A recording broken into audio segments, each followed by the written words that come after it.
Sorry I haven't been around lately, but I hope you're well. I'll be in and out for another month, but I will watch when I can. LVLove_HF.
Oh, hello, hello. Testing 1, 2, 3. Can you hear me?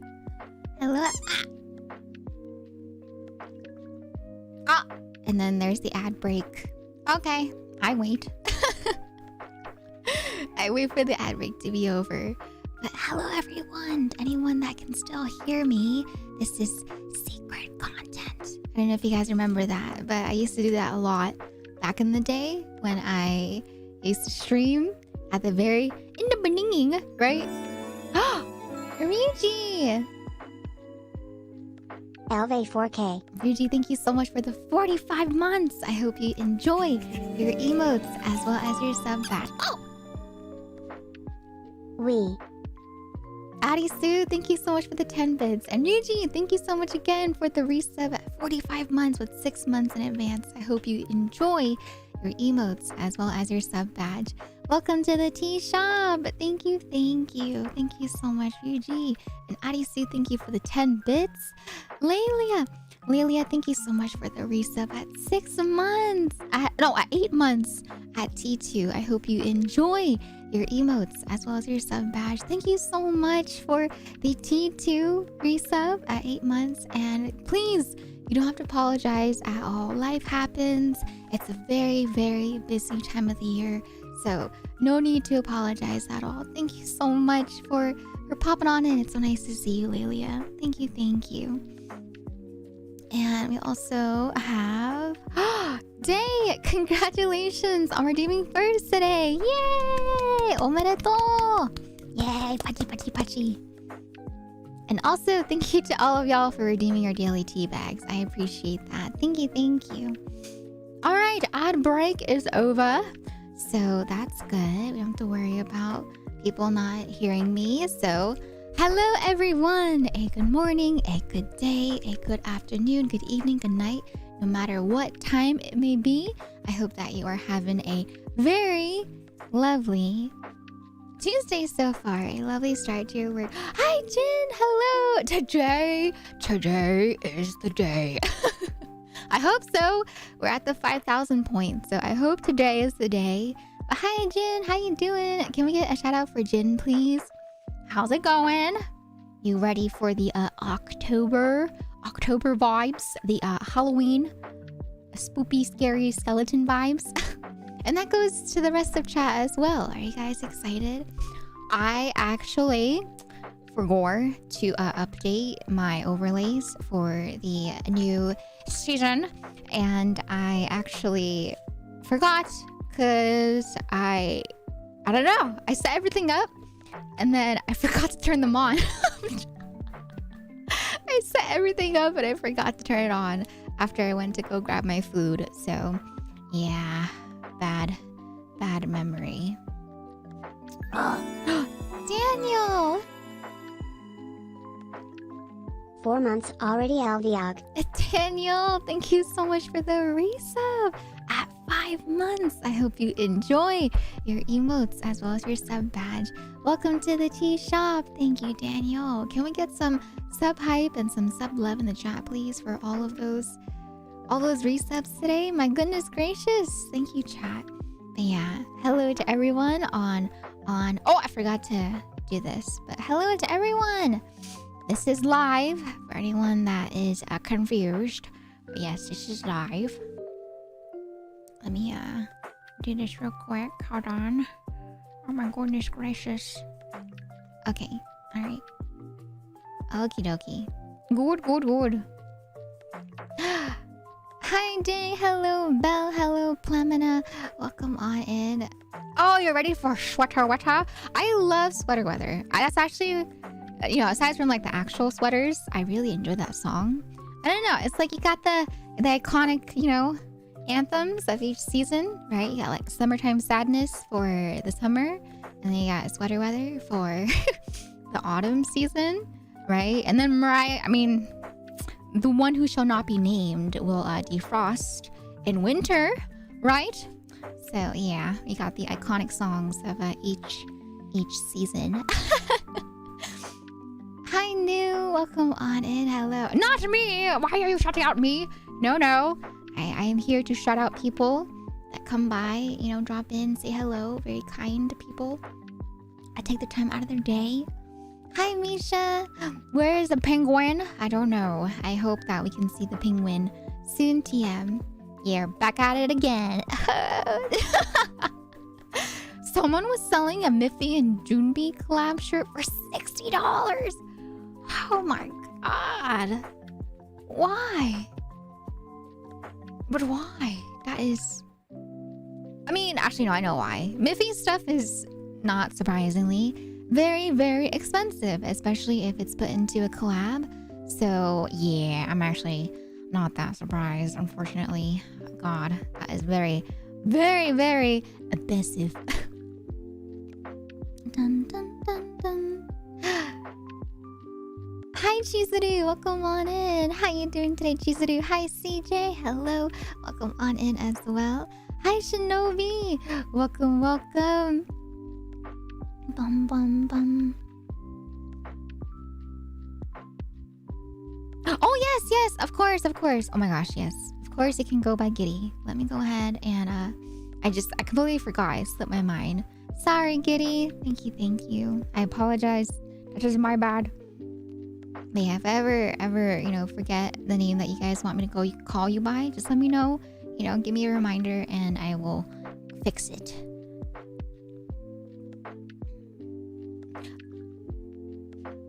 Oh my gosh! I don't know if you guys saw, but yes.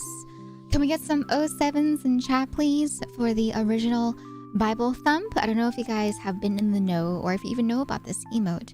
But Bible Thump is actually an emote that did end up expiring in terms of the contract that Twitch had with them.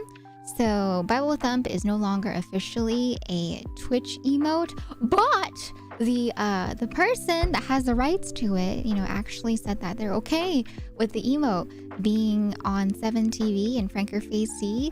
So yeah, I added it. I added the 7TV link. So for anyone that still likes to use Bible Thump, you will still be able to use it on my channel. And for any other channel that does also have the extension emote. So yeah, it is gone from Twitch officially, but you guys can still use it thanks to 7TV and to Franker Phase C. But yeah, I was just like, dang, they really said no. And then they had 3 alternative emotes that we could choose from that we're supposed to replace Bible Thump, right? There was like a purple one, I think there was a pink one, and then there was an onion one. I'm so sad.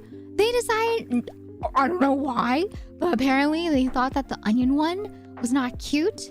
I thought the onion one at least like stuck out compared to the other two in terms of like unique shape. You know what I mean? Because the other ones are more of like a generic, like a square, or I forget what the other one is shaped as. But the onion one was so cute, because a lot of people cry from cutting onions, and there's that whole, the whole meme of like, who's cutting onions in chat? So I'm surprised that the onion emote did not win. So the purple one won. It is cute art, but yeah, a lot of people are very just a little sad, right? Because Bible Thump was very iconic, and yeah, how dare they? Yeah, a lot of people, miss it, but I'm really happy though. That was very, very kind of the person that had the rights to it, to enable it for 7TV and for Franker Phase C extensions. So at least it still lives on there. It's not completely gone. It still lives on for those that do have the extensions. I know, right? It has layers, right? It looks like, yeah, a lot of people said they missed out on the opportunity of it being like a Shrek-related emote. Yeah. Here, let me show you guys what it looks like. So, just a little tangent before we hop into some resetting. I just want to show you guys in case you guys are not familiar. But the new one is called Big Sad. So it's like a purple cube. Oh, the other one was a bear. It was a bear, and it would have been called Unbearable. And then the onion one was going to be named as Layers of Sad. I cannot show it. Or I don't know if I should show it. There was a thing where people were saying that the emotes of the other ones, the tears look kind of sussy, and I can kind of see what they mean. Like once they pointed it out, I was just like, oh no. Here, I'll take a screenshot in case you guys want to see. But these are the other options that they had.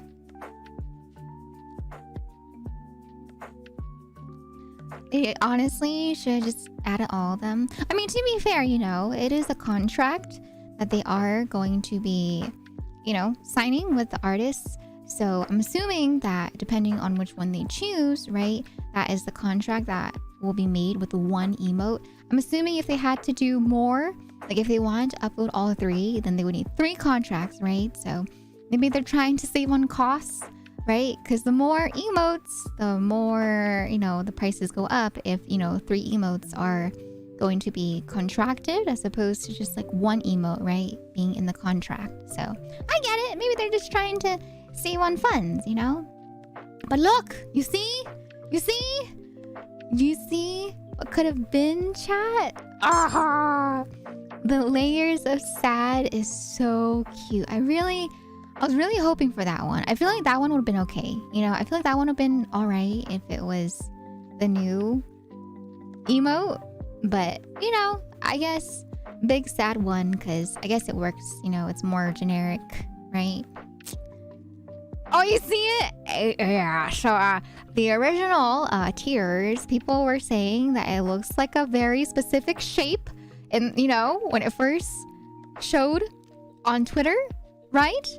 But when they made the announcement today for the new emote, they did take that into account, very behind the scenes-esque. They didn't mention it. They didn't bring it up. They didn't say anything, right? But they did end up changing it. So the final version does not have the same style, okay? You see? The final version, I guess they contacted the emo artist and they're like, can you make it this shape instead? So yeah, it is officially updated, thank God, right? Because my God, I can only imagine the amount of comments that people would have made if they hadn't updated. So good on Twitch for that part, but yeah. Oh, I forgot. Maybe they decided to go with the purple cube because, Twitch is purple. Oh, maybe that's why. Oh, I see. Hi, Gretchy. Hello, Turley. Hello, welcome on in, Raul. Can we get a shout out for Twirly and for Gretchy, please? How you girls doing? Welcome. Hi, Cian. Welcome on into YouTube, ma'am. Hello, Shinobi. Hello, Sanzai. Hello, Plamina. I'm so sorry. I'm still catching up with chat. I'm a little behind. Hi, Heavy. Thank you so much for the 3 stream streak. I really appreciate that. Thank you. Arisu, hello. Nova, hello. Hiragana, hello there. Welcome on in. Plague, welcome. Hello there. Ski, hello. Hi, Jason. Hello to Master Luigi. And hello to Lincoln as well. Welcome. And I believe that's it. I believe I have caught up with the messages. Oh, Turley! Shout her out! Bio, get her! Shout out Twirly before she realizes. Go, get her! Get her! Yeah, that's Cian's favorite emote, right? Everywhere I go, I always see Cian with the Cheeto. The popsicle! Oh my God, I keep forgetting it's popsicles. It's not a Cheeto. God, I can't unsee it. That shade of orange makes me think that it's like a Cheeto. Bio, I said Twirly, okay? Because I wanted to shout out both Twirly and Gretchy, but Twirly did not shout herself out. So, yeah. Yeah, Bio. Yeah, there we go. Yeah, there you go. Yeah. Not Cheeto girl. God, that was like a... Was your school like this as well, chat? My high school, people were like... They were crazy over hot Cheetos. And that's still a thing to this day, I think. I think people were really obsessed with hot Cheetos, right? So I would always see people like trading hot Cheetos with each other. And I'm like, oh my God. People are obsessed. But back then, my spice tolerance wasn't that high. So hot Cheetos were a little too spicy for me. Now I like them, but back in high school, Elvira was, she was not able to handle spice.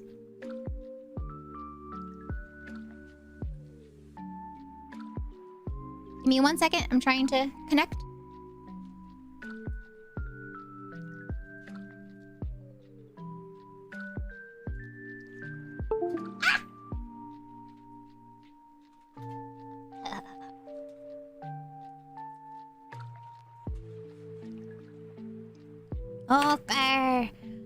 Okay. Excuse me.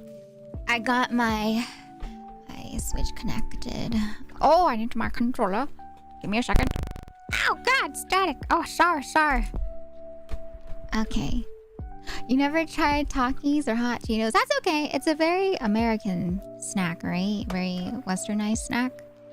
That's like the thing that I used to see all the time back in the day when people would try different sorts of snacks and whatnot, right? Whenever they would try like American snacks, they would always involve like hot Cheetos or like Takis, right?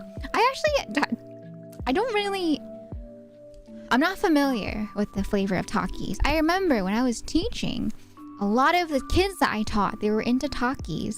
And I didn't know if that was just like a generational thing, like kids nowadays prefer Takis over hot Cheetos, or if that was just like an area type of thing. Because I did teach in a different area as opposed to where I grew up in for my schooling. So yeah, my school, they were all about Cheetos, hot Cheetos. They were obsessed. And then for the school that I taught at, all the kids were obsessed with Takis. So yeah, I don't know if that's a thing. Oh, you like flaming hot Cheetos over Takis? Felt like an area thing to me. To me, it's like a chili lime flavor. Ah. Hot fries are the things. Hot fries? Oh my god. I didn't really have hot fries growing up. Back to the kitchen. Good luck in the kitchen, ma'am. I had a Hot Pocket today. That was my lunch. I had a Hot Pocket. Hi, Shadow. Welcome, Wanted. Some of the girlies were crazy over Pepsi. Pepsi? Oh my god, you guys didn't get like soda tax? I remember that was like a thing that was being talked about in the States is, you know, people potentially establishing like a soda tax, right? I was like, oh my god. Our school, I just, you know, I was on the free lunch program, so I just had chocolate milk. I didn't have, you know, the funds to be able to afford stuff like soda or drinks. I just had chocolate milk, even though I was lactose intolerant. But actually, I wasn't lactose intolerant in high school. It wasn't until like late high school where I stopped drinking milk for like an entire year that I became lactose intolerant. And I remember I tried to drink hot chocolate again, or chocolate milk again. And I drank that chocolate milk and I was like, oh, my tummy does not like that. Oh God, what's happening? And then I found out I became lactose intolerant. So yeah, chat, be careful. Be careful. Who added the Hangul laughing? Oh, the Hangul laughing? Shen added that, I'm pretty sure. I'm pretty sure he added the Hangul for the laughing. I love it though. I love how like each different language has like their own way of showing off how they laugh, right? It's so funny. Like, I don't know if you guys know, but for example, right? I don't know if you've seen it before, right? But in Japanese, do you guys know? Do you guys know the way of how Japanese chats show off laughing? So yeah, if you're familiar with the Korean one, right? The Korean one, it does like the kekeke, but it does the Hangul version, right? So you see what looks like a backward F in terms of like the American language, right? And Japanese. Ah, yes, there you go. The W's. Yeah, the W's. The W's is the Japanese way of what you would see typically in Japanese streams of the people laughing. It's the W, right? The W is the way that they laugh because it's supposed to stand, I believe, for the same word as like grass, right? It's like, or the same word as grass, right? So for the W's, they look like grass in terms of the way that the W's look, right? So the W is supposed to give off that same imagery of grass, which also sounds like laughing in the word laugh in Japanese. I hope I explained that correctly. If I'm wrong, feel free to correct me, chat. But yeah, that's my way of how I learned about it. And then there's another way too. I saw on Bilibili. On Bilibili, there's another way where they laugh, right? And it's a specific combination of Chinese characters, but I forget what it is. I'm not as familiar with the Bilibili because I'm not familiar with Chinese characters like that, right?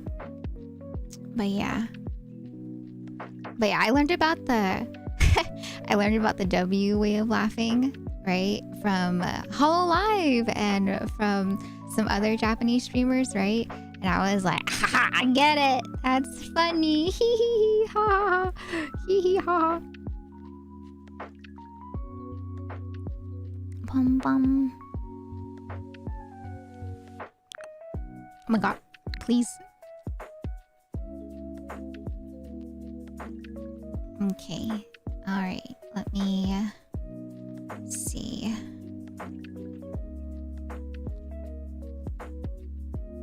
Okay, that's American teenager cringe. I'm just kidding. Sorry, Turley. But it's true though, okay? I think back to how I was in teenager years, and I used to talk like that. Not to combine like that. That's kind of extreme. But I used to, send texts like that. I'd be like ROFL or LMFAO or, LMAO, right? Stuff like that. I used to text in for middle school and high school, and God, I think back to myself and I'm like, why was I so cringe? Oh my God, I'm a cringy teenager. Or I used to be a cringy teenager. I'm no longer a teenager, right? But I used to be a pretty cringe teenager. Yeah. What is ROFL copter? What is that? I never heard of that before. What is 733T? Oh, here you go. Here's the official explanation. So people were spamming kusa. Apparently it means lol because www looks like grass. www is their way of laughing because warau means to laugh in Japanese. So there you go, chat. That's the explanation that someone gave on the Reddit for explaining the slang. Yeah. There you go.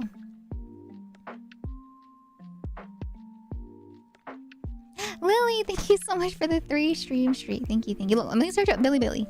Billy laughing. Billy laughing characters.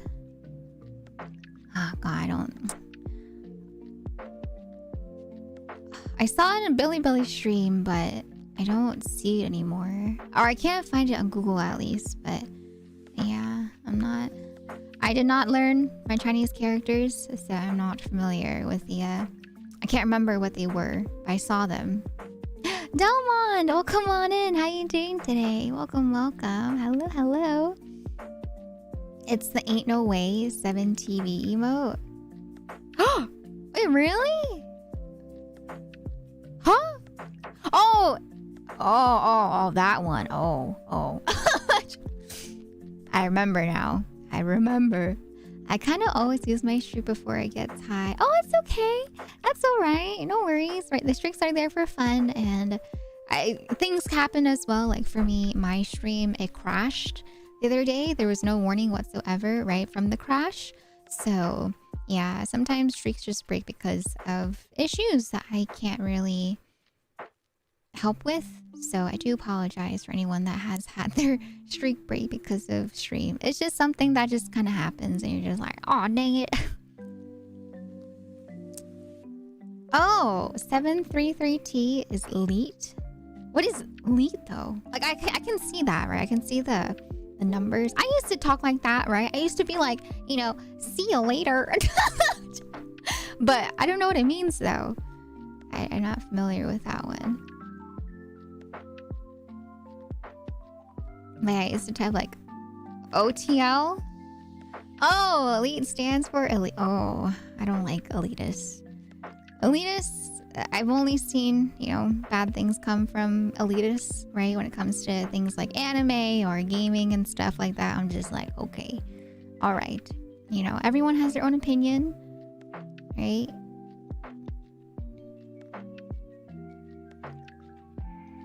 Oh, it's like Riz to charisma. Oh, okay. Interesting. It was more like pro than elitism. Oh, pro? So like professional? Like you would call someone pro? Confirms it. Not Wikipedia. I like how when it comes to internet slang, Wikipedia is like a reliable source, right? Because it's true. There is technically like no, like scholarly article for like a reliable source. So you're like, yeah, Wikipedia. Google Sensei said, what does that mean? What does Haxer speech mean? Huh? What does that mean? I don't understand. Chat is teaching me a lot today that I was not familiar with. Elite as in like best in their field. So it's like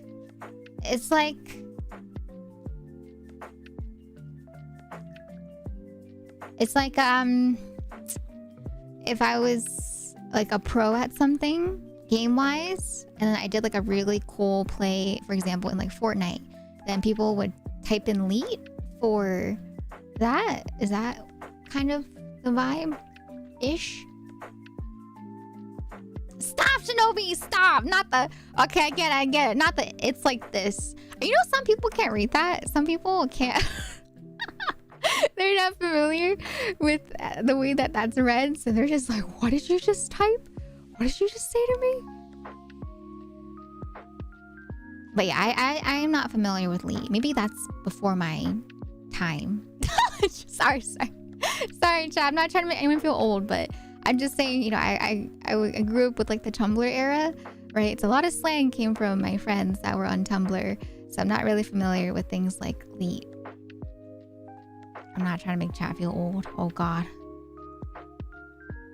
Elite originated with the bulletin board system in 1980s, where having elite elite status on a BBS allowed a user to access to What?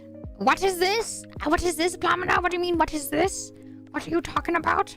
What do you mean, what is this? Dun, dun, dun, dun. Old! See, and you forget, every time you call me old, you're calling yourself old too, okay, ma'am? All right, and that applies for all the friends, okay? All the friends in here, you guys trying to call me old? Don't forget, every time you call me old, you're calling yourself old too, okay? All right? Some of y'all older than me, okay? Okay. All right. Sorry, my voice is a little scratchy. Let me drink some water.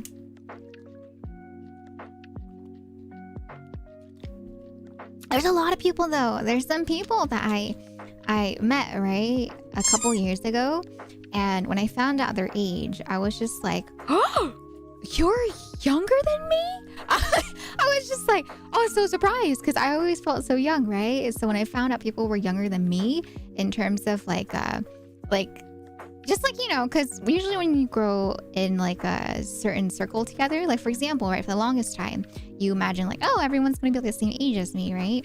Especially for the friend group that I'm in, I just kind of felt like we all had similar vibes, got references that were similar, right? So I had always thought that these friends of mine were the same age as me, and then I found out they're like significantly younger than me, and I was like, oh my god, you're a baby. I was like, you're a child. They were, of course, you know, an adult, right? So I was like, they were an adult, but they were very young for like the adult age in terms of like the adult range, right? So I was like, oh my gosh, oh my goodness gracious, you're so young. Dun, dun, dun, dun. Okay, let me go ahead and do this real quick. Trying to figure something out, chat. Give me 1 second. Okay. All right.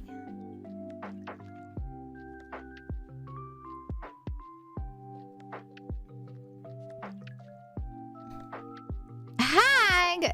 No, excuse me. How dare you? All right. And that's something that's supposed to make people feel bad about their age, right? But there's a lot of VTubers online that, you know, they embrace it. They're just like, yeah, you know, because in terms of, like, for those that don't know, right, on Twitter, right, the wonderful world of Twitter, right, hag is a main word for people that are, you know, older, but it's supposed to be in terms of like older women, right? But on VTuber Twitter, a lot of VTubers are kind of turning it into like a positive light, right? And they're saying stuff like, you know, that they're 30 years old, they're over 30 years old, because apparently that's what VTuber fans consider as like hag status, right? So a lot of YouTubers that saw that tweet, they're like, oh yeah, well they're like, they're over 30, and you know what? They're proud to be, a hag or whatever.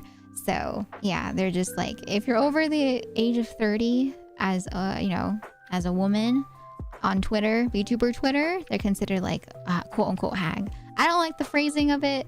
I think it's a mean word, but I'm all for the people that are turning it into like a positive light, though, for those that get the term used on them, because screw those people. Those people are mean. Those people are mean for trying to use that word on people, and yeah, joke's on them. They turned it into a positive light. Lysandrino, thank you for the follow. I hope you enjoy your stay. Welcome. All right. Okie dokie. I think I got this all sorted out. Nice. Welcome back. Hello. Welcome back from the ad break. But yeah, it's just Twitter being Twitter. Twitter's silly. Twitter's the place, right, where it's like, when it comes to Twitter, it's like they're always like, oh, if you're over 20, right? If you're over 18, you're considered like old. And then on Twitter, if you're like over 30, right? Blah, blah, blah. But, yeah. But yeah, I will never say my age, okay, chat?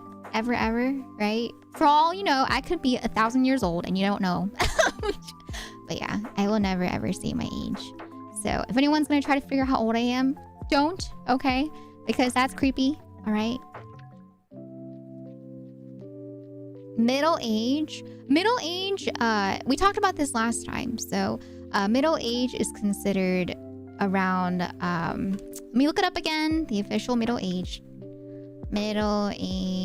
ranges. So according to Google, middle age is 40 years old to 60 years old, okay? So a lot of people, they're like, oh my God, I'm 30 years old, or I'm 35 years old, or I'm 40 years old, right? Technically, you're not middle age until you're 40, right? That's why people say like, oh, 30s is like the new 20s, right? So yeah, 40 is where it's considered middle age, okay? For anyone that doesn't know, just to clarify, all right? They say childhood is from 0 to 10, youth is from 10 to 20, young adult is from 20 to 30, grown up is 30 to 40, 40 to 60 is middle age, and then after that, it's considered old age, okay? All right, so yeah, that's the official, chart from a lot of resources that have looked into, like, I guess separating the age brackets. So there you go, chat. There you go. But yeah, elderly is like 60 to 70 to 80 to 90, right? So yeah, but a lot of people consider middle age to be 40. And just because it's middle age doesn't mean you're old, right? It just means you're middle age. That's all.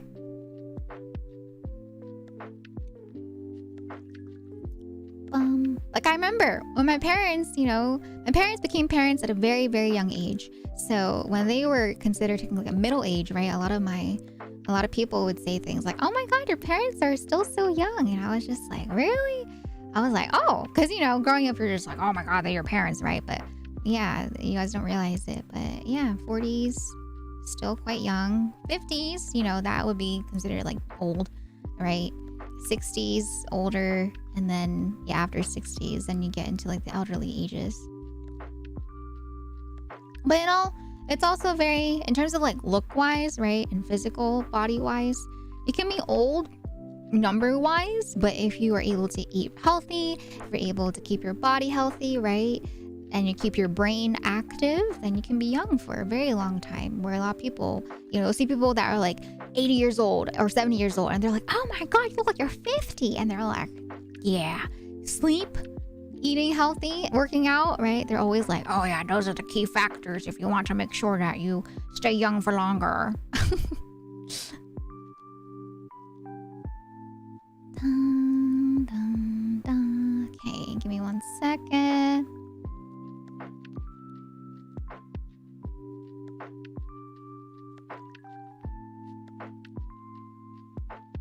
Bum, bum, bum, bum, bum, bum. Okie dokie.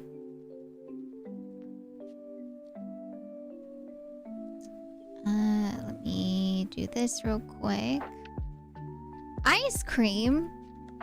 Ice cream to live longer? Wrong. Ice cream has sugar, and sugar is actually one of the things that a lot of people recommend to not eat, right? They said sugar has lots of things that are bad for your body, but you know, life's also too short, so I see why people can say that, but at the same time, as long as you're eating in moderation of anything, it should be okay. Because anything, you know, like if you have too much of anything, it's going to be bad for you, right? So when it comes to things like that, as long as you're eating it in moderation, then it should be okay. If you're avoiding ice cream, why live? Some people are lactose intolerant, okay? Some of us can't help avoiding it, all right? Unless we get lactate. Sometimes we have to avoid it because without lactate, you know, it's a bad time. Although I can't say anything. For the longest time, you know, I didn't know lactate existed. So I would always be like, YOLO. I'd be like, it's all right. You know, I want it. It's okay. It's fine, right? It'll be fine. And they always say, you know, it's always the people that are lactose intolerant that for some reason just completely ignore the fact that they're lactose intolerant and they'll eat it because they're just like, whatever, it's all right. I'll do it. Okay. I've heard so many stories. Ice cream freeze inside and keep it young and healthy, making outside young and healthy. You can get dairy, but it doesn't taste the same. I've had dairy-free ice cream, and it doesn't taste the same as ice cream that has dairy in it. It has like a very, at least for the ones that I've had, dairy in ice cream just makes it very creamy, you know, very like, I don't know how to describe it. I just, you know, as someone that grew up with not being lactose intolerant and then changing to being lactose intolerant, there's a lot of things that don't taste the same as when you had milk in them. Just eat vegan ice cream or sherbets. Oh, I love sherbets. I eat sherbets all the time.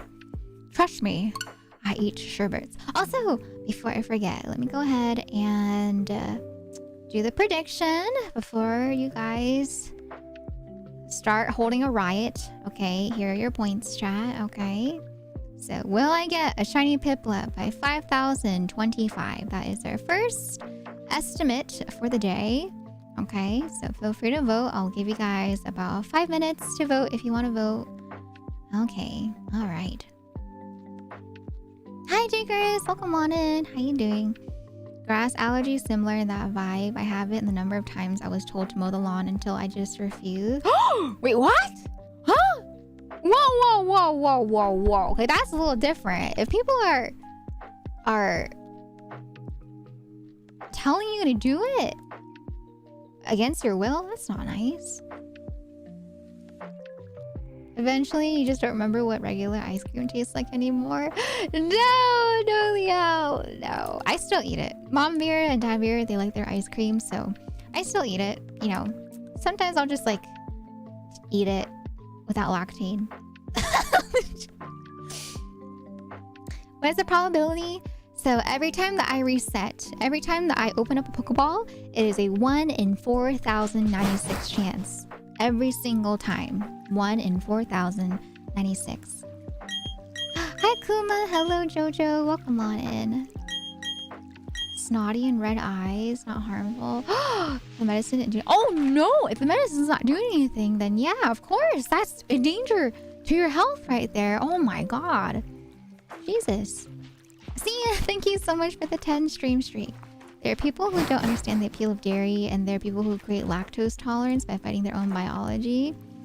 Yeah, I don't think I want to go through it. You know, I could try to build up my lactose tolerance, you know, by eating stuff again that does have dairy in it. But do I want to go through the tummy aches? No. I'm okay. You know, I can live my life with lactate. I'm okay with that. I've suffered enough already in the years that I didn't realize that lactate was an option. I'm okay. I'm alright. I'd rather not suffer more than I already have.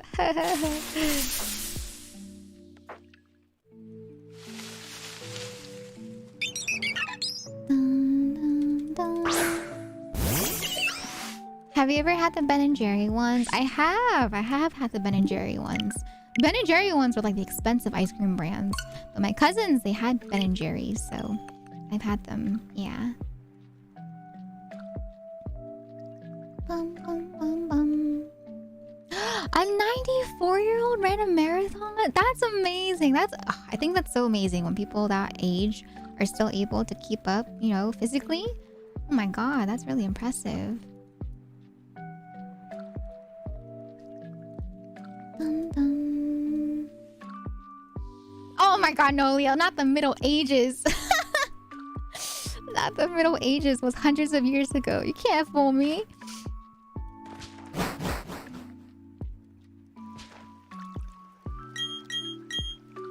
Oh my god, West. West is thinking in like the corporate mindset. This is a corporate propaganda, make people be content without promotions.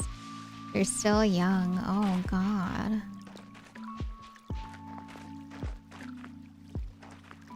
Piplup counter is my age, yeah. How'd you know, chat? How'd you guys... Dang it, how'd you guys put it together? How'd you realize that the Piplup counter is my age? Dang, I age really fast then. I age about 50 years every single shiny Piplup stream, right?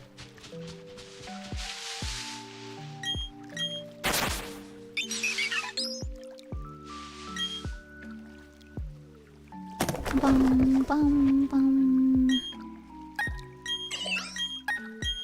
Okay. I'm catching up with chat. I'm almost fully caught up. Oh man, I have so much to talk about, chat, though. There's so many things I want to talk about today. God, so many things. I think I'm caught up for the most part to where we were before. Yeah. And when you do find one, this happens. I'm going to explode? That is terrifying. I don't want that to happen. Can you imagine? There's an animation of just me poofing away just like that emote. That'd be so scary. Hi, Leo. Welcome on in. How you doing today? Hi, Dark Man. The patience to do one reset per year. Oh my goodness.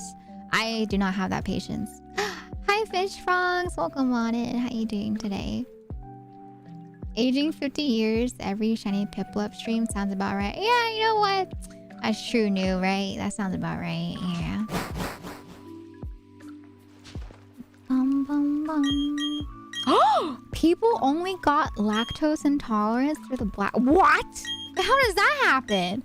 I thought people just got lactose intolerance because they just stopped... Because it's like the biological thing, right? Like, babies need milk from their mothers to grow and develop when they're younger. And then technically, once you're past that stage, you don't need to have, you know, the enzyme that breaks down lactase anymore. Because technically, we're like the only species to still drink milk after the breastfeeding stage, right? So, I'm just like, what do you mean? Lactose intolerance happened through the plague. What? I thought it was biological. I thought it was science. I was just like... I just thought, technically, you know, humans don't need to drink milk after that point either. And like other games... Oh. I teased my mom about the chestnut allergy thing too a couple times since then. Chestnut? I remember when I first tried chestnuts. Oh! Dang. Well, you know, I'm glad that you guys can joke about it now. But yeah. It's why, you know, people gotta take it more seriously. If someone says they feel like they're allergic to something, it's very important, you know, because for some people, you know, they're very lucky to have very minor reactions, but sometimes allergies are very, very dangerous, right? They can be life-threatening. So yeah, if someone says they feel like they're allergic to something, it's very important to take them seriously to, you know, either A, get tested, or B, just to avoid that food if possible, right? Dang, not chestnuts though. My mom loves chestnuts.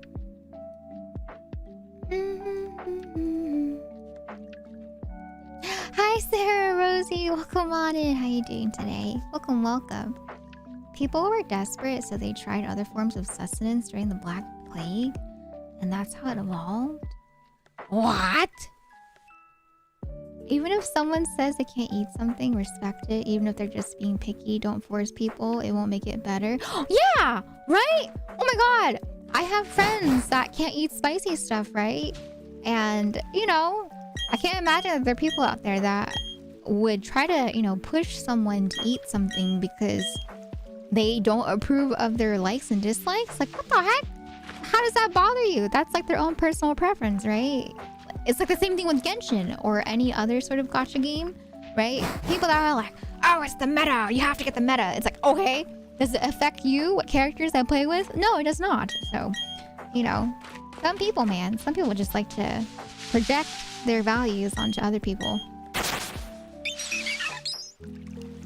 No, I am not Shiny Green Dino. I do not want to do a solo playthrough with Piplup. As much as I love Piplup and this potential shiny Piplup, I want to relive my childhood and play with the other characters that I played with, you know? The other Pokemon. So I'm not going to do a solo Piplup. I want to enjoy playing, you know, the game like how I did when I was younger, alright? Already? Oh, what subreddit was it on? That's the important question. Bye, Yellow Ring! See you next time. Many horror stories of putting it in the food anyways. Oh no! Oh no. That is a crime right there. That can be potential murder, right? Because once again, some people's allergies are life-threatening, right? So, oh my god, if people do that, that is no. Oh my god. Oh, wait, there are other Pokemon other than Starly and Piplup? I know, right, Wimby? I know. After all these resets, it's hard to believe. Hi, Wimby. Welcome on in. How you doing? Oh, am I the...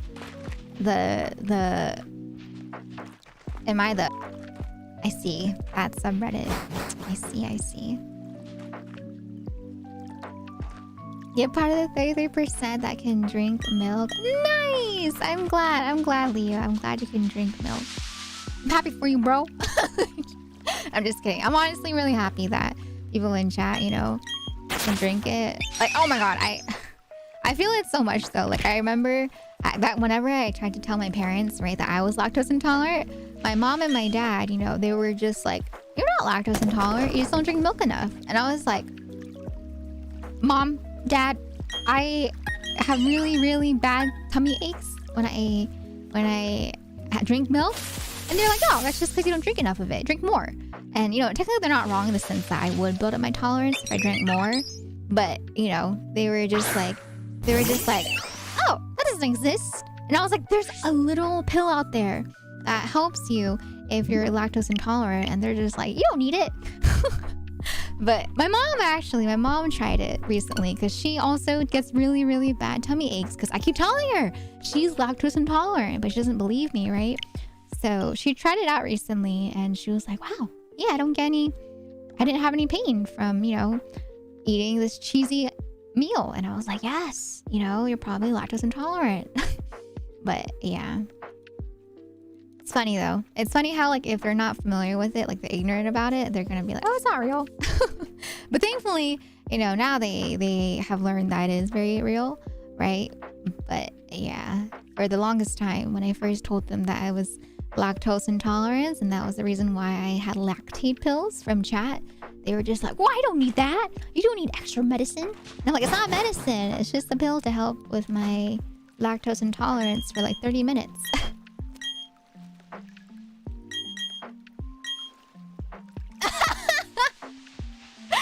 I just noticed the Wolverine with your face on it.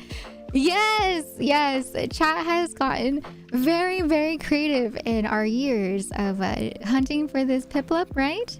So yeah, in the years of me Piplup hunting, people have come up with so many different memes and I love it. It makes me laugh every time that I see them. I'm just like, wow, chat. You guys are so creative. A little too creative. Okay, there we go. I forgot. I need to put the Piplups on my face. I mean my hat. My head, not my hat. You can't know what you don't know. Yeah, but that's why, you know, I try to inform them when I can. Because, you know, they just don't understand. Genetic studies suggest that the oldest mutations associated with lactase persistence only reach appreciable levels in human populations in the last 10,000 years. That's so... do you guys ever think about that? Like, there are times where I just sit there, I'm like, that's crazy how long the Earth has been around. I'm just like, oh my god. It's really crazy. Every time I think about it, I'm like, oh my god, the Earth has been around for such a long time. My goodness.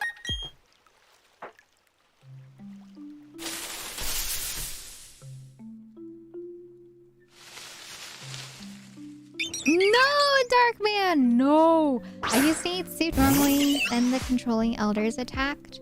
Now I can't even eat my favorite soup. Oh, without frowning? What the heck? Shame on them. Shame on them for frowning what you like. No yucking other people's yums, okay, chat? No yucking other people's yums. Hi, Kabir. Welcome on in. How you doing today? Welcome, welcome. I like the question. What came first, the chicken or the egg? That's true. That is very true, right? It's just like an argument that just kind of... It's a question that is forever going to be debated about when it comes to that. Because people can say like, oh, you know, you can't have the chicken without the egg first, right? But then you can have the egg without chicken first.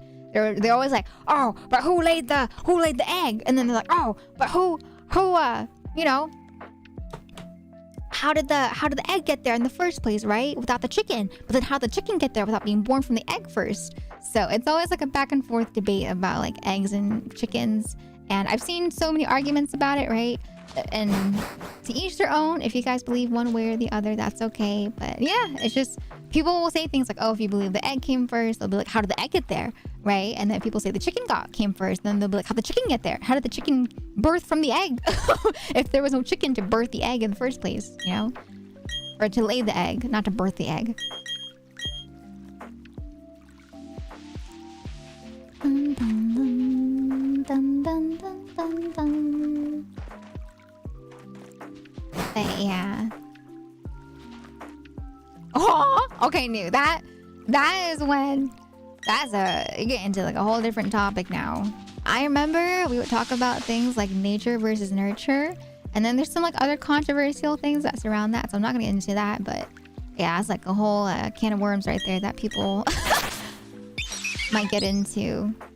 And if it does get a little extreme, then I'll stop it. But yeah, the chicken came last because the aliens left the egg that became the dinos. Oh my god, Dark Man. Oh my god.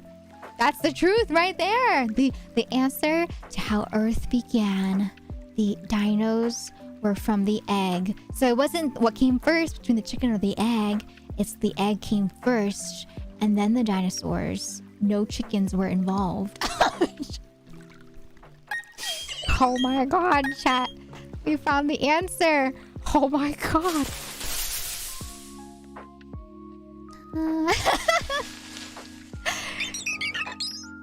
Oh, you'd be surprised, New. You'd be very surprised. That's actually the whole reason why I said it could get controversial. Because there are people out there that believe that evolution isn't a thing. There's a whole debate between people that talk about evolution being real versus evolution not being real. You know, the whole argument of like, if science is real, right? But that's something that I don't want to get into. That's something that I feel like, you know, might be a little too much for the chat, right? But yeah, you'd be surprised at how many people believe that evolution was not a thing, or that science is not real, or blah, blah, blah, blah, blah, blah, blah. So yeah, can of worms that I don't want to get into.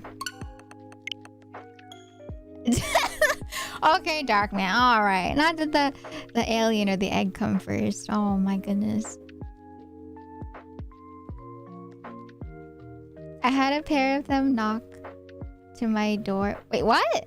What do you mean a pair of them knock your door? And oh, you mean the people that are usually involved in those like debates?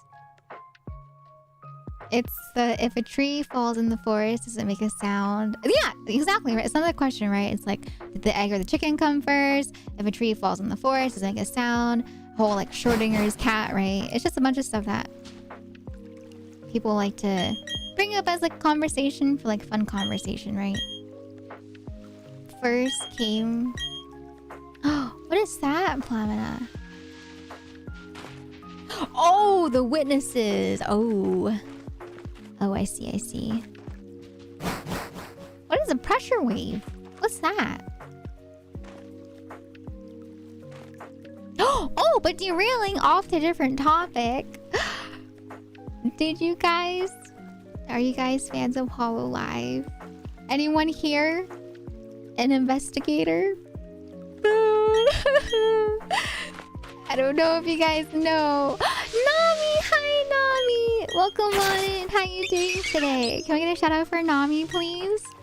But yeah, if you guys are not familiar with Hololive, one of the first Hololive EN members, aka Amelia Watson, she did not graduate, but she officially ended all of her streaming activities as well as her social, or I think just like activities in general.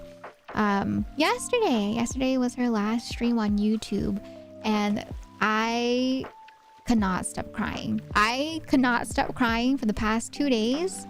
I bawled my eyes out during the members karaoke on Sunday night, right? My whole entire blanket was like covered in tears, and then I cried. Actually, the first time that I cried, so I was able to hold in my tears for a while, but the first time that I actually cried was during the Holomyth collab. And I don't know if you guys know, but usually with Hololive or VTubers in corporate, they'll have like gen mates, right, or generation members, aka members that they debuted with together. And so for Amelia, she was in a collab with her gen mates, right, Holomyth, and they were doing a sort of like goodbye at the end of her collab. And so there was one member, Kiara, that was really, really sad, you know, and a lot of people, I feel like they resonated with that person, because for her, you know, she knew that if she said her goodbyes, it would be the end of the collab, right? Their last collab together. And so every time Amelia kept on trying to get her to say something, she was like, no. I was like, no, Kiara. And then it got to a point where Amelia, she was just like, okay, well, let's do a countdown then. Let's do a countdown to end things off, right? And do one last group chant, which is their Otsu myth, right? Like Otsukare, but their version Otsu myth. And so, you know, there's 5 members. And Amelia, she was so, like, I love Amelia's attention to sensitivity, right? Because she realized that Kiara was having a difficult time.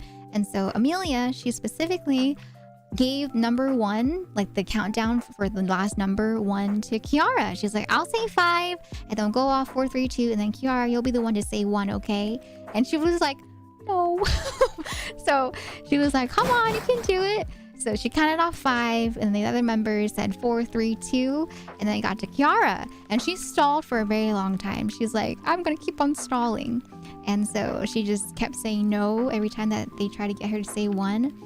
And then one of the gen mates, Callie, right, she was super, super creative, and she was able to, you know, get her to say 1, because for Callie, she said, she's like, okay, Kiara, Ame will always be your number. And then Kiara said, number 1, she'll always be my number 1. And then she started, you know, everyone kind of just started like crying, and then they came together for a group picture, and I was like, oh man, I got so emotional, because that part I was just like, oh my god. So yeah, I that broke me. That got me. You know, the entire week I would tear up a little bit here and there with artwork, but that got me so much, because, you know, for Ame, she really was a pioneer for a lot of people. And for those that don't know, right, Holo EN, they first debuted with that group right there 4 years ago. And fun fact, actually, I don't know if you guys have heard this story before, but Holomyth, right? Holomyth, they were the very first group of VTubers that my friends and I watched together. We watched the debuts together, we reacted to the debuts together, and it's essentially the group that inspired us to become VTubers, for those that have become VTubers. So Amelia, she was actually my Oshi from Holomyth. And so when I saw the announcement that Amelia was going to be, you know, leaving her activities for streaming and for other parts, right, it really hit me, because I never thought the day would come, you know. I never thought that it would happen. Like, I knew it would happen eventually, but I didn't realize it would happen so soon. So for me, you know, Hollow Myth is a very special group in my heart. Like, I wouldn't be the VTuber I am today without Hollow Myth, right? I don't know if I would have even began my pursuit of becoming a VTuber if it wasn't for Hollow Myth. And so for Amelia, she was my Oshi, and she was just so different from the other members. She was very gremlin. She was very unhinged. She just kind of, you know, was very unapologetically herself in the way that she was very silly, right? And so she really, really inspired me to be who I am and just feel like it's okay to be silly and it's okay to be a gremlin, you know? And so to see her not graduation, because she's not graduating, but to see her stream where she, you know, to see Amelia close things off, it made me reflect on myself as well, right? And to think that, wow, it really has been 4 years since I began my journey to be a VTuber. And, you know, it really made me reflect on how I wouldn't have been, you know? I wouldn't have been a VTuber if it wasn't for Hollow Myth. Ame, she was such an iconic person too, in the sense that, you know, she was the first person to do, like, you know, stream schedules. She was the first person to do stuff like using assets on the stream from artists. She was very, very big in the whole 3D models, right? Concept being used in VTubing. So she did stuff like the 3D, you know, events. She did the 3D anniversary events. She did 3D models. She did a lot of other stuff too. So yeah, she was a really big inspiration. So when I heard that she was leaving, it just made me very sad that, one, you know, that she's leaving, but two, also just made me really bittersweet about the journey that I've been on too after being inspired by Ame and the other Hollow Myth girls. So Hollow Myth will always hold a very special place in my heart. And like I said, you know, I don't think I would be a VTuber today if it wasn't for them. I don't know if I would still be streaming today if it wasn't for them, because those girls really did inspire me to, you know, be the VTuber that I am. And there's still so much, you know, like they still inspire me. There's still so much that I'm not satisfied with. I'm always looking for improvement on stuff that I want to do.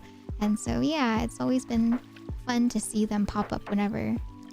And so for me, you know, yesterday, the whole day, I was kind of dreading watching her not graduation, but her, you know, goodbye stream. And so I got to the point where I was crying already. I was already crying because I really hate goodbyes. I'm not good with goodbyes.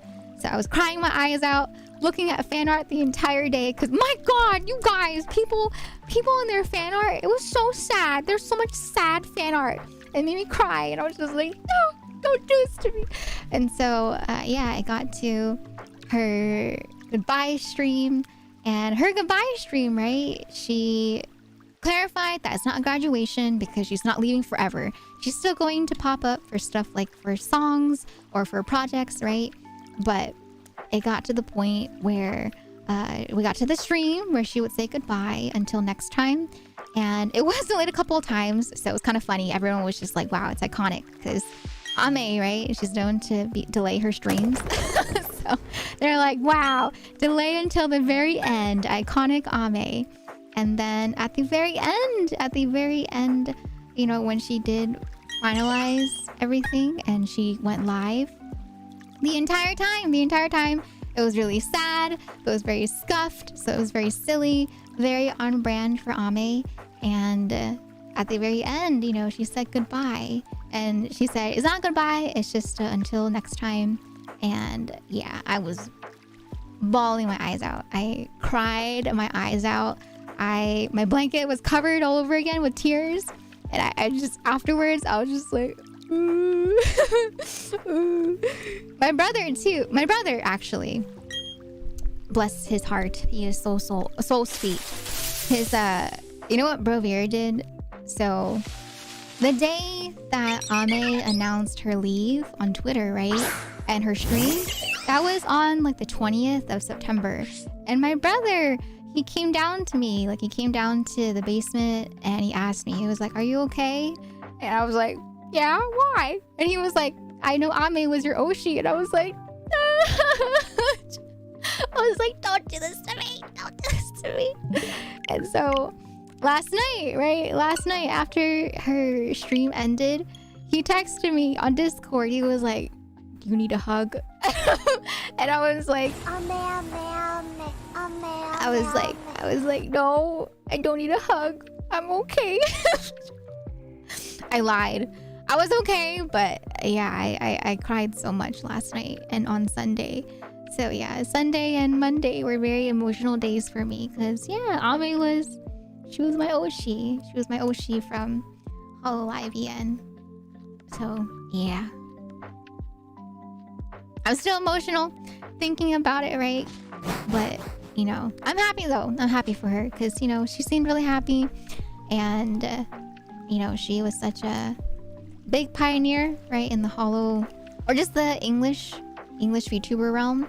And so her, you know, even though she won't be streaming anymore and she won't be, you know, participating in social media after a little bit, she still lives on, right, in our hearts. And she'll be popping up too. She'll still be popping up in covers that they do or in projects that they do, right? And so, yeah, it's just very bittersweet. I'm really bad at goodbyes. I get really emotional when it comes to goodbyes. And then, you know, it made me sad because I started thinking about like, oh my God, there's going to be a day, you know, when I say goodbye to my chat as well. And I'm just like, I started thinking about you guys and I was just like, no, I can't. I'm going to be a mess whenever, you know, that day comes. I'm going to be crying my eyes out. I'm going to be sobbing. It's going to be a hot mess. I know. I don't want to bring it up, right? But, you know, it's just something that does happen eventually, and so it made me really bittersweet. And then, you know, but it's nice though, because it does serve as a reminder that, you know, I really want to make the most out of my time here, right, as your runaway bunny princess. And it's important that we have lots of fun together before that day comes. No, I'm sorry for the graduation announcement. No. So there's a meme about it. There's a meme that the VTuber lifespan is the same lifespan as the hamster. They say that VTubers usually graduate after the 2-year mark. But no, it just depends. Some VTubers, they've streamed for like 10 years. Some VTubers stream for like 6 months and they graduate. So it just depends on who they are and when they want to graduate. And so for Ame, you know, her time just ended up being 4 years. And so it feels really short because there's lots of other streamers that are still streaming that streamed before her. But yeah, she was the first official member of the first ever wave of Hololive English members to graduate, or not graduate, to leave, right? So it just really hit hard for a lot of people because once again, you know, Holo Myth, their generation, they were the very first generation of the Hololive English branch.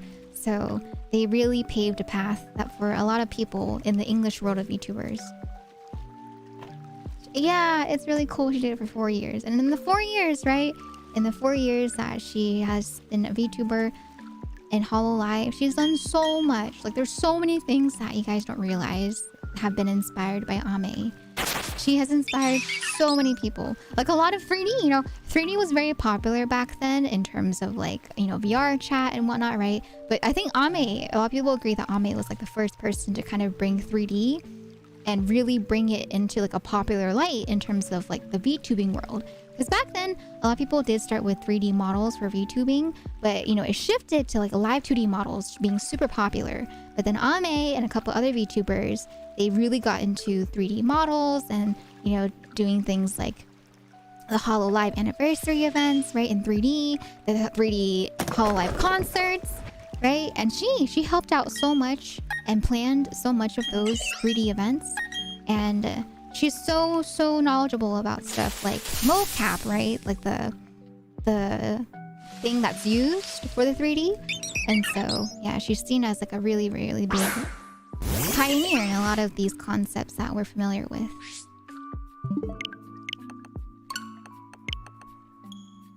Oh, see, I appreciate that. Thank you. Small Ame, yeah, small Ame. how many Ames we lost. You guys want to see what destroyed me? The art that absolutely destroyed me when I saw it last night. I was just like, no! So, for those that don't understand the lore, right? Amelia Watson, she is essentially a time-traveling human. So she's like the only human member of their generation, right? Her group members, they're all like mythical creatures, except for Ina. Ina was technically a human, but she turned into, you know, a mythical creature as well, right? She can have tentacles and stuff, blah, blah, blah. So technically, Ame is like the only human still in her generation. And the whole concept is that Amelia Watson, she is the detective that went out to investigate these mythical creatures, these mythical, you know, beings. And she is the one that kind of like recruited them to Hololive. So she is like the one that, you know, brought in all the characters. And so the joke is that every time, for the longest time, every time that Amelia had gone on like a break or hiatus, and then a new generation from Hololive came out, they're like, oh, she did it again. Amelia Watson, she found some more members. So there's lots of art talking about the whole concept, right, of like the immortal beings of mythical creatures and how Ame is like the only human. And so a lot of people were saying stuff like, it's really sad to think about it, right? Because a lot of the members in Hololive, they kept saying stuff like, I wish we had more time together. And a lot of people said it's very, you know, reminiscent of that theme in a lot of lore or a lot of stories, right? Where it's like the immortal being that gets sad because they run out of time with a human being, and they forget how humans have such a short lifespan compared to the immortal beings. So a lot of people were saying, you know, in like the lore sense, it kind of felt like, you know, all the mythical creatures of, you know, the Hollow EN group, they all kind of, you know, were reminded of how short human life is compared to their like immortal beings in the lore sense. And I was just like, no, don't do that to me, no. And there's an artwork that kind of visualizes that. Let me see if I can find it. Where is it? There's so much art. People did so well with all the art that they drew for her. My God.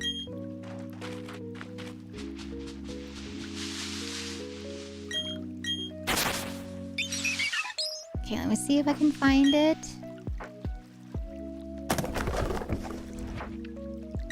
Oh wait, you guys want to see that scene? You want to see the scene where she says, where Kiara counts down with the other members? Here, let me pause the music real quick. Oh my God. My heart every time I see this scene. Okay, let me bring it up. Alright. Let's just watch it, you know, just to reminisce about Ame. And then, you know, after today, I won't talk about it. But, you know, for today at least, I do want to talk about it because I'm feeling the emotions. I'm feeling the big emotions. But here, this is the scene if you guys want to see the scene from earlier where they're counting down to their Otsu myth, their last like group chant together. Right, but you see over there, Amelia Watson, you know, she's a detective. And this was like the first scene that they showed where Amelia was like investigating all the 4 members, right? So, you know, Mori, the pink girlie, she's supposed to be like the Grim Reaper. She's a Reaper. Gura, she's just shark.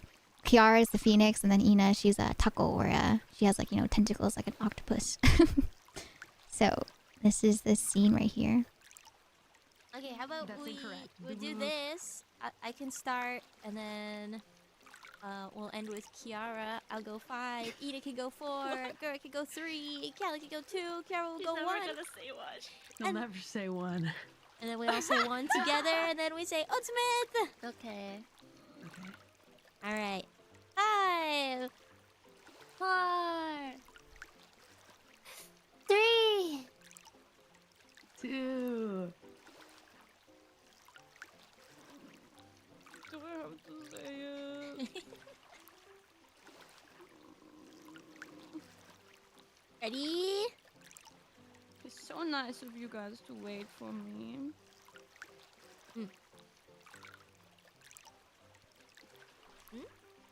Mm.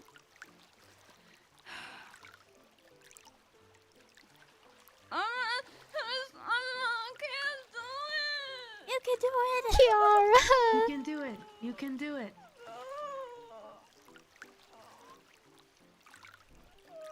1.5.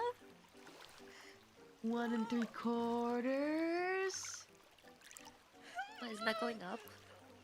Wait. Shoot. That is not my strong suit.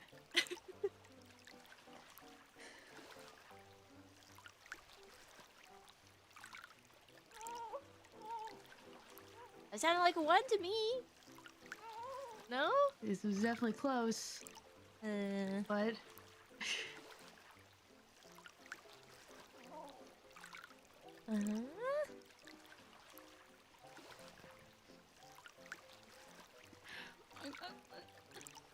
Ame will always be your number. Otsumi!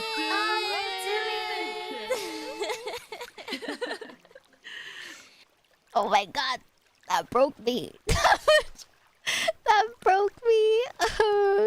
Oh my god, I'm not gonna cry. I'm not gonna cry. I already cried yesterday and Sunday. I'm okay. I'm okay. I'm okay. But yeah, that's what made me break. You know, out of all the things that I saw, that made me break when I saw it. I was just like,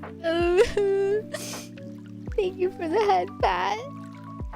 Here, let me see if I can find the artwork that also hit me too. Where is it? Where's the artwork that got me? I'm not crying. You're crying. No chat. I'm not crying. You guys are crying. Not me. How dare you?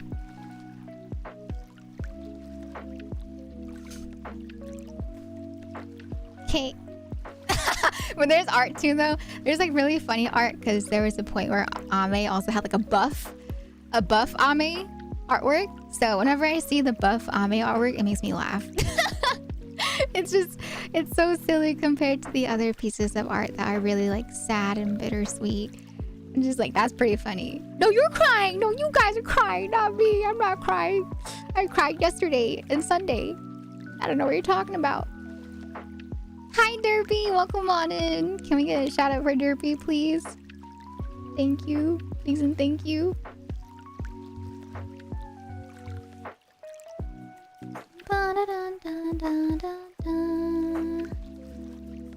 Not that your mom. How rude, Derpy. How rude. Get emotional here, and Derpy's like, your mom.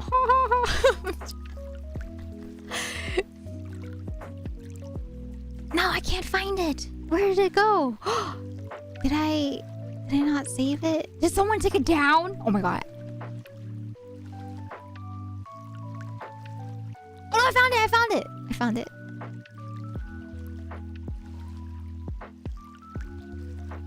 Okay, so someone kind of did like an analogy on like the immortal beings with her being a human, right? Into art. And this is the artwork right here.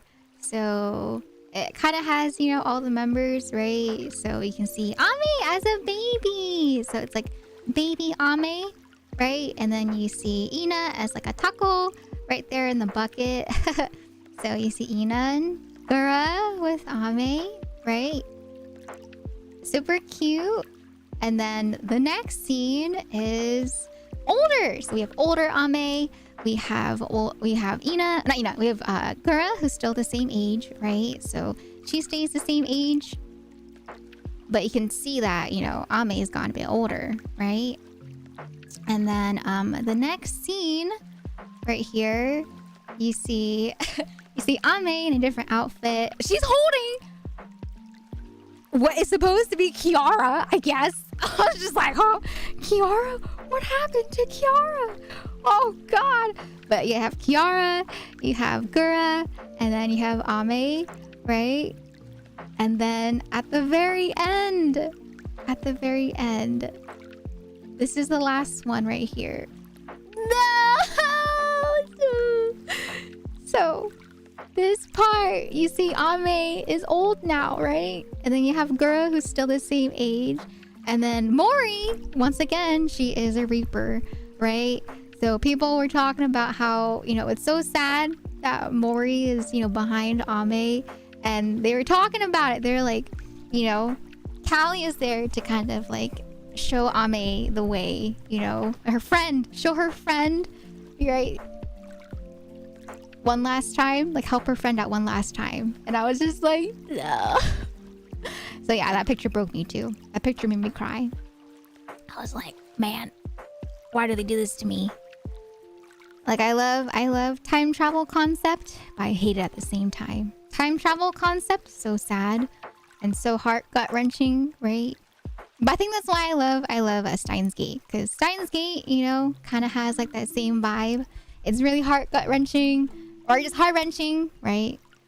Gut punching, is that how you say it? Gut punching, and just very emotional. So yeah, I'm sorry.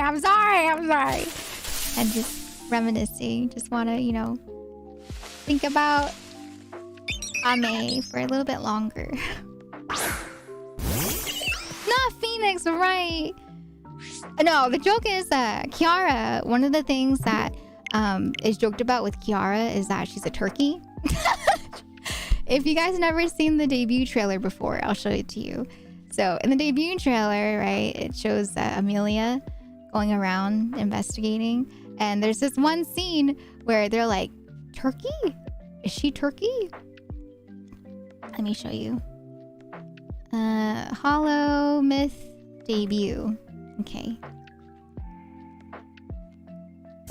Let me get the trailer. Okay.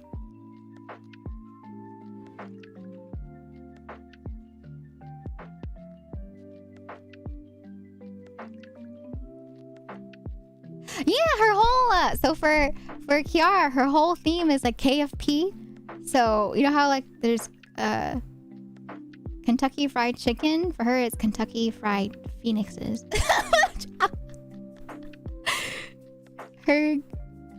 That's her thing. KFP. Alright, you guys see? Okay, so this is like the original, the very first Hollow Myth trailer that aired 4 years ago. Oh my god, chat. 4 years ago. 4 whole years ago. My god.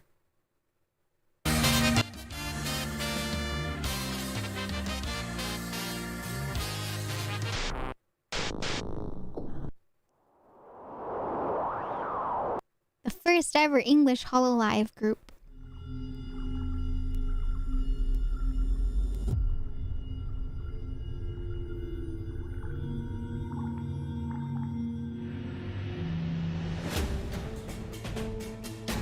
Oh my god, this is so nostalgic.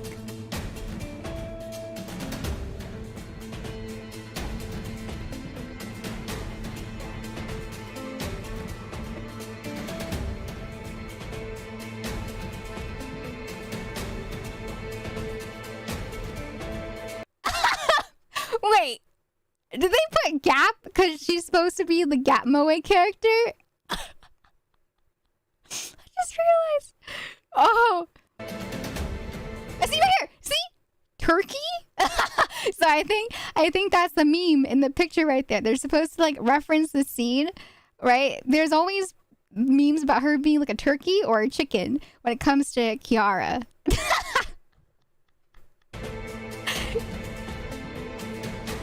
And you know what's even funnier? What makes it funnier is that in Chinese, if you say turkey, it translates to fire chicken. And Kiara, you know, she's a phoenix. So she truly is a turkey.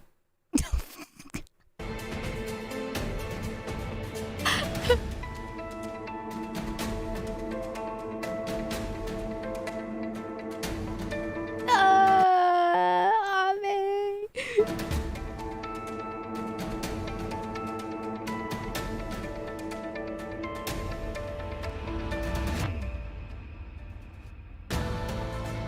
Man.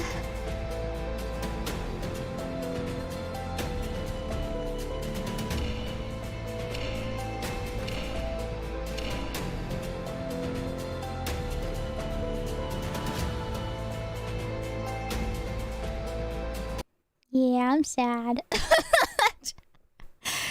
Oh man, not the doctor. Oh my god, it was so funny because so Ame, she was, you know, one of the first debuts that I watched, and it's so funny because everyone had like a very, you know, like straightforward type of debut. But with Ame, her design, she has like needles right on the side of her leg that has like this, you know, this mysterious fluid.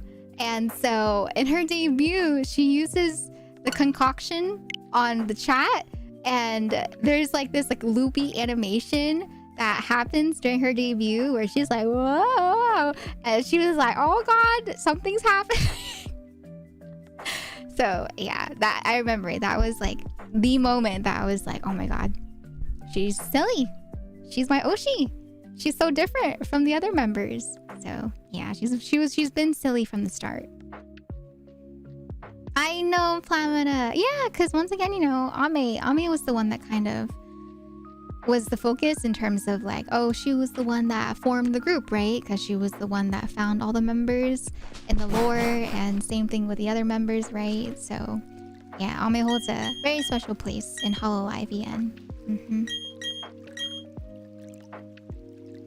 She's still my Oshi, okay, Derpy? She's still my Oshi, alright? She's still an affiliate, okay? She still will pop up during stuff like songs and projects, okay?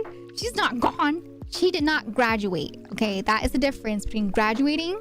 She herself, she did not graduate because she did it the Ame way. She decided to become an affiliate, right? The first ever Hololive affiliate after leaving.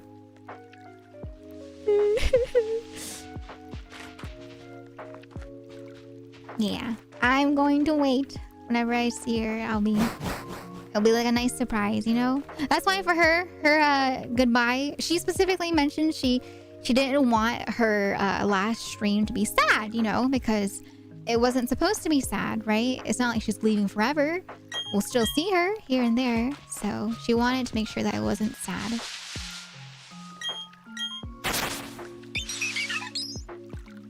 I wonder what she's going to be doing. I only know that I've only heard that she's just gonna be in this like upcoming song that they're doing. And during the Hollow Myth collab, she said that she would try to ask to be able to join in certain projects or certain events. And if Hololive staff approves of it, then she'll be able to pop up. But yeah, they need approval for whenever she does want to pop in for events and stuff. So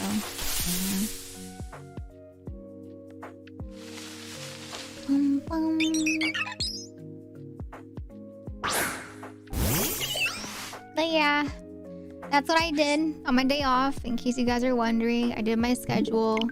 I cried.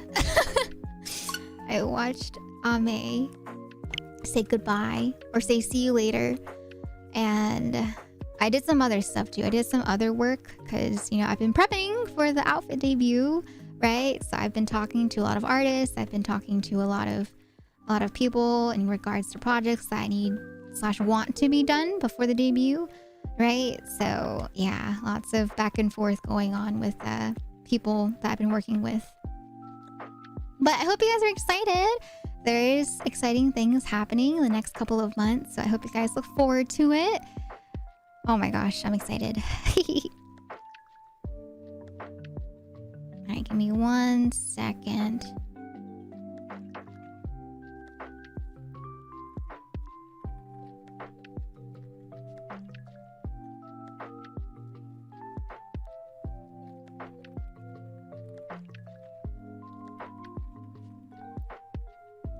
Okay, alright.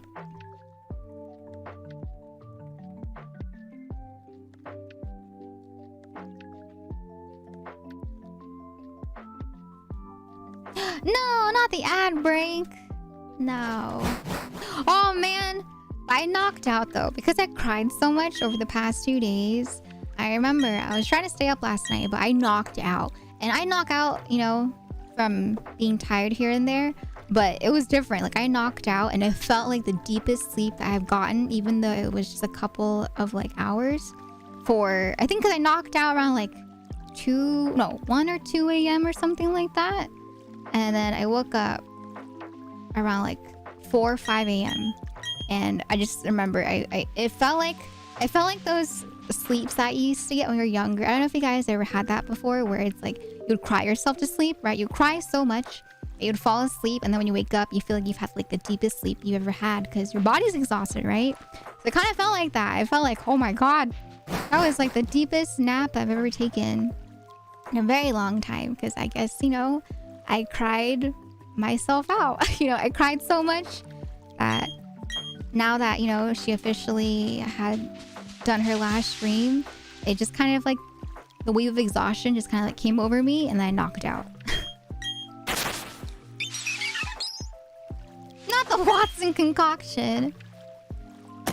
But because of that, you know, I woke up, I took a shower, I went to bed after my shower, but then I woke up really early. I woke up pretty early again. And so I wasn't able to fall back asleep because, you know, I had slept so much from knocking out, right, during the night. So I woke up, and then I was really tired because I had been up for a couple of hours by the time it was like noon. And I was really tired, so I wanted to sleep at least like another hour or two just to make sure that I was rested for stream. But oh my god, chat, I knocked out. Like I fell asleep again, but it was like I woke up from a very, very, very vivid dream. And let me tell you, I'm a very vivid dreamer, but there are some times where my dreams are like too vivid, and I'm just like, oh my god. I wake up and it feels like I ran a marathon. So even though I slept for like an hour or two, it did not feel like I slept. It felt like I ran a marathon. Hi, hello, Kana, welcome on. Sydney! Elve Heart, as always, a pleasure to be a part of this wonderful community. Elve Love, good luck with the Piplup hunt of less than 3. Sydney, it's always so nice to see you. Thank you so much for the resub for 43 months. I hope you enjoy your emotes as well as your sub badge. Welcome to the tea shop. I hope you enjoy your stay as a tea bun. It's always so nice to see you, Sydney. Thank you so much for being such a wonderful member in our community. Thank you for the good luck. Thank you, Sydney. Thank you, thank you. But yeah, I had a very vivid dream, and I don't know. You know what I thought of? I know some people, so I don't know if you guys know this, right? But people think of images differently. Some people, if you read a book, for example, they can see and picture things happening as they're reading the book, right? Whereas some people, they cannot imagine, like they don't have that imagination of aspect of being able to like see or picture like pictures of what's going on in the story, right? So for example, if I say the sentence, a fox jumped over the moon, some people are able to picture, you know, the fox jumping over the moon just from hearing those words. But then the other people, they cannot picture it in their head. Yeah, aphantasia, right? And then there's also different degrees of it. There's like different levels. Some people, the most iconic imagery that's used is an apple.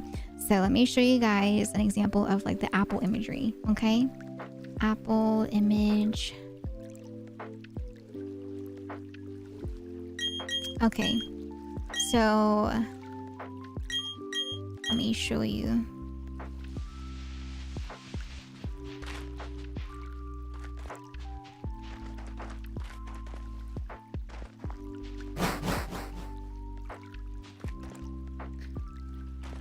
So right here is the image of like the different levels, right? So as you can see, you know, number 1 being like someone that can fully visualize like all the colors, the depth of it, the shape of it, the full like 3D apple, right? The leaf and like the just like shape of it. That's like full on being able to see the image of it. And then the number 5 is the one where people cannot imagine it at all. Some people can only imagine like the sketch of it. Some people can only think of like it in no color, right? So monochrome colors. Or monochrome, right? They see it in monochrome. Some people see it as more like 2-dimensional, and then some people can see it in full like 3D. So yeah. People usually, when they think of like aphantasia, they think of people that are number 5, where they can't see it at all. But there's different levels, as you can see right there. So yeah. How do people who can't visualize enjoy books? People can still enjoy, you know. It's like for people that can see images, you know, it does add like a little bit in terms of what I guess most people would think of if you don't have aphantasia, but anyone can enjoy books. Even if you just read the words, you're enjoying it for the story. The story is still there, right? Like, some people can imagine it, but the imagination part isn't the main takeaway from reading, right? When you read, you're just reading mostly for the story, or you're reading for the facts, if it's like a history book, right? So some people that can imagine might enjoy it, but it doesn't mean that people that can't imagine don't enjoy it, right? I've got a friend that's an avid reader. That's number 5. Exactly. So yeah, it's something that I didn't know about actually for a long time. And so yeah, I wonder if other people knew about it as well. If I'm focused, I can do A1 or 2, which is why I like audiobooks. Ah, yeah. Yeah, same thing, right? Some people like audiobooks. Some people don't like audiobooks. Hearing music and creating anime fights in your head. Oh, that's another thing too, right? Is what is that word for people that can see colors of like songs or of names? That's another one too, right?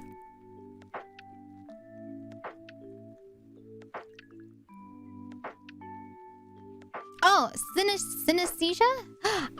Yeah, synesthesia. So synesthesia is also another interesting concept where it's when you can hear music, right? But you see shapes, or if you hear a word or a name, you see a color, right? And so that was something that I also was not familiar with until I got to around high school when we learned about it in psychology. So that's something too that people don't realize. I read a huge amount and I'm like 4.5. Just don't like books with trash story that only get popular because ambient descriptions. That's the only thing that I lose out on, in my opinion. I see. Hi Tay, welcome on in. How you doing today? Do you mean like you were Tay under a different username? If you had a different username, then feel free to let me know. We had a couple of Tays in our community. Hi CC Afton, welcome on in. Hello Neens. Hello the Lord. I'm hunting Lugia and Shield. Oh, good luck. I hope you're able to get your Lugia. Oh my god, I feel like legendaries is a whole different challenge of its own. Oh my goodness, I cannot imagine hunting for legendaries. Thank you Neens for the happy shiny hunting. Thank you. Anecdotally, I've heard many synesthetic people have trouble with foods. Really? I've heard that, yeah, people, with synesthesia, they have, their own problems that they have, along with, their ability to be able to see words, or see colors with words, or to see shapes from music, right? So many emotes, how do I get those? You can get emotes on Twitch if you subscribe to a streamer. So yeah, subscribing, it allows you to get the ad-free viewing, right? So you don't see ads while you're watching, and you can also get emotes to use from the streamer that you subscribe to. But yeah, if you have more questions, you can feel free to ask. But yeah, subscribing is how you're able to get the emotes of a person's channel. No, Vindicel! Oh my god, that sounds so stressful. Oh my goodness. You're shiny hunting, my boy? Oh, Tay! Piplup was the boy of 2020/2021, right? When Diamond and Pearl first came out. Oh no, 2021. 2021, I believe, is when it first came out, right? So, the boy indeed. The boy Piplup. Or the girl, if I get a female Piplup.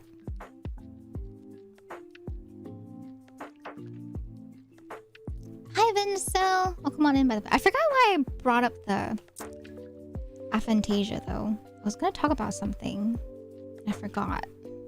What was I gonna say? I forgot. Oh, I was talking about my debut, right? How did I get to aphantasia for my debut stuff? You think this is the one? Oh yeah, Jin? Alright, Jin. Let's see if you're correct. 50-15. Let's see. Will this be the one? Right here. Right now.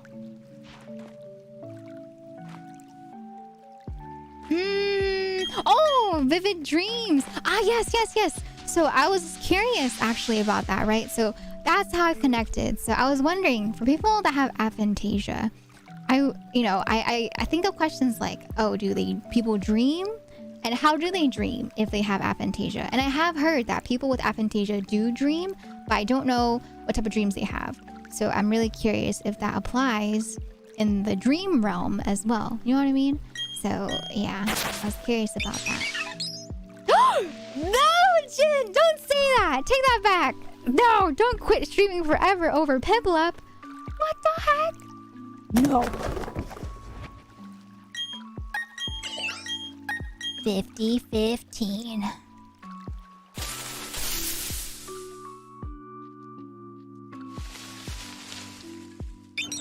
What's it going to be?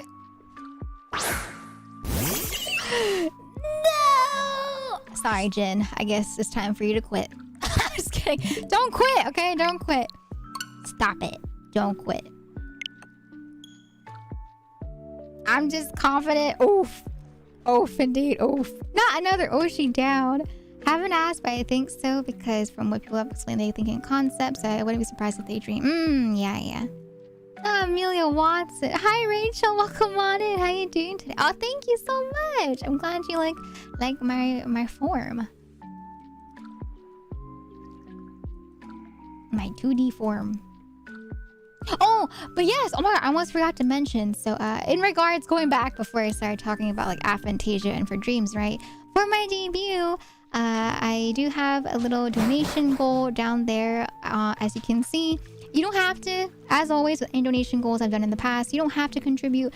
That's just there if you guys want to help out. But it's just there for my new emotes, right? As of right now, I don't have new emotes yet. But yeah, if you guys want to help support me for the debut happening in a couple months, I do have a donation goal for overlays, like new overlays, as well as for new emotes, because they are expensive. I checked the rates of the people that I want to work with, and they're a little expensive. So they're just there if you guys want to help out. But of course, as always, you do not have to contribute at all if you don't want to. Or if you can't, I always recommend putting yourselves first, okay? Please put yourselves first. And then if you want to help out and you do want to help me financially in terms of, funding for the debut assets, then those are just there as like a bonus. So just there if you guys want to help out, but you don't need to help out at all. It's just there. Bet your new debut model is shiny Piplup. How'd you know? I'm debuting as Piplup. Oh my God. Maybe the shiny Piplup is the friends we made along the way. Not the friends we made along the way. There are lots of friends though that I've made along the way in our shiny Piplup hunt journey. I've met so many people in this journey, and it's so funny. It's so funny whenever I, either raid someone or if I pop into someone's stream and they ask me, like, their first question is, "Oh my God, Elvira, are you still hunting for that Piplup?" And I'm just like, "Yeah, I am." And then their reaction is like, "Oh my God." And I'm just like, "I know, me too. Sorry, Jin." Oh no, you're correct. You said it's definitely not this one. You're right. When Elvira debuts, she evolved, yeah. We even had a preview on Twitter. She had it as her profile picture. Excuse me. That profile picture was for chat. Okay, you guys chose that picture. Okay? Alright, Jin. But you're good. You can start your streaming career again, because you did in fact guess the right one. Can you imagine though? What if it was a shiny Piplup on that one? Shiny Piplup really said, "Oh yeah, watch this."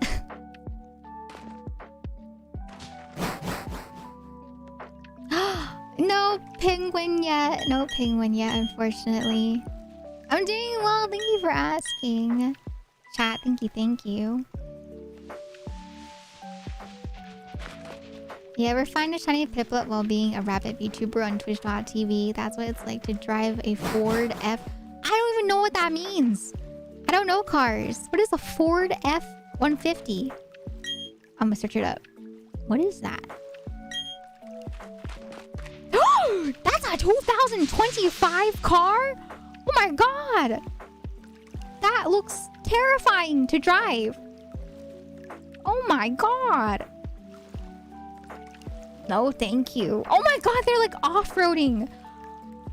Yeah, I don't think so. No, thank you. I'm good. Is that what you drive, Jin? Do you drive a Ford 150? Is that what it's like to be at twitch.tv/Jinko? Jinko underscore. Oh my god. It's the most popular pickup truck in the world. Why? Is it really that good? We pulled more Pokemon TCG cards this weekend and I feel this vibe of waiting. Is there a specific card that you're trying to get? Hi, Davey. Today is the day. I hope so. There's the tough and stuff. Oh, I know what you're talking about. I used to see all those car commercials back in the day when we used to have cable TV. Or just no cable as well. You're trying to get the Gardevoir story card? Good luck, ma'am. Good luck. That is crazy. That's crazy. That... I just... The reason why I have that tone is because I've seen Wuppo pull so many cards just to get one special card that he wanted, right? And he spent like hundreds of dollars. And so the fact that you're trying to get 3 cards to finish the Gardevoir storyline, that's a lot of money, ma'am. That is a lot of money and a lot of luck if you want to get that. That's good. Congrats on the Gardevoir EXs. Yeah, those special cards though, that is hard. That is very hard and lots of money. I would just buy the card. No, yeah. That's why a lot of people end up just buying the card, right? Is because they just feel like it's gonna be more worth than spending like hundreds of thousands of dollars on the cards, right? Oh, not too serious. It's more for the memes. Oh, okay. If it's for the memes, then yeah, that's okay. I thought you were like all in, man. I thought you were like hard set on it. Like, I want it, and I'm gonna get it. I was like, oh my god. Likely you're gonna just get the card, but oh, you're building a deck too. Nice. What's another thing aside from shiny hunting that would take this long? A debut.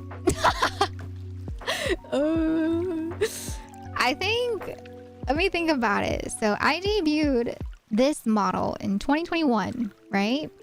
And then by the time that I had debuted in 2021, I was already thinking of like how to debut my next model, right?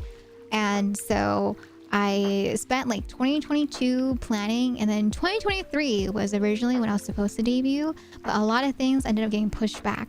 So yeah, now we're in 2024. So yeah, it's been about 3 years since I first debuted. And originally I was planning on getting like a new model every single year, or at least a new outfit every year, right? But that did not happen. So yeah, it's been about 3 years since I first debuted, and I've been planning this debut that is supposed to happen in the next couple of months over the past 2 years, I would say. So yeah, it's been a very long time, in the works for my my new outfit. But I'm excited. I'm very excited for this debut. Oh really? Yeah, I began streaming in 2020 when Animal Crossing first came out. This was when I first initially got into, you know, streaming for funsies, and then I got into VTubing because of HoloLive EN, like I talked about earlier with chat. So yeah, it's been a long time. Back when I was a VTuber, back in my day. Oh, you debuted in November of 2020. Let's go. Sheesh. And you were like around at the beginning. You were around at the beginning, Jin. Oh no. If I think about it, I think I debuted in, was it 2021 or 2022? I think it would have been 2022 that I debuted, because 2021, I think I remember I was a PNG tuber that entire year because I hadn't gotten my model yet. So I was still a PNG tuber, but I was still in my VTuber design, if that makes sense. Because I remember I had the ghost model that I was using when I first did my shiny hunting. Okay, yeah. Yeah, so I debuted in 2022. So it's been... Oh, no! It says this model... Oh, so my model and debut had been in the works ever since July 2021. And then I debuted on August 14th, 2022. So it took me about 1 year of planning to get to my first debut. And it's been 2 years. It's been 2 years since I debuted. So yeah, I wanted to debut last year for the 1 year anniversary. But yeah, plans ended up getting pushed. So I'll be debuting this year in 2024.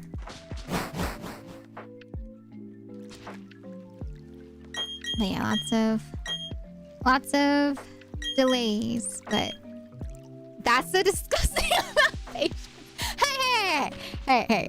For me, the reason why I'm so patient is because, you know, the people that I worked with, right? They're lovely people and they needed more time. And for me, especially when it comes to working with artists, if they need more time, I'm okay with it, especially if it means that, you know, we're not compromising their quality.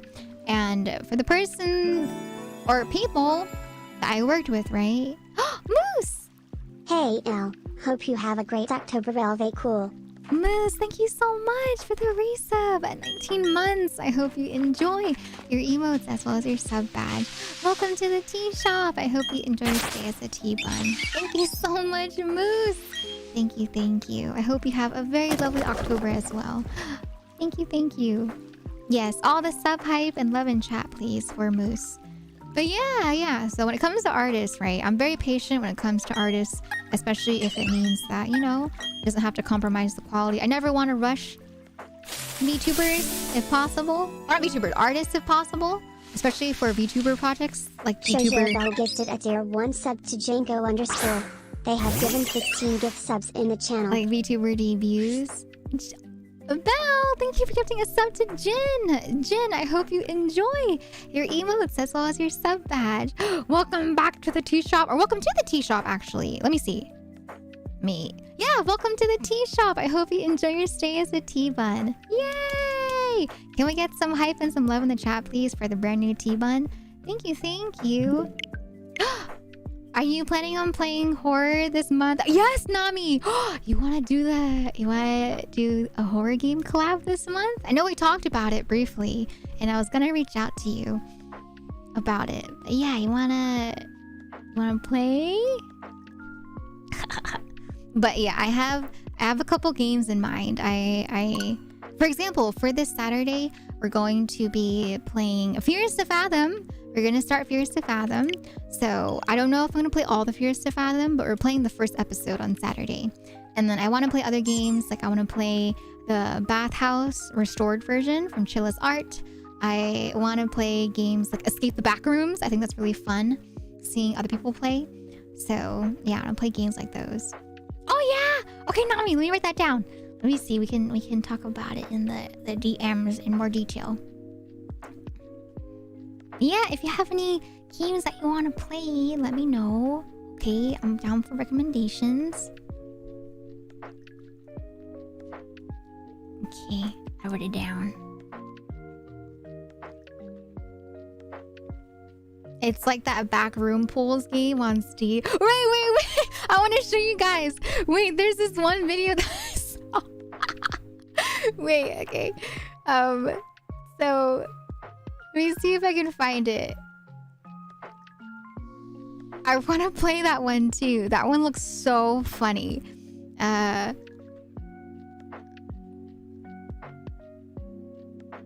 is it?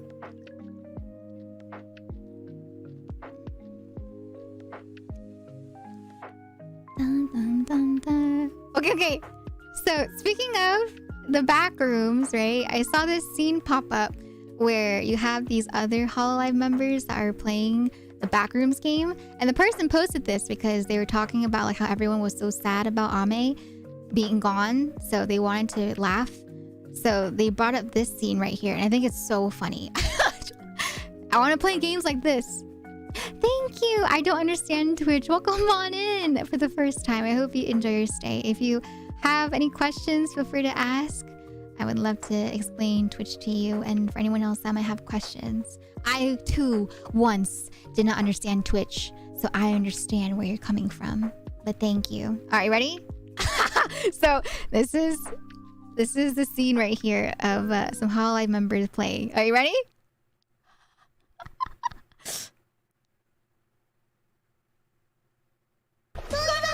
So what happens is the person screaming is gonna get glitched out and they're gonna be stuck.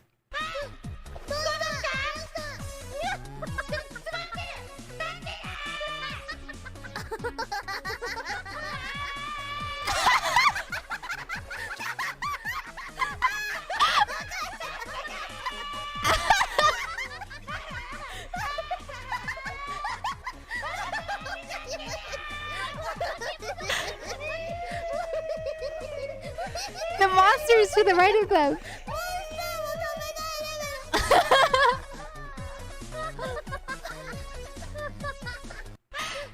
Yeah, they were bugged out and the monster was like stuck to the right of them, right? But yeah, I love glitches like that when it comes to games like Escape the Backrooms or Into the Backrooms, right? I think this water one is like, is that Into the Backrooms? I can't tell. I know Escape the Backrooms is different. Into the Backrooms. I really want to play a Backrooms game. It looks really fun. Yeah. Okay, back to Pokemon Lo-Fi music. Oh yeah. There's so many backroom games. I'll probably look into it. I want to play. I'm gonna be terrified, but I'm also gonna have so much fun. Hi, Angry Potato. Welcome on in for the first time. How you doing today? Welcome. It's not no fun being the kind of person that laughs at others playing and sweating the second your menu opens. Wait, what do you mean? Huh? No fun being the kind of person that laughs at others playing and sweating the second your menu Whoa! Cat sitting very comfortably but heading down a grand space adventure. Wappo, thank you so much. Thank you for the resub at 51 months. I hope you enjoy your emotes as well as your sub badge. Welcome to the tea shop. I hope you enjoy your stay as a tea bun. Thank you, Wappo. Welcome. How you doing?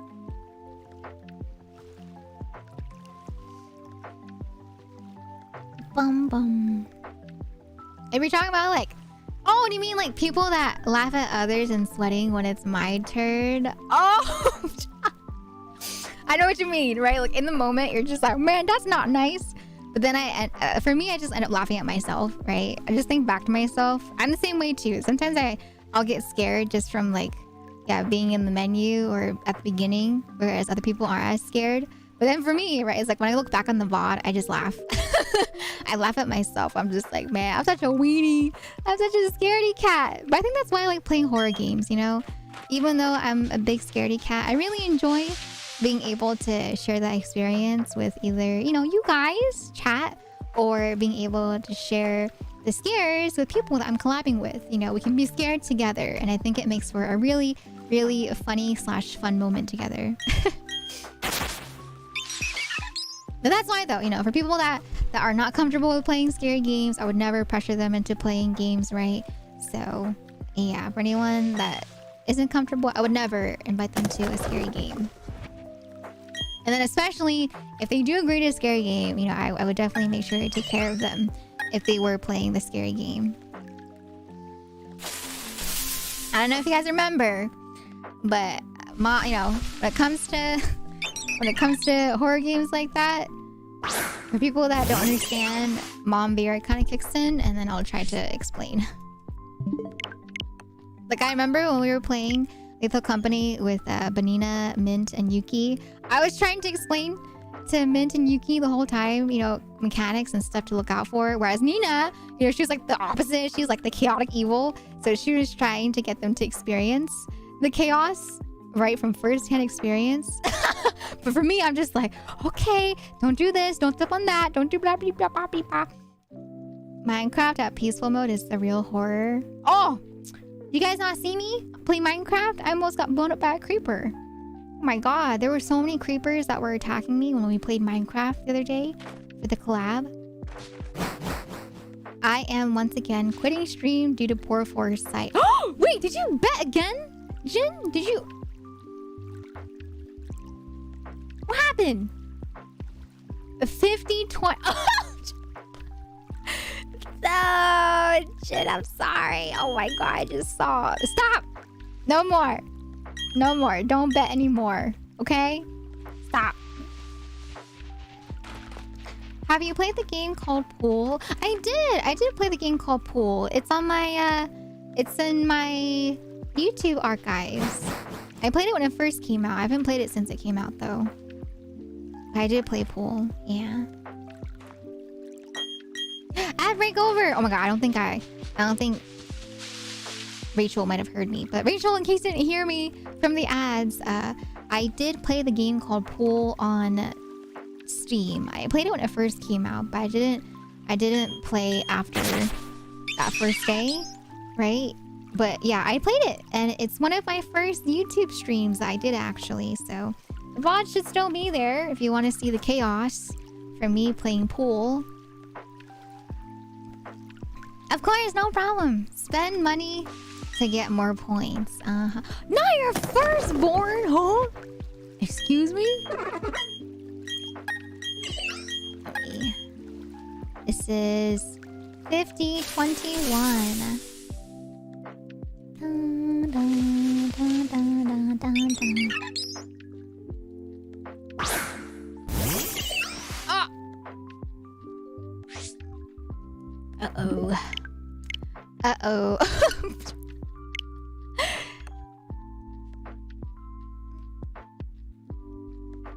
Dun, dun, dun, dun, dun, dun. Wait! Oh my gosh! I want to add this emote. This emote looks so cute. We're gonna add that emote, okay, chat? So that whenever I'm streaming scary games and you guys are scared, you can use that emote, okay? We can all be scared together. It's so cute. It's like a little scared face. It's like...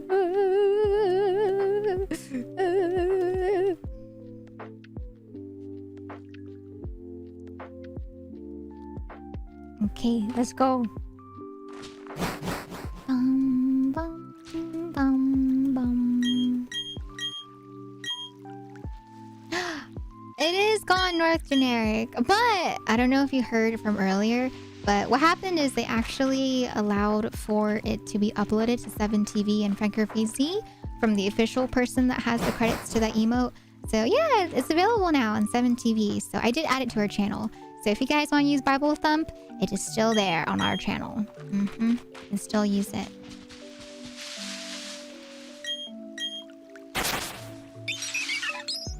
Nah, bye-bye, Jinko Jr. Oh my goodness. Oh, they made it global?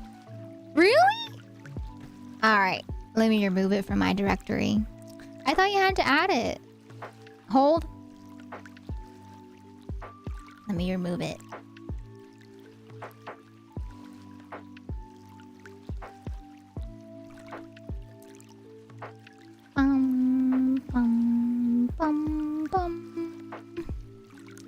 My emotes. Okay. Let me get rid of it.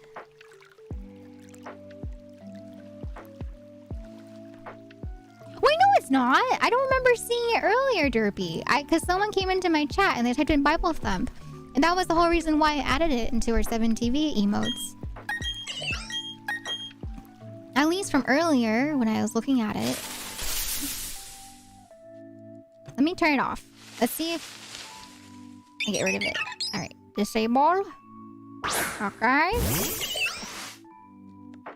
Let me remove it.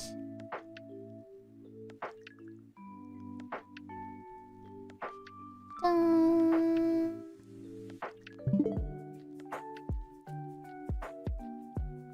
Does it still pop up? We good? Gucci?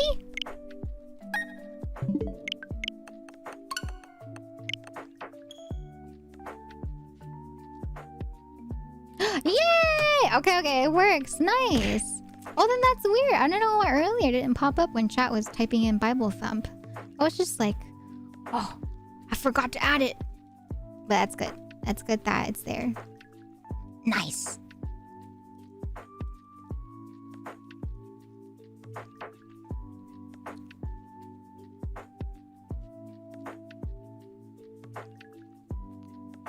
Oh, has to be exact spelling. Maybe that's why. Oh, that's true. I see. I see. I see. I see.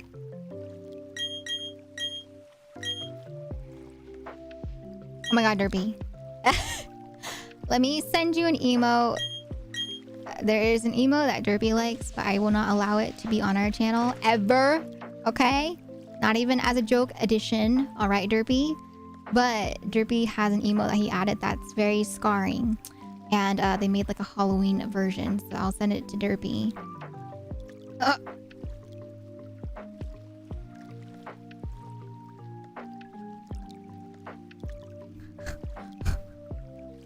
Okay, send it Derpy. I can't tap complete FFC global emotes though for some reason. Sometimes, yeah, sometimes the extensions bug out, unfortunately. So it could be that. You love it? Oh, I'm glad, Derpy. I'm glad I could help you update for the holidays.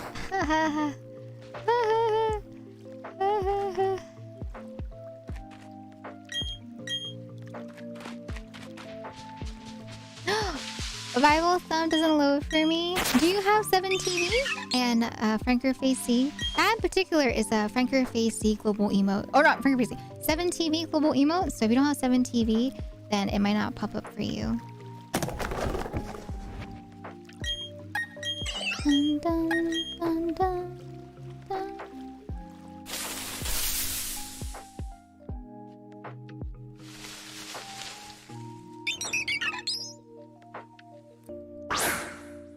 But yeah, if there's any more problems, just let me know and then I can try to fix it. Also, do I reveal this? So there's been lots of things that I've been working on behind the scenes with artists, as I've been talking about, right? In particular with my debut. And a lot of stuff has been, for the most part, NDA.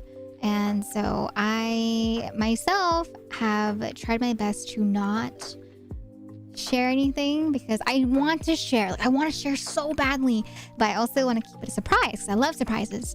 So I really want to keep the stuff in regards to my debut a surprise. But there is an upcoming project that is not related to my debut. And so I want to talk about it, but I don't know if I should. Do you guys want to know what the next cover is going to be? I am working on a new cover right now. So do you guys want to know what the new cover is going to be?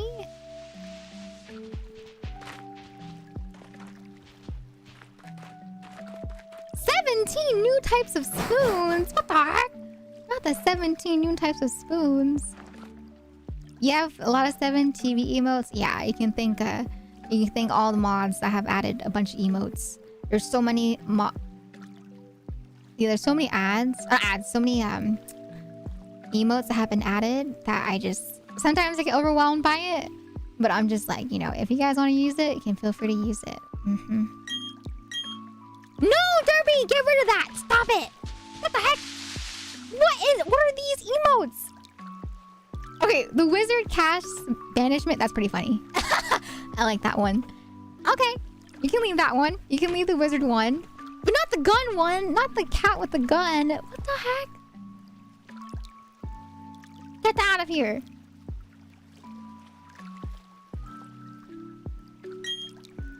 That's her in Final Fantasy. What do you mean? I'm a bard. I'm a bard in Final Fantasy. I just sing songs and shoot arrows. I just go with arrows.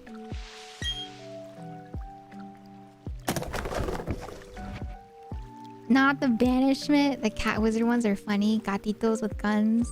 I like the gun cat. Alright. I guess we can leave that one since we do have Apple Cat Run. Or Apple Cat Gun. Okay. Alright. We can leave it for Halloween, okay? But then after Halloween, I'll get rid of it. Okay? Alright, chat?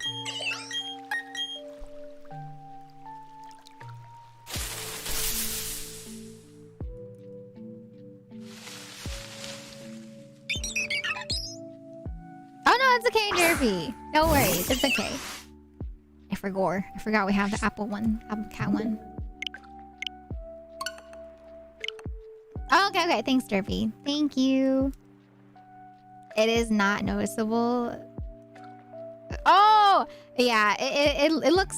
I can't really see it in the smaller version, but when I see the enhanced version, I'm just like... Oh God. Oh my God. Alright, chat.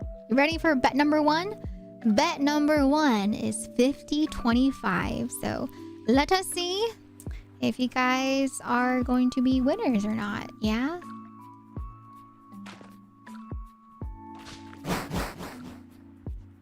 But if any of the mods are here and are available, can you guys make a poll on if chat wants to hear the next cover that I'm working on or no?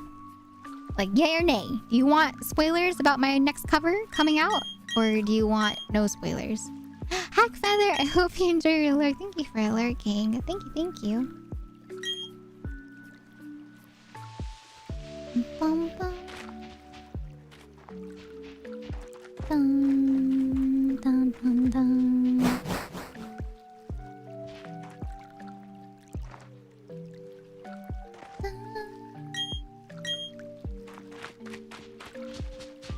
Alright, you ready, chat? You ready? Okay. Oh, and there's the poll. Alright, so feel free to vote, chat. What? What does that mean? Show us the blanket. What does that even mean? Huh? Alright. Will you guys be winners? Or will the doubters believe and win once again?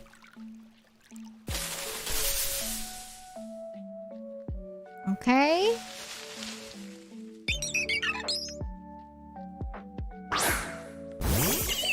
No! It is not. 50-25.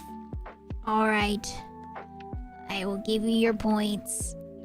To the 99% that said no way. Take your points! Take your points. Oh, because it's called a cover. Like a blanket cover. I get it. Next one is going to be a 50-50, okay? So, yeah, 50-50 will be the next prediction. Oh, okay. A lot of you guys want to hear the next cover that I'm going to be covering. I'm sorry, Plemina. I'm sorry. I believed in myself, too. And Piplup was like, oh, yeah? Well, sucks to suck. 50-50 has to be the one. That's true, right? I mean, the odds aren't 50-50. Why does cover look to be spelled wrong? It's the moment when you start looking at a word too long and it looks incorrect. I hate that moment. I had that so many times back in school. And I remember I'd write essays late at night. And I'm just like, what the heck? Why does that word look wrong?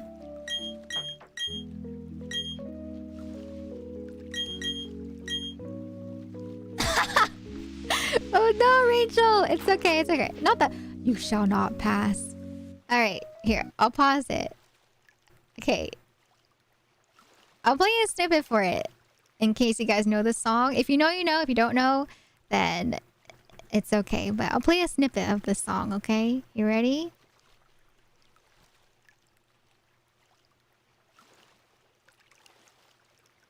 Ooh, so that's the next cover that we're gonna be doing. But I won't reveal more than that for now, at least. But yeah, that's the next cover that's gonna be coming out on my channel. Most likely, I want to say end of this month at earliest, because I do have to pay for it, and there's a lot of work to be done for the vocals. It is a very hard song, so it's a little different from the songs I usually cover. But yeah, I hope you guys are excited. I thought it was Fire Emblem for a second. Here, I'll play like the first verse. So it's not me. This is the original person that covered the song, or that did the song. This is an original song from a Hololive member. Ugh! So if you know who it is, then you know what the song is. But this is her singing the song. So this is the original right here with copyright on YouTube. But there you go, chat. So that's the next cover that I'll be doing. And like I said, it'll be released most likely at the end of some point in November. So end of October at earliest. And some point in November at latest. So yeah. It's very different, once again, from covers that I've done before. So it is a big challenge. But it was, yeah, I'm pretty excited. I'm pretty excited to try out this song. So I hope you guys look forward to it. But yeah, that is a song that I'll be covering.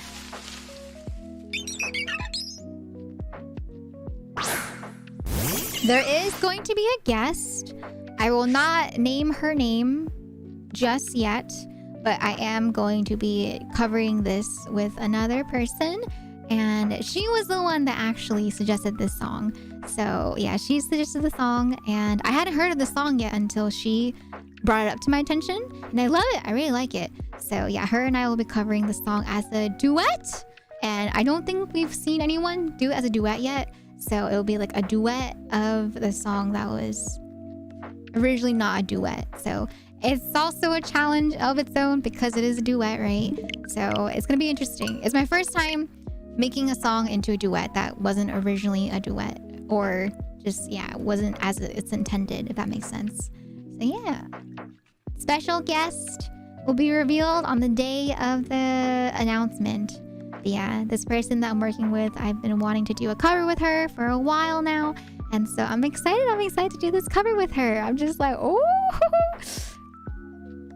Mom Vera. Okay, Mom Vera can't even speak English fluently. So I don't know how she's going to cover a song that has English and then has Japanese as well.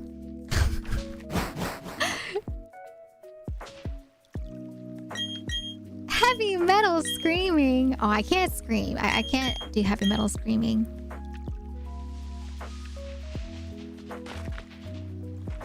Oh, she got it covered? Oh, okay, I see. Yeah. Yeah, Mom Vera is definitely not the type to just karaoke the really old school songs. Mom Vera and Dad Vera, longest time growing up, right? Mom Vera, she always karaoke's like the really old Chinese love songs, right? The da da da da da da da da da. I don't know if you know that one, but that's a very traditional, nostalgic song from back in the day for Chinese songs. So yeah, she likes that song a lot. Me go home. Okay. Safe travels home, Derpy. I think it's like China Lee. Something. I don't remember the lyrics though, because the only recollection I have of that song is when I was younger, on the home videos that my dad would record of Mom Vera just singing karaoke, and then you have small Vera just like sitting on the sofa staring at the TV. When Mom Vera sing Bakamitai? No, not Bakamitai. She's very like a... How do I describe this song? It's like a... It kind of gives off the same vibe as like Bakamitai, right? But it's like very, very old Chinese songs that she would sing. And then you have my dad. My dad, he really enjoys, old opera, but he also really enjoys a lot of, more westernized songs. Like he loves Celine Dion. He really enjoys a lot of songs from musicals. He really, really enjoys the songs from Disney, especially, right? So Dad Vera is more of the person that I would think would probably karaoke with me. If I ever did a karaoke with my parents, Dad Vera would probably do it. Yeah, my dad's a romantic. My dad, he loves... That was how I got introduced to Disney, actually. My dad was the one to sing songs like A Whole New World. He sang the song Beauty and the Beast, right? Like, he was the one that introduced me to all the Disney songs when I was little. Because I didn't know about Disney, but I only knew about the songs from my dad. He would play them in the car. He would play them on the speakers in the house, right? So yeah, Dad Vera. Dad Vera is Very, very big romantic. He likes the romantic love songs. Yesterday? Excuse me. That was a very long time ago, okay? That was a very long time. Very, very long time ago. You know what I saw? I saw this tweet. Someone said, I can't believe that there are people out there that are using their birth date as like to fake their age, right? Because, you know, like back in the day, a lot of websites, they would say things like, oh, you have to be 18 years of age or older to sign up for this MMORPG, right? And then a lot of people back then, you know, they wouldn't really be truthful about that. And they would just choose like a random number to be considered as like, you know, 18 or older. And then someone on Twitter, they were like, I can't believe there's a kid that is using my birth date to get into a website. And I was just like, oh my god, I didn't think about that, but I was like, oh, that's true.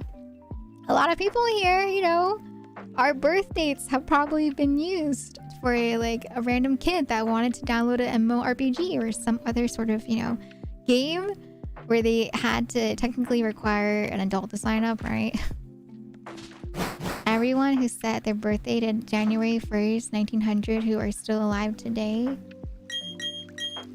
I am from not February 30th, 1102.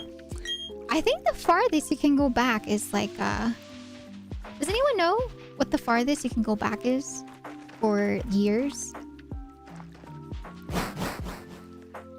Really? Since 2018 you put 1/1/2000? Oh my god, that's surprising that you put 2000. I thought a lot of people would put like, you know, 1900s, right? Because there was a point where people were like, oh yeah, if you just see 19, then it's like automatically realize that they're over the age of 18/21. 1900, we're the adults using us to play. Exactly, we're the adults, right? We're the adults. And they're the ones using our birth dates for their MMORPG access. Thinking about it, MMORPGs are super popular amongst the 1900s. It's not 1900s even. It's the 1900s and early 2000s. I feel like even nowadays it's still popular, but not nearly as popular as back then, right? But yeah, I definitely think it was like 1900s and early 2000s that it was very popular. Did we do a prediction yet? I think I forgot, right? Prediction. Oh no, I didn't do it. Okay. All right, chat. Next prediction. This is going to be a quick one. So we got about 2 minutes. 2 minutes to vote. Will I get a shiny Piplup or Starly by 50-50? Feel free to vote right there, chat. 50-50.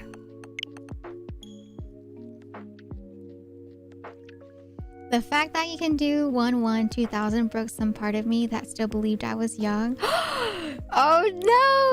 Isn't it crazy? When you think about it, right? 2000.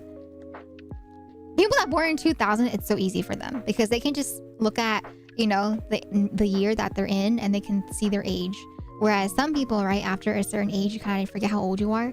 So you have to remember, like, how old am I? But for people born in 2000, you're the exact same age as the year. So for people that were born in 2000, you are 24 this year. Mm-hmm. But isn't that crazy? People that were born in 2000 are 24 this year. That's so weird to think about. I'm just like, oh.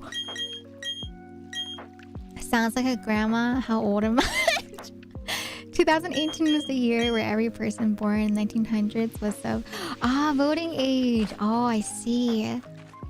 People born in 99 can also do that if they're born at the end of the year. Oh, it's true. Man, there was a streamer who did a fake giveaway for everyone born after X date 2006, where X month was. Wait, I thought that was pretty genius. Not gonna lie, I thought that was I thought that was pretty smart because that person, that streamer, they were an 18 plus streamer, right? So the whole reason why they did that is so that their mods could catch anyone that was pretending to be 18 plus and ban them from the stream, because streamers can get in a lot of trouble if you're in an 18 plus stream and there are minors in the chat. So yeah, I'm just like, for them, if they wanted to make sure that they had an 18 plus only stream for the sake of, you know, TOS, then good on them, you know, big brain. They're big brain for doing that. Oh man, what was it like back in the day? Excuse me. Back in my day, we went outside, not like, you know, kids nowadays on their iPads. Oh my gosh. But for real though, I was still, I feel like I was very grateful to be born in a generation where, you know, the internet had not completely taken over yet. Like, I still had a lot of internet when I was younger, but my dad, you know, my dad was kind of the person that forced Rovir and I to be active, right? He got us to go bike riding. He got us to go rollerblading. He got us to go on walks, go to the park and stuff. So Dad Bear kept us very active outside, as opposed to just being on the computer all day or on the games all day. So yeah, and we were still in a period where games and the internet had not completely taken over. What was life before widescreen mode? There is a streamer who had a 12? Okay, that, yeah, because if you're 12, you're not allowed to be on Twitch at all, right? So that's a different sense, you know, that's a different type of filtering right there. Oh my god. Yikes. Hi Blaster, welcome on in. Thank you for the redeem. Hi Maticus, thank you for the redeem as well. Nah, Blink 182 moment. Hi Lim, welcome on in. How you doing today? Don't try to say those words, because oh no, that's exactly why I didn't say it.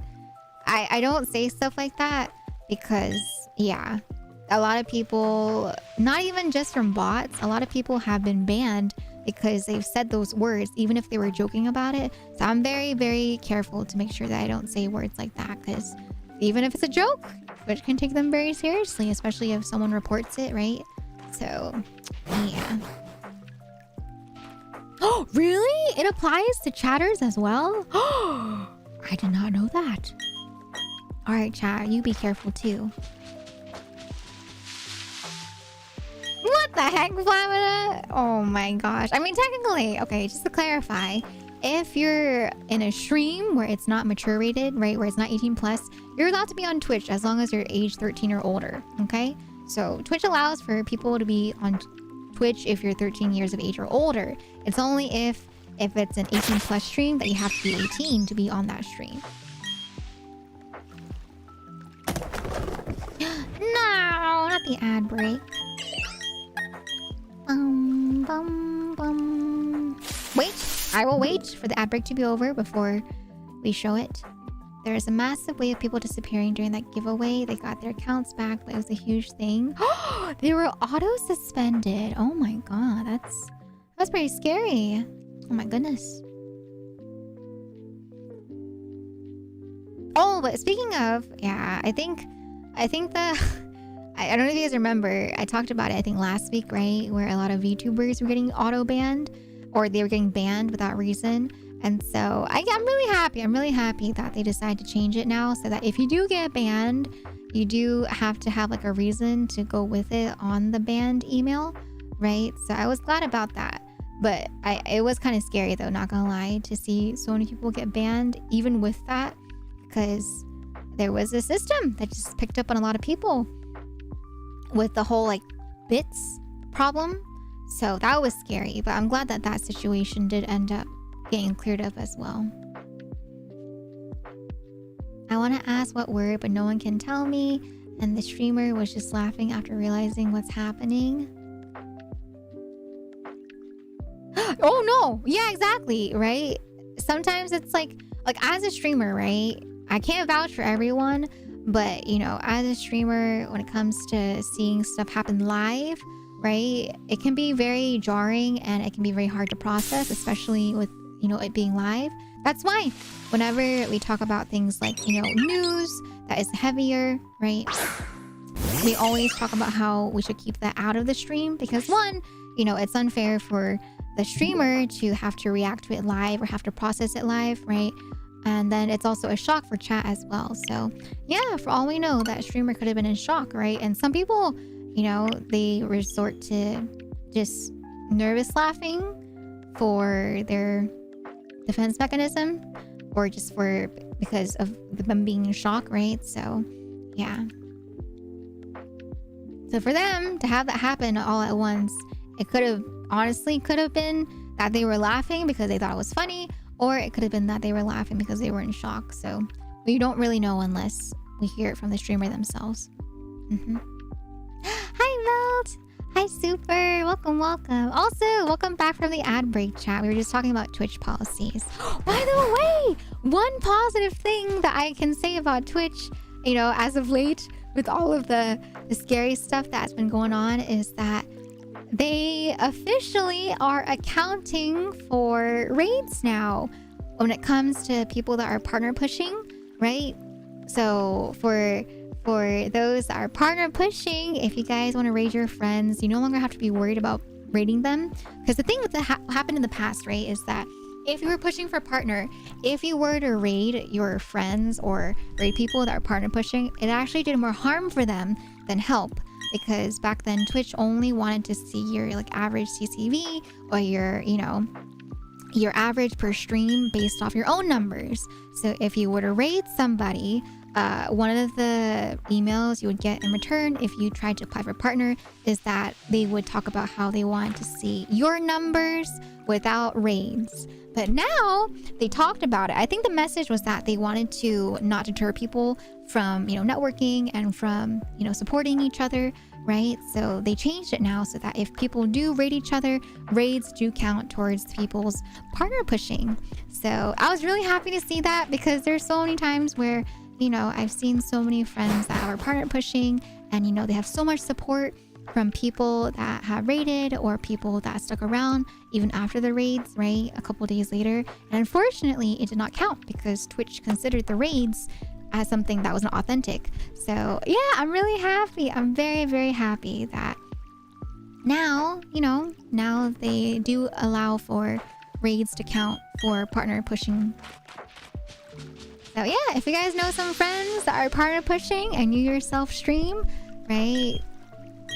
And keep that in mind to help a friend out. Hi Arnett, welcome on in. How you doing today? Welcome. Yeah, no more need to remove the question mark refer equals raid. Yeah, exactly.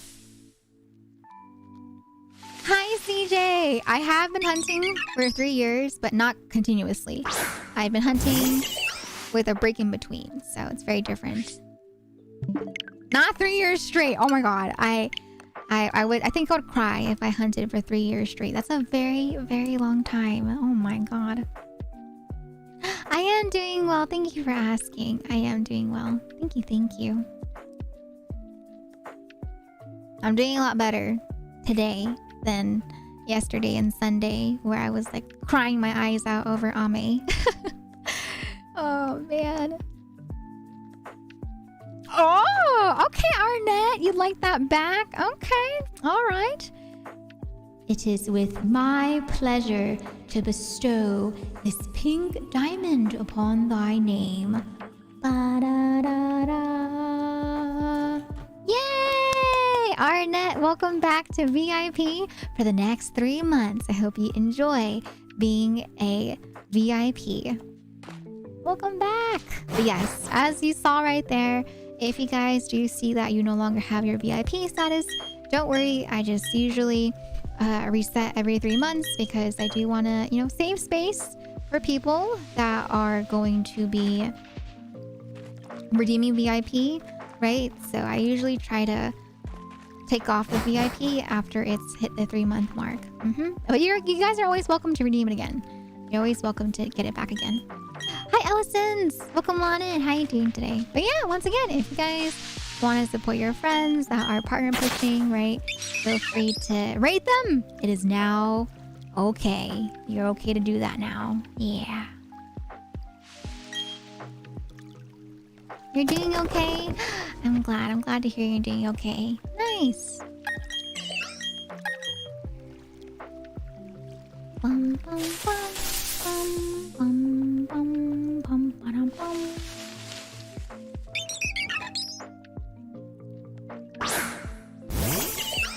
All right.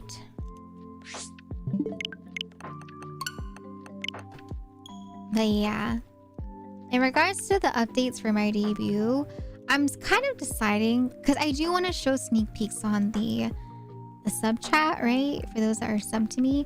But I'm also, I don't know why. I feel like this time it's a little harder for me to decide what to share and what not to share. Because when I first debuted, right, I kind of just did like a full-on design reveal at the very, very beginning when I first started, right? So people already knew what my design was going to look like because of the reference sheet.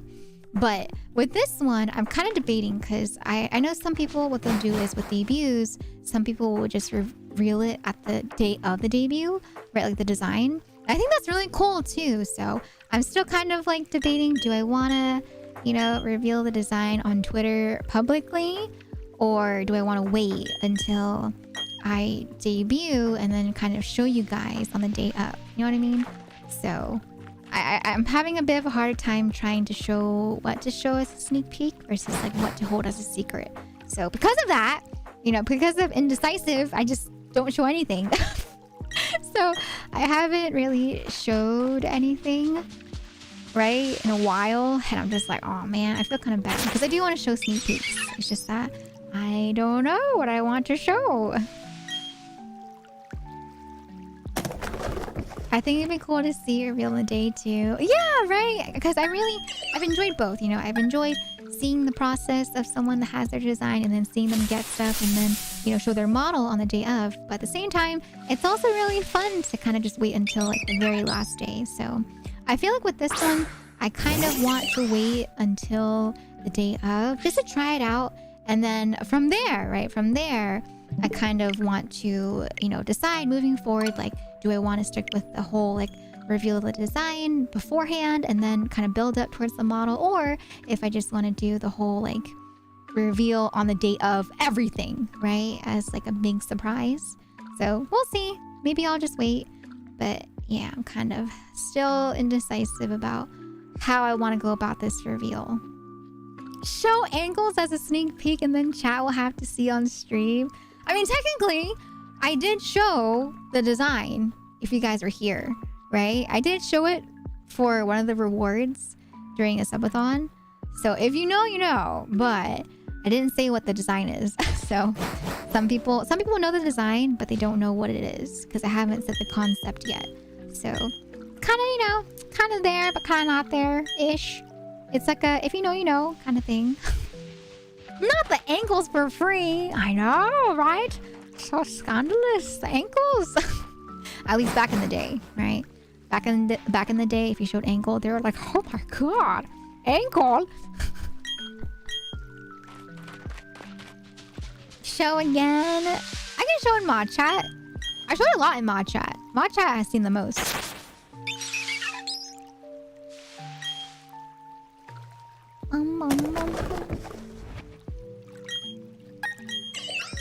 Oh, and then I really want to have my 3D model as well early next year. But, oh, I don't know if that will work. I'll have to see about that. I might be able to get the model commissioned, but it might be delayed in terms of like when I can set up the debut for that. Because that's gonna be a little bit as well. Because I do want to get that 3D tracking updated. I don't want to use VR because I feel like I want to be able to be 3D without feeling like I'm going to throw up from motion sickness. So 3D model, I do want to get started this year because commissions are opening soon for the person that I want to work with. So I might try to commission them, but we'll have to see because cost wise it might be expensive too. I am. I plan on playing a horror game every Saturday, at least this month. So starting on this Saturday, I'm going to play Fears to Fathom. We're going to play the first episode of Fears to Fathom. I don't know if I'll play all 5 episodes, but we're going to play Home Alone or Fears to Fathom on Saturday. And then I do want to play the restored version of the Bathhouse game from Chilla's Art. And then I also want to play Escape the Backrooms. I want to play some other horror games as well. So lots of horror games planned. But we'll just have to see when I play them. And then for the week of Halloween, I think for the week of Halloween, I want to play a horror game every day. So starting on Sunday, the 27th, the 29th, the 30th, and the 31st, I'll play horror games all week long. So that will be a special Halloween week. But yeah, I've had horror games lined up for a very long time now. So I'm very excited. Very, very excited. My 3D bunny can't be this motion sick. I am though. God, I hate it. I hate how motion sick I am. Sometimes it's a toss-up. It's like sometimes I don't get motion sick that easily with VR, but then sometimes I get very motion sick right away. So sometimes I'm able to last for a while in VR chat, but then sometimes it's like 1 minute into VR chat and I'm just like, all right, I'm good. I need to go lie down or I'm gonna throw up.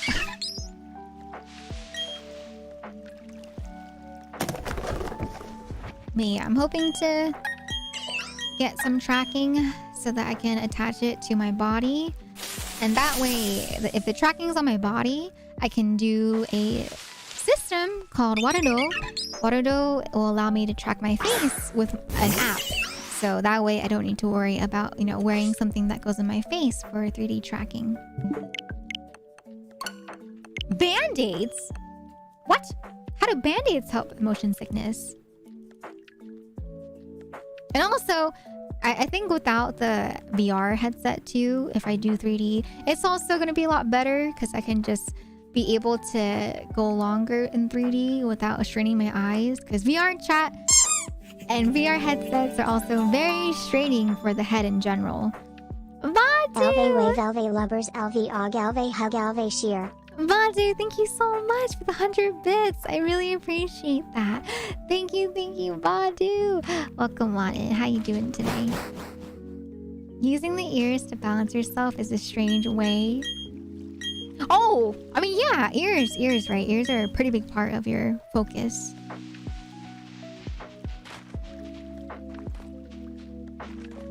Oh, not Band-Aids. Oh, bands. Ah, I see.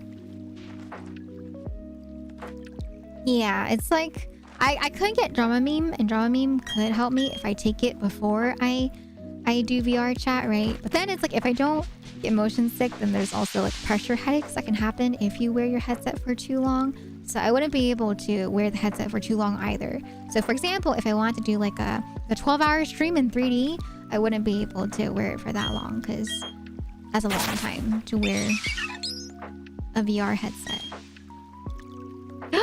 Oh really? Stray did make me motion sick. I do remember that. Yeah, Stray got me pretty motion sick during some of the gameplays that we did. What the heck, Guapo? What's that emote for? Hello.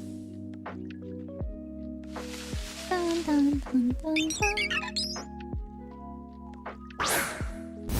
Bum, bum, bum, bum, bum, bum.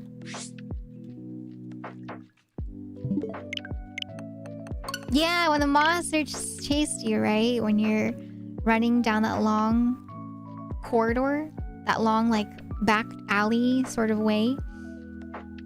Never had motion sickness during gaming before, although I can say if I would in VR, since I haven't touched it in long. Punisher! Just to give you an idea, Minecraft makes me motion sick. Even without the head bobbing, I still get motion sick playing Minecraft after a couple hours. And then if I play... I remember when I first played Genshin Impact. Genshin Impact also made me motion sick, especially with the flying, with the glider. When I first played, that also made me motion sick as well. But I feel like I've gotten better with it. My tolerance has gotten better, but I still get quite easily motion sick. So games like Only Up, right? Only Up was fun, but I got motion sick from it a lot too. Yeah, and other games that have motion make me pretty motion sick too. Even games like Power Wash Simulator. Power Wash Simulator makes me very, very motion sick after I play. Hello, Moomerin. I get motion sickness from Minecraft as well, especially in creative mode where I'm flying around a lot. Yes, I remember when I built a lot in creative mode, right? I got so motion sick because the way that you move, especially if you're trying to work on like the roof of a building, it's a lot. So yeah, I get motion sick during Minecraft, especially in creative. Yeah, I can imagine FPS games make you sick. Fortnite, I was able to find settings to not make you motion sick because Fortnite plays in third person, right? But with Apex, I cannot. I can't play Apex. Apex, I tried playing it before and it makes me really, really sick.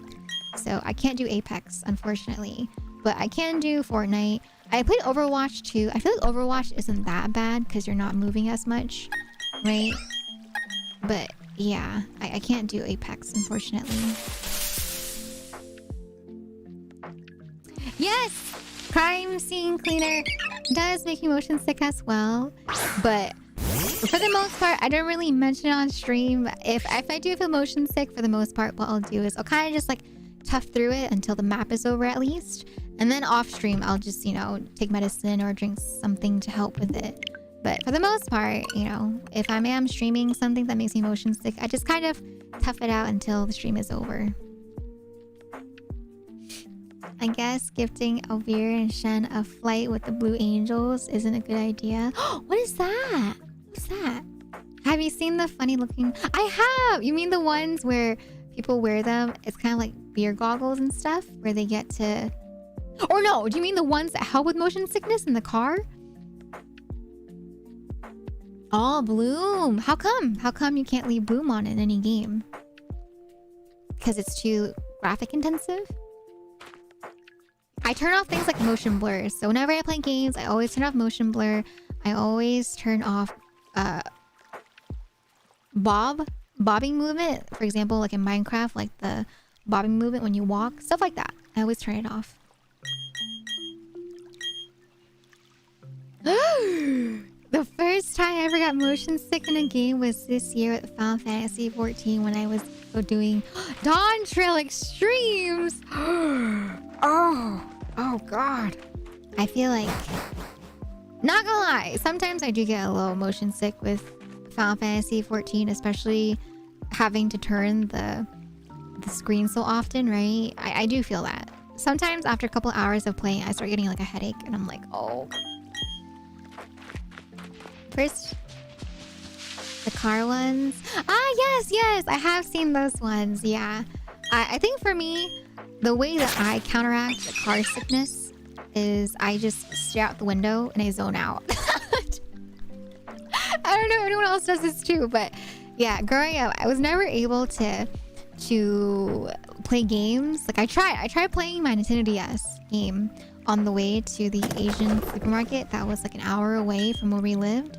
So I took my game, right? I took my Game Boy and then I took my DS and I tried to play games, you know, I tried to play Pokemon on my games. And so I tried, but I got a super, super bad headache and I got really, really motion sick from it when I first tried. So I never did it again. I tried to read books as well in the car, and reading books also made me super motion sick. So I realized the only thing that I can do in a car, I can't even watch videos. The only thing I can do in a car is I have to look out the window and zone out, right? If I look out the window and zone out, then I don't get motion sick. I get really motion sick if I don't do that. I do that too because if I look at my phone or read a book or anything, I get nauseous. Yeah, Misha, yeah. Oh, but thank you, Mimirin. Thank you for the resub at 2 months. I hope you enjoy your emotes as well as your sub badge. Welcome back to the tea shop if I haven't said it already. I'm so sorry. The creative Minecraft mode, you know, giving you motion sickness. I was just like, yes, me too. But thank you, Mimirin. Can we get some sub hype and some sub love in the chat, please, for that resub at 2 months? Thank you, thank you.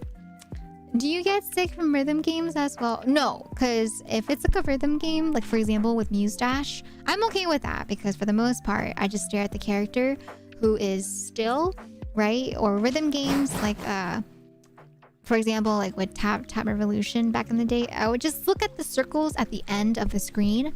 I don't look at the moving portions. I just look at the thing that's stable, and then I kind of estimate when I hit it based off my peripherals. So that's how I play rhythm games, because I can't look at the moving stuff. No, I do talk in the car. I do talk in the car. I just watch the cars driving by. Yeah, I watch cars driving by. I look at the trees going by, right? So, yeah. But then sometimes, you know, I've gotten better in terms of like looking at my phone, because I do like to play music in the car when I can. So I'm okay if it's like a brief second to look for a song. But if it takes me a while for a song, then I start to get motion sick. I am able to sit in the back seat. Yeah, I can sit in the back seat, no problem. So it's not that bad where I have to sit in like, you know, shotgun. But yeah, I can sit in the back seat as long as I can look out the window, and I'm okay. I did say mustache, yeah. Listen to music as long as I'm not reading something. I can, for short rides, look through my phone. The last time I took a 30-minute drive when I wasn't driving, I was looking through Insta and started getting nauseous. Yeah, no, I can't do that. Yeah, I can't look at videos. I can't read. If it's from my phone, the only thing I can do is just mostly do music or look at Twitter for like a little bit. My mom also gets motion sick, car sick, so whenever she has a choice, she prefers to drive or be in the passenger seat. Ah, I see. Hard mode on rhythm game. I mean, for me, that's how I've always played rhythm games, right? So for me, it's just normal. My smooth brain can't English. I can't keep it with motion blur. Oh, not Bloom. Oh, no, it's okay. Even with me knowing English, right? I still feel like I confuse terms, because terms like that aren't really terms that you use, right? So that's okay. Even like on buses and such, she has to be in front most seat looking at the road. That's my dad. My dad gets motion sick. So my dad is the same way. He can't ride roller coasters. My dad has really, really bad vertigo, right? So he's never able to ride roller coasters. Even ones that are just like a straight roller coaster, he can't deal with that. Ah, your friend needs to sit shotgun. Do you have a character you imagine that's parkouring? No! I think if I did that, I'd probably get a headache. No! Driving home from taking a trip to the mountains. I was right in front of the house and then it happened. Oh my god, Savvy. That's a long time though. That's a very long time of driving. I'm glad that it happened though when you got home. Oh my goodness.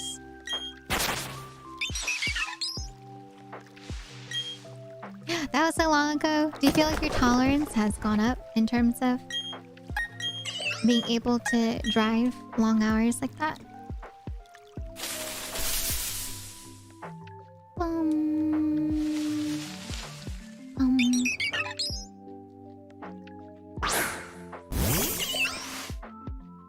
50:41. 9 more resets until it's time to give out points. 9 more, chat. 9 more. Shouldn't have a car gang rise up. I think I prefer public transportation too. But the thing is, public transportation I really enjoy, but it's gotten so unsafe on public transportation in America over these past couple of years.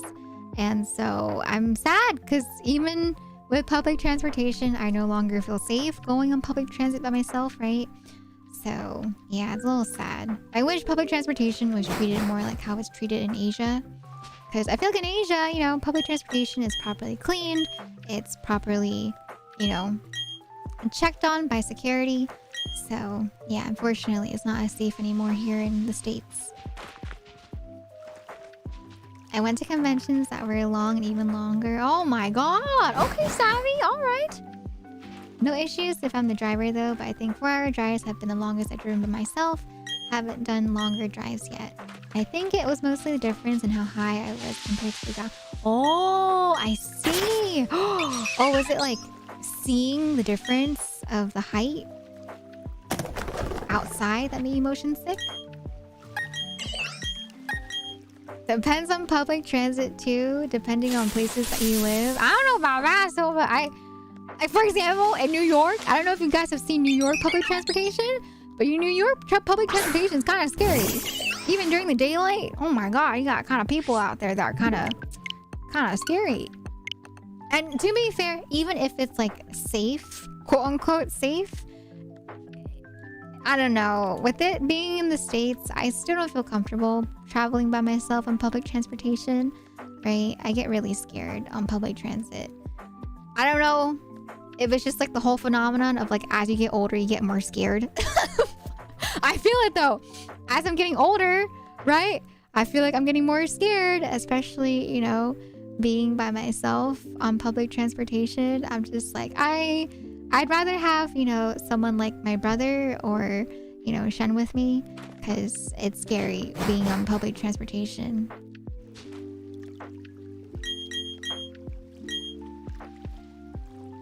$5,000 already. I'm hoping you get some good luck soon. Thank you, husband. I really appreciate that. Thank you, Bun. Thank you. I went in New York public transit with my partner without issues, but I didn't go myself. I went by myself. And the amount of times where I felt like I was in fight or flight mode the entire time, it was pretty much like the entire trip. The entire trip when I was in New York for the convention where I took the public transit by myself, I was in fight or flight mode. I was ready. I was just like... And transit where I live is mostly fine. That's good. I'm glad. I'm happy for you, Silva. I'm happy for you. Like, to be fair, even when I was in university and I felt comfortable going on public transportation, that was where I had the most interactions with people, like random people that were being creepy, right? So I'm surprised it took so long for me to kind of get scared of going on public transportation. But I remember back then, a lot of weirdos would interact with me on the train. And you know what I would do? I would just put in my earbuds and pretend that, you know, I don't realize what they're doing. But there were a lot of weird people back when I was in school too.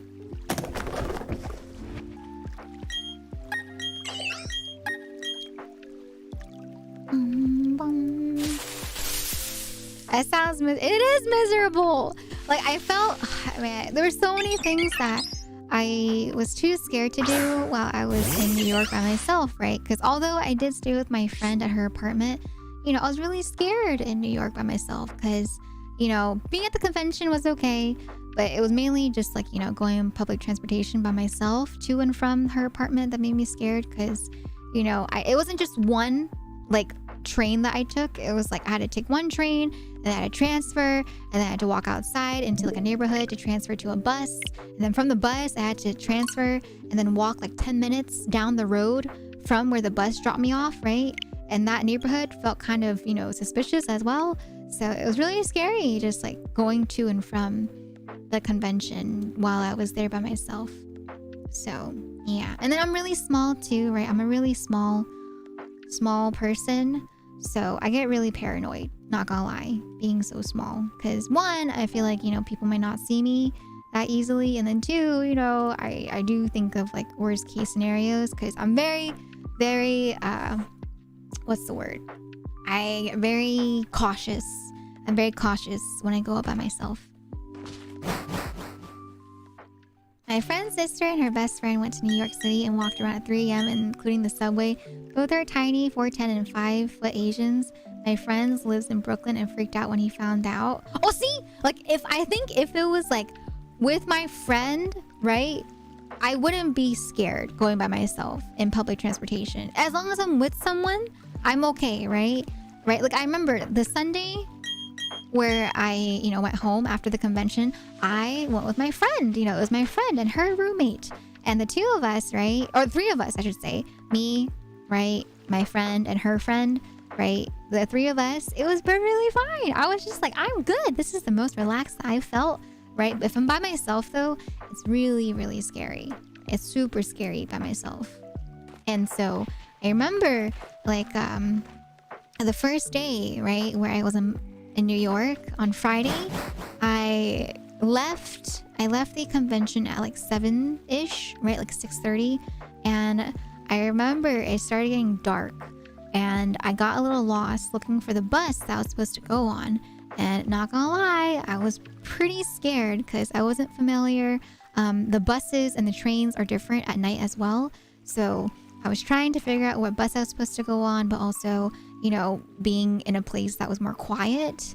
So it wasn't as public as some other places that I've been in New York. So I was really scared going on that bus by myself. And so I remember after going home that day with it getting dark so quickly, I remember for the next 2 days, right, for Saturday and for Sunday, it was really unfortunate, but I felt like I had to go home a lot earlier because I was not comfortable going home at closing time because it was really dark. I was by myself, right? And I was carrying a lot of stuff too. So for me, I left really early on Saturday. I left around like 5 or 5:30, I believe, if I remember correctly, because I was too scared. I was too scared to leave when it was close to when it would get dark. But yeah, it's only because I was by myself. Like I said, if I have Shen with me or if I have my friend with me, you know, with her, I'm okay because it's just being by myself that's scary.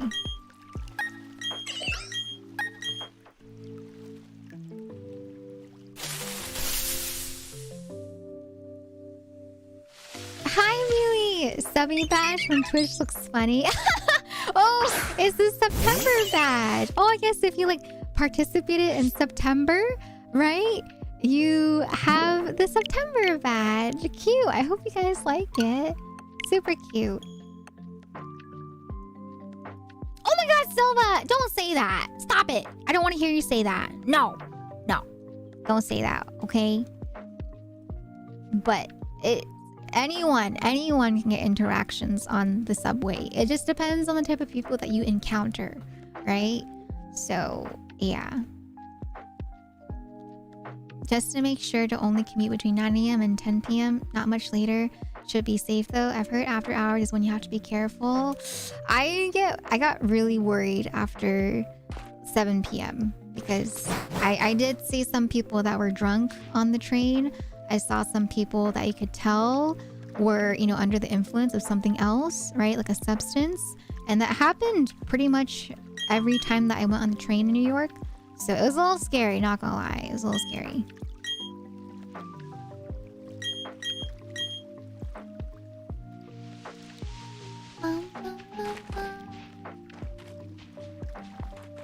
Little purple dude. Yeah, little purple dude. So cute.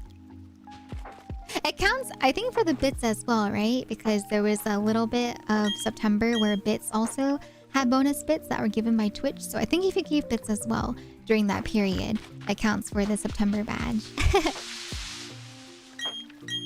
I mean, I only say it because I never get interactions on the subway, but I think it depends on the city. Because where I live, I'm not had any issues and I've gone by myself where I live. So I think it might just be not as bad whereas you are. Oh, yeah. If it's like big cities, right?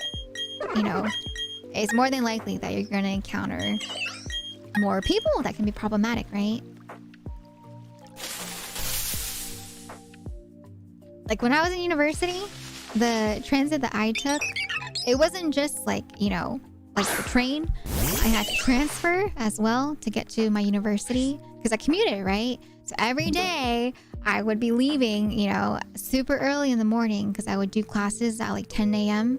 So for me, I had to commute leaving the house at like 7 a.m., right? So being on public transportation that early is a little scary. And going home, there were some nights, once again, because I had to go home, right, super late, because some classes are mandatory that I had to take that would start at 5 p.m. and it would end at 8 p.m. So I'd be on the public transportation at like 9 p.m., right? So yeah, I encountered a lot of scary people during my time on public transportation. Hence why I always had pepper spray. Okay, I was like, if they're gonna start something with me, I'm ready to spray. I was ready to spray. I think September ends tonight. No, September ended last night. It ended last night at around like 5 p.m. I believe, our time. I leave early all the time. Hi, Sleepy. Welcome on in. How you doing today? Welcome. Yeah, I was ready. I had my pepper spray on me at all times. Like whenever anyone would start talking to me, on public transportation, I held my pepper spray in my hand. I was just like, I'm ready. I'm ready to spray. I'm ready. I think so. I think it ended already. Yeah, because I remember I saw someone post about September, at least for the gifting thing, right? I think it ended yesterday at like 5 p.m. if you wanted to take part in the September gotcha. So maybe the gotcha ended yesterday, but maybe, let's see, September. Dun, dun, dun. Let me see.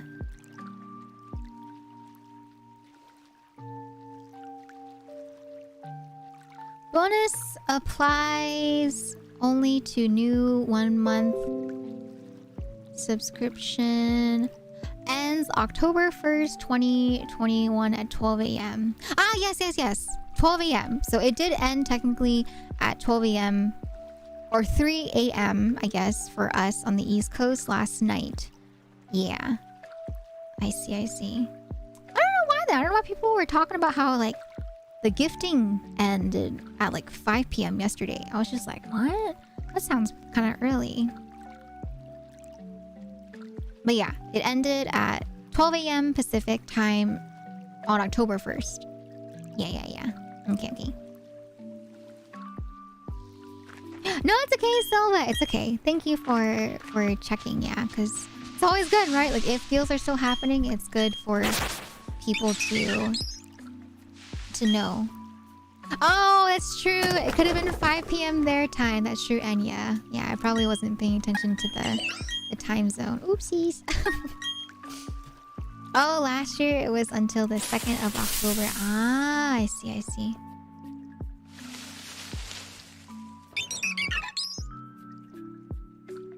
But yeah, chat.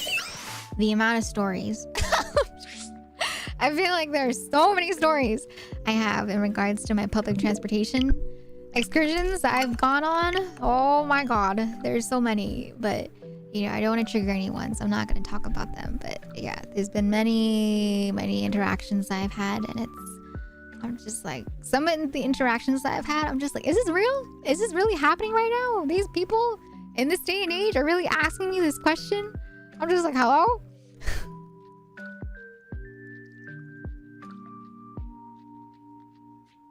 Yeah. It goes by PST for September, but UCT for Plus Push. I remember when I was trying to read the time zones for the Partner Plus program, I was just like, what's UTC? How do I convert it? How do I do it? Never felt threatened on public transit, but came across some weirdos, like a guy just talking out loud how you don't need deodorant and how hasn't used it for 4 months. Oh my god. Oh my goodness. How many I've seen all the Power Rangers on the bus before. I've seen all of them on the bus before. I've seen them all. There was like a whole group of people that was together on the bus.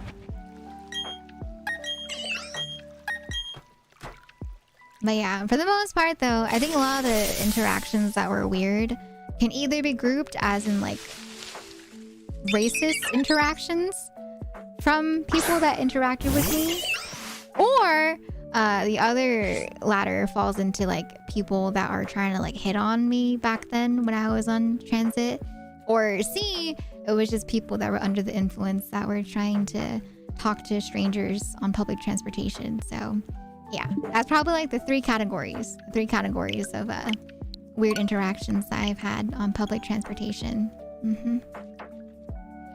I've not seen any Power Rangers on public transit. Yeah, there's lots of performers that pop up on public transit where I've been, right? Either they're dancing and they're trying to like get money from dancing, or they'll like dress up in like a sort of act, right? So I've seen it. I've seen like a whole group of Power Rangers perform an act before on public transportation. And then they go around, you know, trying to get money from people on the train.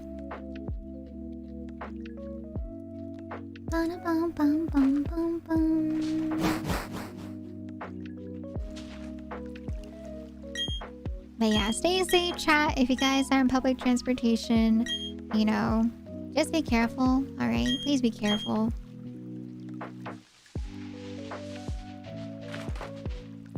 Like even places, right? Even places that seem safe. Like, you know how they talk about how like in Japan, right? Or in Korea, their public transportation is like really good.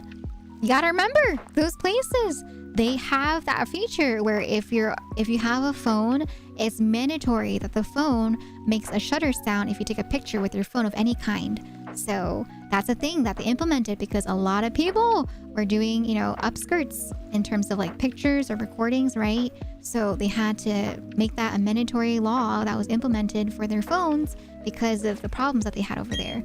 So yeah, that's a thing where it's like even if it's like super clean public transportation or seemingly safe, there are still problems that can arise from public transportation.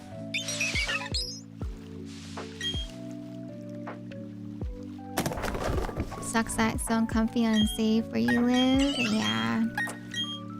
It's scary. Yeah, right? They made like the women's only train in Japan for people like, you know, like businesswomen that are traveling alone. So yeah, they do have that. And I saw there was a video online where there was this guy, you know, that decided to go onto that train where it was woman only. And I think it was a streamer. I think it was a streamer that did that on purpose. And I was just like, oh my God, I was like, what is with these streamers that just think they can just go on, you know, go visit other places around the world and break rules over there, right? So that was not cool. That was not cool seeing that streamer go onto the public transportation just for the sake of like shock value. I was like, that's not okay.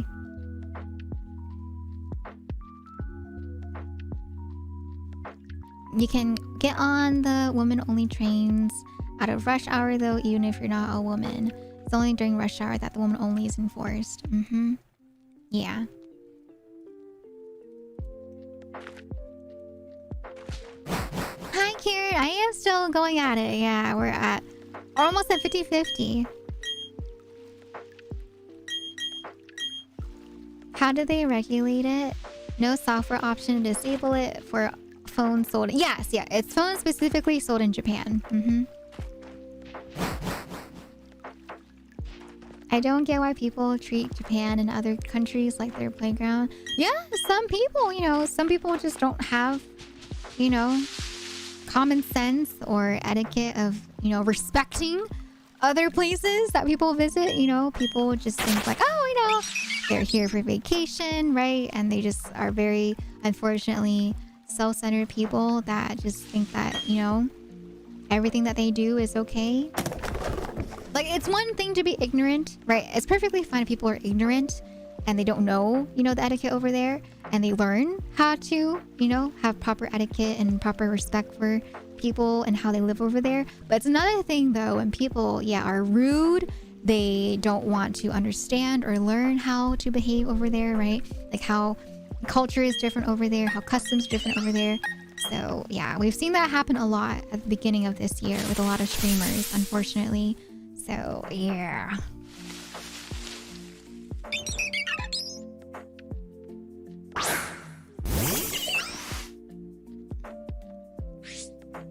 Okay, this was 48-49. One more chat and then I will choose if you guys won your points for believing in me or for doubting me. No.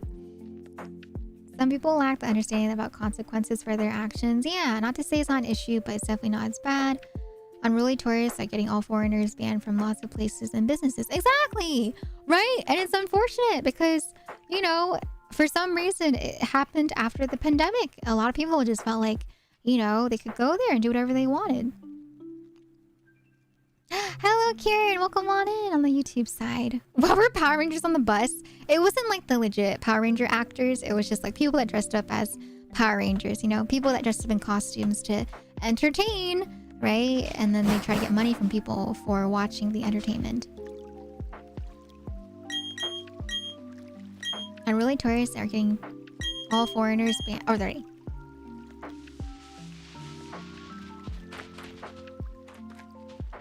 I don't think it's as big as an issue in US as it was in Japan.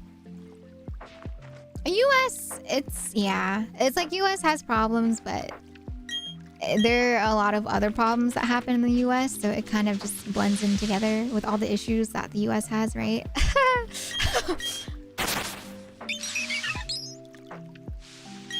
Shame that the people don't behave, ruin it to people that do love Japan. It's so bad that my mate went to Japan and the locals seemed to think he was American and said to him to behave, but he's British and always whenever he goes abroad. Oh, yeah, right. It's like, it's really unfortunate that, you know, it's just a bad group of people that ruin it for everyone, unfortunately, right? All right, 50-50 chat, 50-50. Will it be a shiny? No. I'm sorry, chat. Unfortunately, it is not a shiny at 50-50. Thank you, Sylvie Sprout, for manifesting that luck. But unfortunately, the doubters take their points once again. All right, I think I have one more in me, chat, for the prediction. So once the points are distributed, we'll go for 25 more. And then I'll probably call it there for tonight. I'm sorry, Liv. No, I'm sorry, chat. I'm sorry. Yeah, Savvy, you know, it's unfortunate. There's a lot of people out there. And it's not just Americans, right? It's just any foreigner. There's a lot of foreigners that just went to Japan. They thought they could do whatever they wanted. And, you know, they ended up ruining it for a lot of foreigners. So it's not just Americans, right? It's a lot of just foreigners in general that are ruining it for people that were traveling to Japan, specifically when Japan was opening up again. Yeah, people have no manners. The thing is, we can't, Silva. We can't, you know. People out there, some people just have no respect for other people and other people's businesses or other people's customs. And that's the unfortunate side, right? Is that some people just don't care and then they end up ruining it for other people.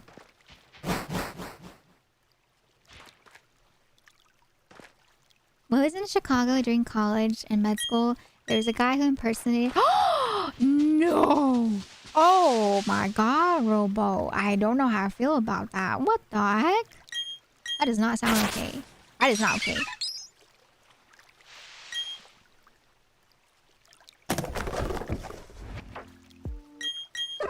No, not touching! Now! Piplup. We focus on Piplup.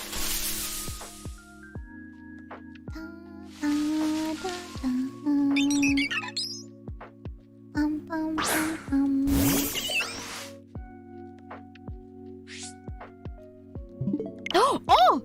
Off topic, but I tried it, chat. I tried the putak noodles, the quattro cheese. I tried the quattro cheese putak noodles, and let me tell you, chat, it was so good. I have not had spicy noodles in a hot minute, and to have so much cheese as well with the spicy noodles, it was so good. Not quattro. I didn't do quattro lactate. All I did was 2 lactates because I was just like, okay, I'm going a little ham on the cheese. You know, we got the cheese powder with the quattro cheese, and then I also decided to add an extra topping of cheese, right? Some mozzarella cheese I had. So I put extra cheese on top of the cheese that they already gave me. So I was like, okay, I should probably be a little cautious here and, you know, take 2 lactates. And so it was so good. It was so spicy, right? It was amazing.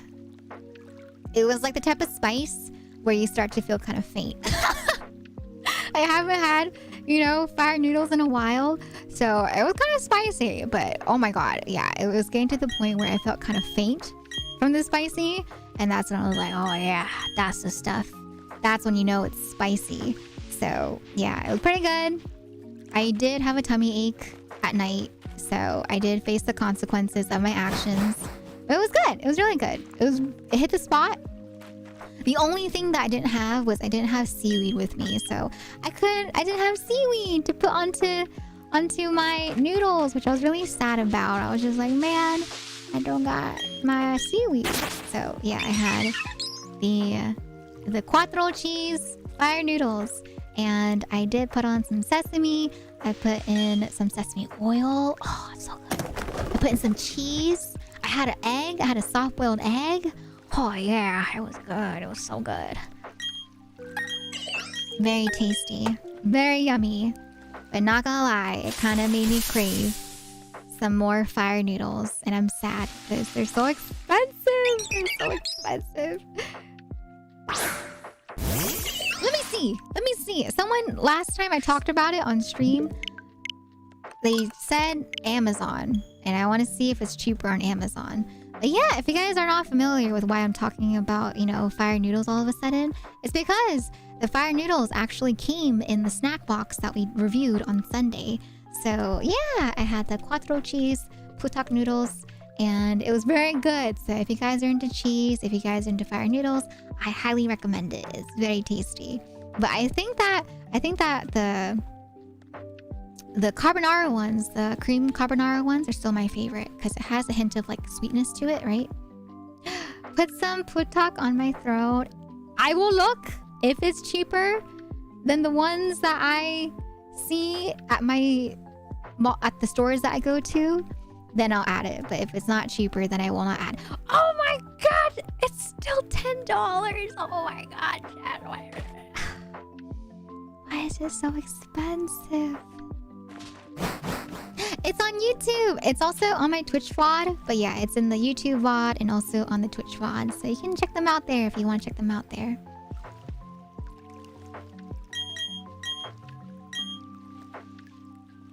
Okay, let me see.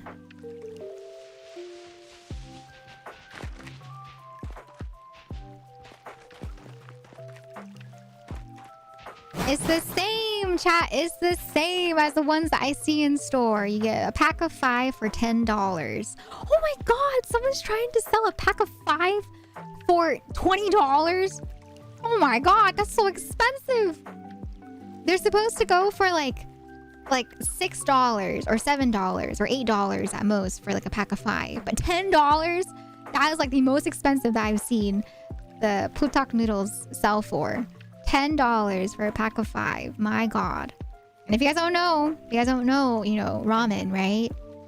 Let me tell you, okay? I got a pack of 5 noodles for $4 the other day. 5 noodles for $4.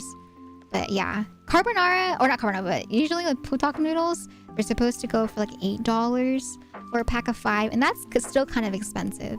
So for it to go up to $10, I'm just like, god damn. I mean, gosh darn it. Gosh darn.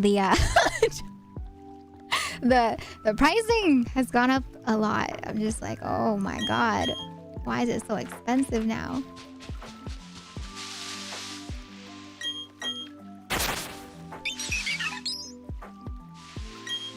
Okay. Maybe I'll put 1. I'll put 1, okay? Alright, chat. I'll put 1 pack of the 5 packs of the carbonara, the cream carbonara onto my throne, but just 1, okay? Because that's expensive. But not gonna lie, I'm kind of craving it. Oh no, I checked it, Silva. I checked the H Mart that I go to. That's exactly what I'm talking about. The H Mart that I checked it at, it was $10 for a pack of 5. I was like, oh, what happened? It used to be $8 at the H Mart that I go to, but it went up to $10. I was like, oh my god. I'll do 1, okay? 1 cream carbonara, just because I've been craving them for a while. They're expensive. Okay.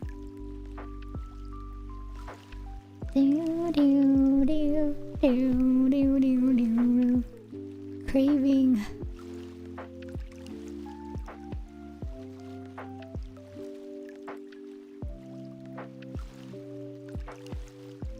Okay, I'll put it for goodies. A little snack. Alright. Add to wish list. Okay. Alright. Oh, I'm got hungry.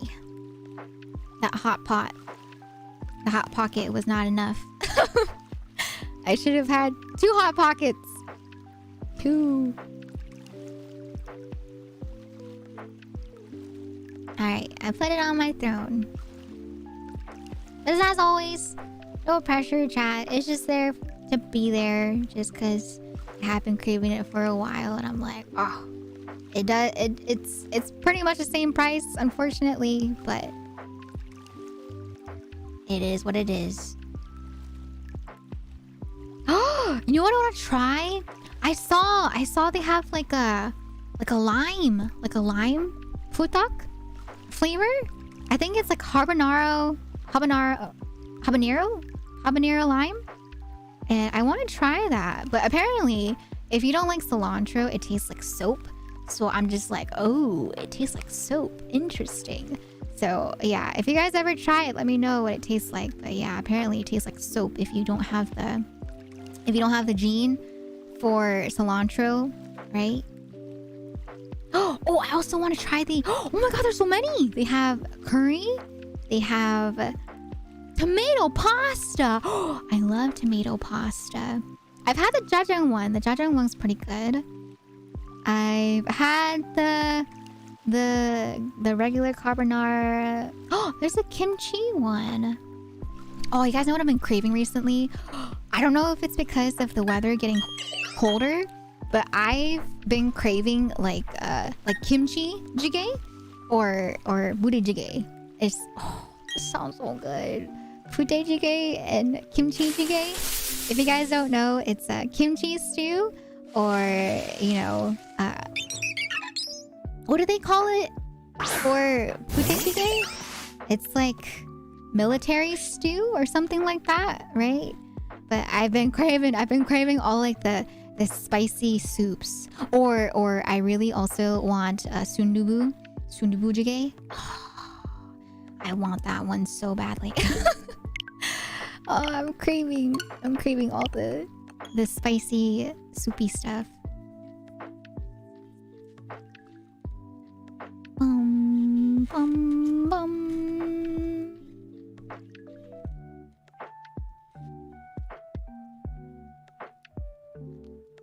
But yeah, are you guys like me too? Whenever it starts to get warmer or colder, do you crave different types of foods? I crave a lot of soups during the fall season and the winter season. It's good. It's very tasty. And no, I'm not gonna add all the flavors on the throne. I'm just gonna do the cream one because the cream one was the one that I've been trying to get. I'm not going to add all of them, okay? Just the one, since you guys are suggesting that I put it on throne. But that's it. Just the one, okay? Alright. If you do have the gene. If you do or you don't. Oh, so just to explain it in detail, the habanero lime bulldog, right? The fire chicken habanero lime flavor. They say you won't enjoy it if cilantro tastes like soap to you. So if you have the gene where cilantro tastes like soap to you, you will... Who did this? Who bought the... Wait, whoa. Hold on a second there. What the... Not only did someone buy the putak noodles, someone bought me $25 for food too. What the heck? Excuse me. Who did this? It was just supposed to be the putak, if anything. What the heck? Anonymous, thank you so much. Thank you for the putak noodles and for the $25 for food. I really appreciate that. Thank you so much, Anon. Thank you. Can we get some love in the chat, please, for Anon for the cream carbonara putak noodles as well as the $25 for food? I appreciate that. Thank you. Anna wants to make sure you're fed. I am hungry. Oh, I'm looking forward to the cream carbonara one so much. I haven't had that in months. in so long because it's so expensive here. I don't know why it's so expensive here. But thank you so much, Anon. Thank you for the cream carbonara fire noodles and for the $25 for your food. Thank you for feeding me. Hi Guino, I'm doing well. How about you? How are you doing today? Thank you.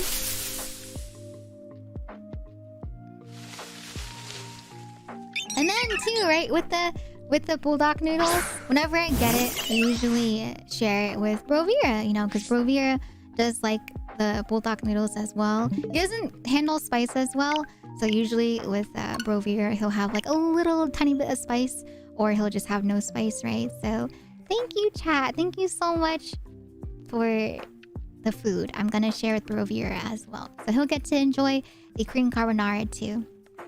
Cream carbonara more like a cheesy... No! So carbonara by itself, it's supposed to be just like cheesy, right?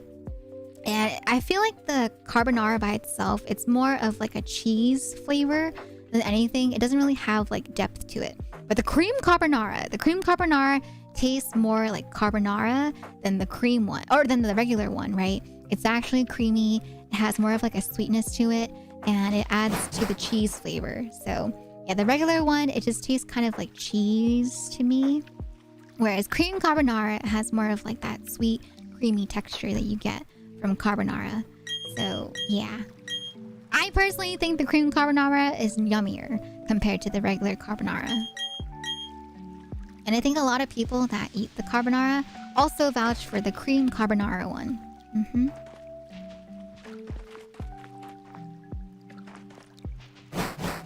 But yeah, I'm gonna get some food after the stream. Thank you, Anon. Are all putak generally spicy?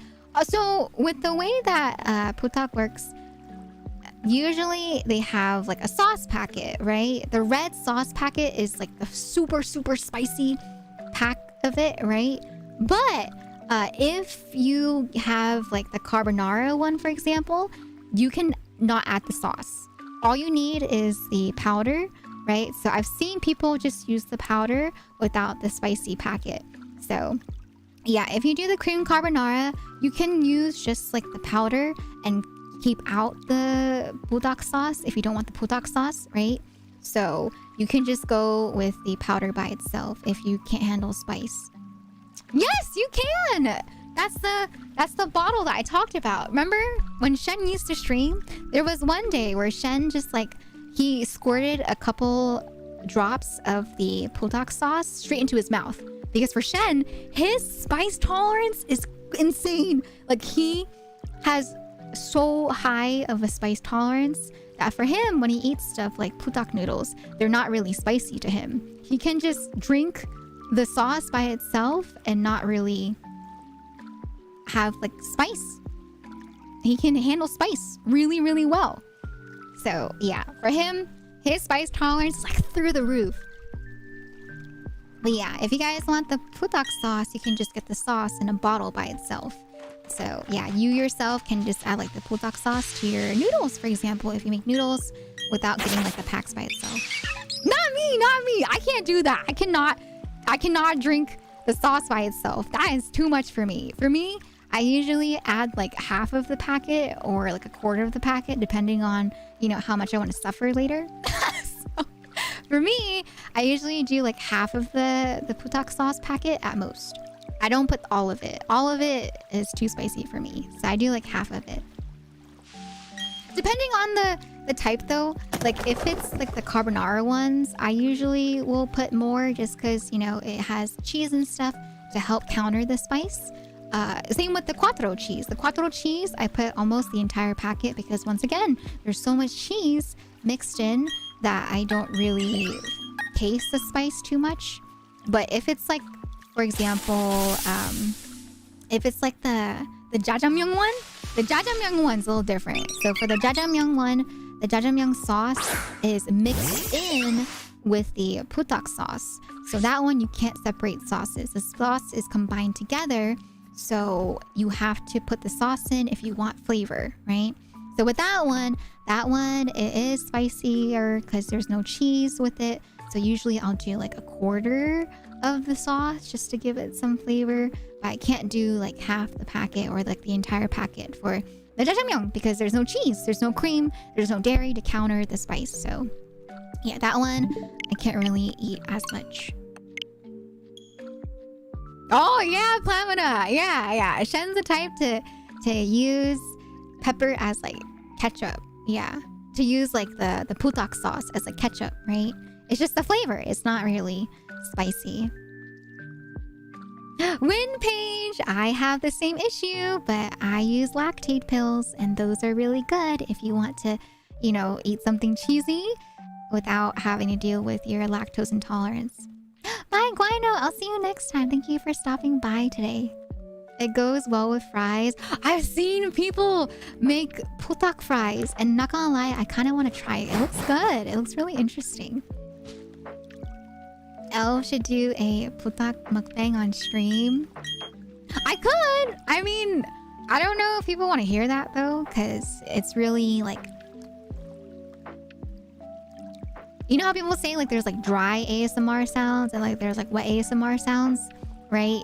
I feel like, you know, putak, like when it comes to putak noodles, they're very creamy, right? So I don't think people are gonna like that. No, there's a lot of people here in chat that don't like eating sounds. So I don't think I'll do like a putak, you know, mukbang. But I have done it before. I have done a stream where I did eat fire noodles live on stream as part of a challenge, right? And I could not handle it. I put in the whole entire packet, right, for the 2 times spicy, and I was not able to finish it because... Oh no, I did finish it, but I was dying. I was dying the entire time. Yeah, creamy noodles boom. We're talking about cream carbonara putak noodles or fire noodles. Not the ASMR. As long as you give people a heads up that it's a mukbang, people who can't handle it can choose not to be listening. That is true. Shen and Elvira mukbang. Shen can provide entertainment. Worst case. Oh man, if it's him doing the mukbang, he's gonna finish that in like 3 bites. He eats really fast, and he also, once again, doesn't really find putak to be that spicy. So he can eat it real fast. For me though, if I put the whole entire packet of putak sauce, I'm gonna be sitting here eating and being like, okay, chat, give me a break. I need a break. And then I'll take like a break and I'll eat it again, take a break, eat it again. Like it hurts if it's the whole entire sauce packet, but at the same time though, it hurts so good. Like it tastes so good, you know. Although it's really painful, it's such a good flavor. Like it's really addicting. It's an addicting spicy flavor. I like it. I like it a lot. We need Shen to compare with Elle's reaction. Maybe in the future. I'd be down, right? If you guys want to see that. Hello, Ozzy. I have been doing well. Thank you for asking. How about you? I'm just a little hungry, but I'm okay. I'll go eat after we hit 50-75. Oh man, but the whole reason why I bring up foods is because I don't know if you guys know about this YouTube channel, but there's a specific YouTube channel that I like to watch, and I kind of started watching them a lot again because of the algorithm. The person that I watch is this guy from Korea, and he likes to cook food and eat food with his family. So it's him, his mom, his dad, and his girlfriend as of recently. And so I really have been enjoying watching him cook and eat. And the stuff that I've been watching, you know, him eat is a lot of like fire noodles and pute jjigae and some kimchi jjigae. And what else has he eaten? But yeah, it's, oh god, it looks so good. Especially for, you know, for the colder seasons. Ah, military stew. That's what it's called in English. For pute jjigae? Military stew. Do you guys want to watch videos with me? You want to watch the yummy food? Oh god, it looks so good. Oh my god.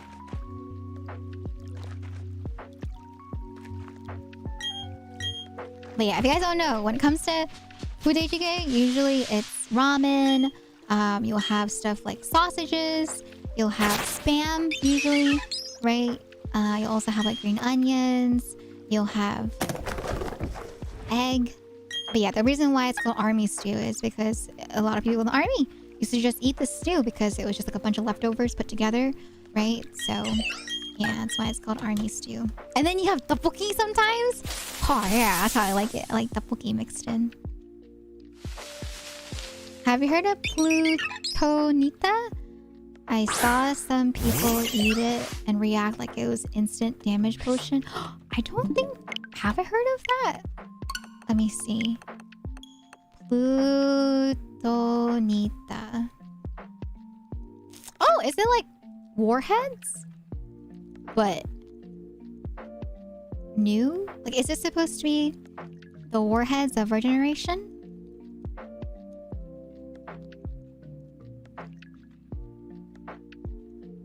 Bum.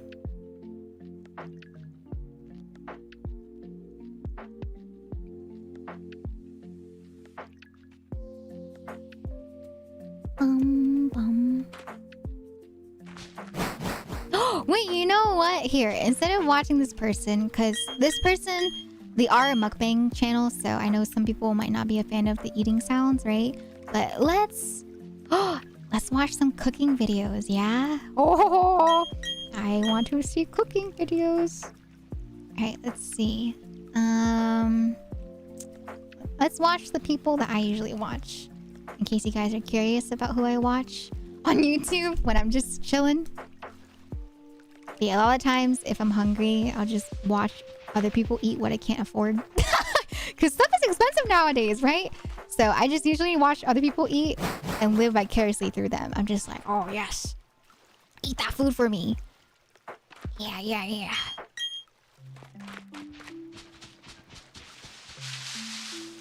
You're curious? Okay. Let me find the video. Dun, dun.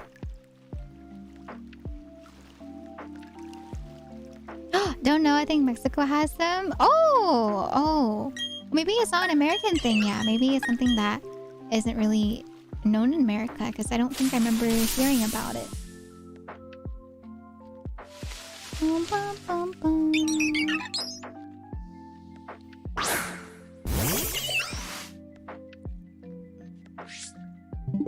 Okay, let me go into my subscriptions.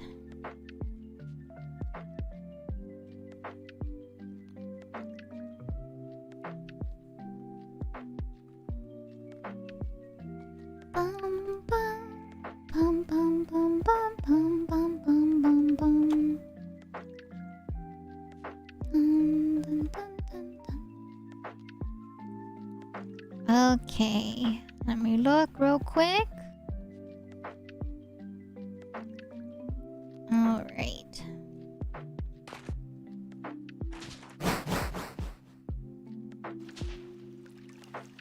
Have they posted recently?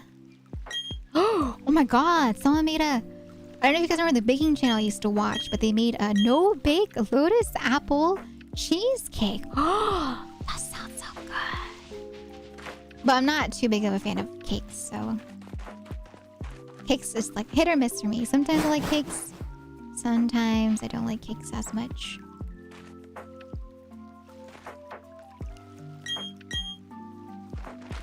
Here we go! Okay. Alright. Let's watch this person, shall we? I like this person's videos because I feel like they don't really care too much about like being messy. Because I feel like with other people, you know, they're really, really focused on making sure that it's like very cinematic, making sure that there's no mistakes and stuff. But I feel like with this person, they're very real about how messy it can be, right? So I enjoy watching this person eat. Or make food, I should say.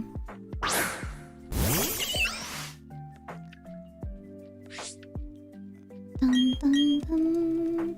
No, don't attack. Stop it.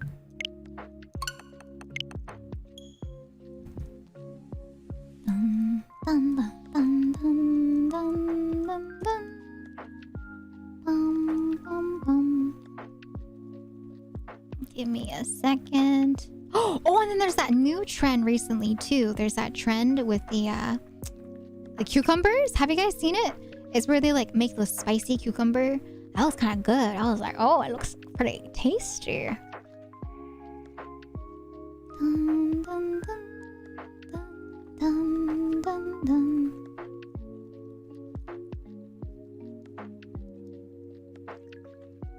No! Where'd they go? Oh, I found them. Okay, here we go.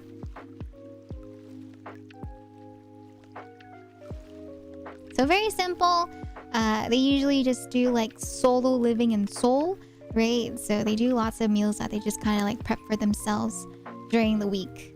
So let's look at this one. This one, they try viral recipes. Hello, Zilla. Welcome on in. How you doing today?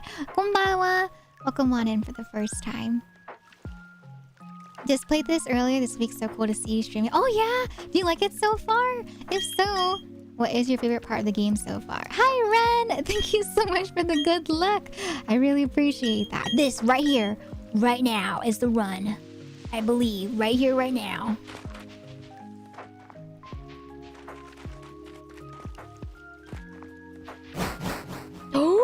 Oh, let's look at them. Let's watch them make this right here. This looks good. Oh, yeah. Alright, so... Copy. Paste.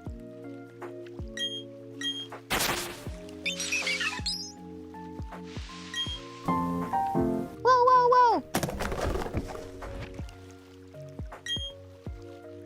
Let me pause the music. Alright.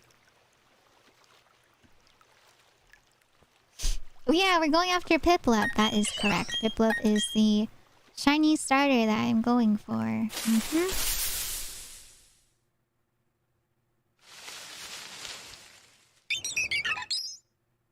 Wait. Ah, I thought, what if, you know, what if the one time that I have something on the screen, it ends up being the shiny? Oh. Alright. Here, I'll put the video up here in the meantime. Just to cover up the image slideshow.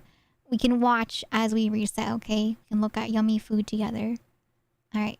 You guys ready?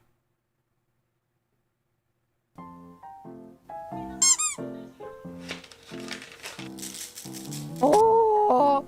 Oh, the food looks so good!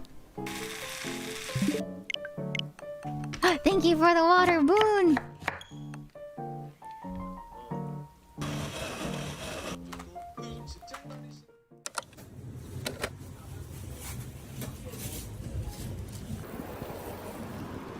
Oh! There's double subtitles!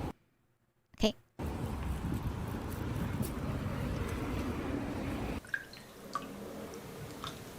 She's making spicy ribs! Oh.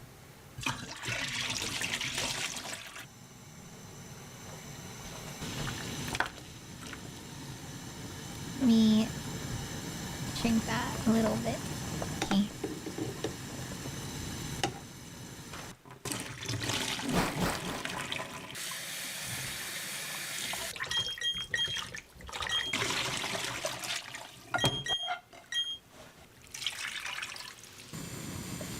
Ooh, the marinade. Oh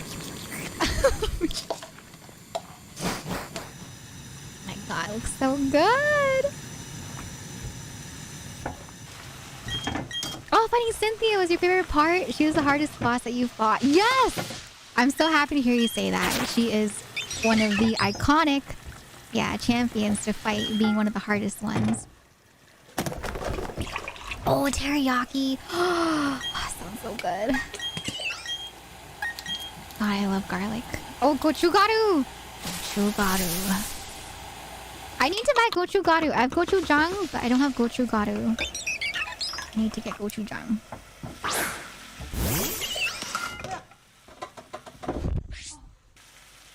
Oh, the camera.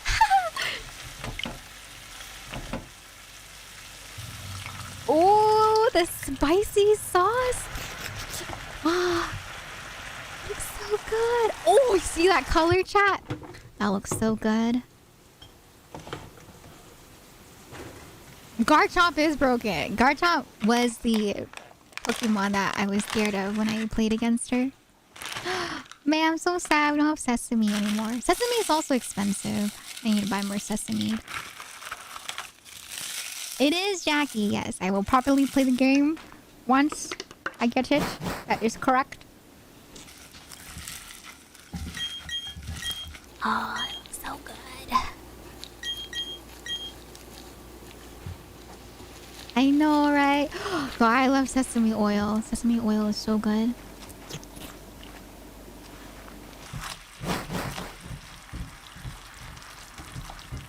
The rice balls with the spicy... Oh, the cheese!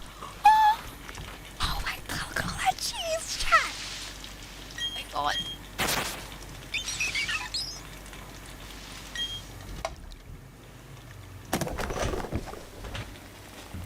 Oh. Oh. Oh no, I'm still playing. I'm still going. We're still resetting.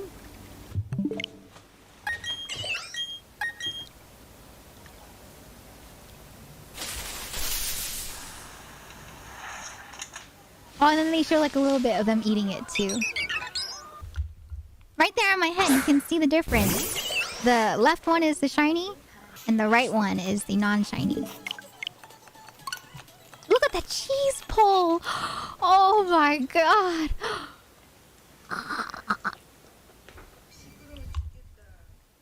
God. That looks so spicy and so tasty. Sorry, chat. Sorry. This is what happens when I get cheese. If you give me cheese, I'm a very happy girl. Oh. God. That's why I love tteokbokki, because it's like a nice combination of cheese and spice, you know? Cheese, spice, and chewiness from the rice cake. Look at all the cheese that she has to go with her spicy ribs. Oh. Oh, she's mixing it. Oh, she's mixing it with the rice balls. Oh my god.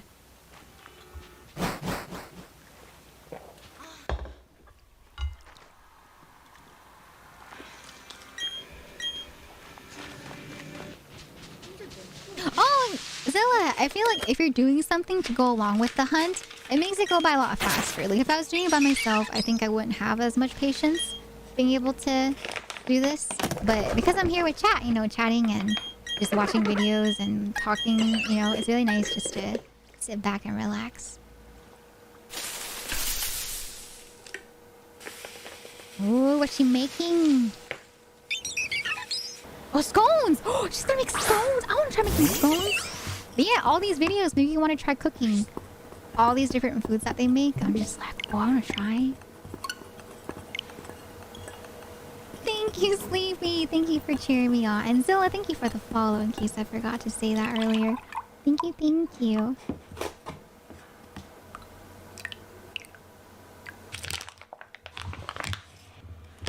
Oh, good butter. I love butter. Oh, butter makes stuff taste so good, but it's so bad for you. But it tastes so good. Yeah, Plamina. That's me. I'm a cheese lover that's lactose intolerant.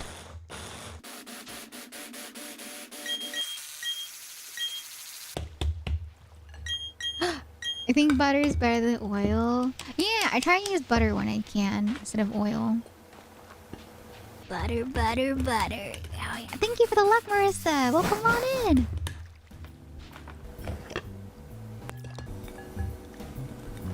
Oh, same with like, you know, olive oil. Just a side note, olive oil is so expensive.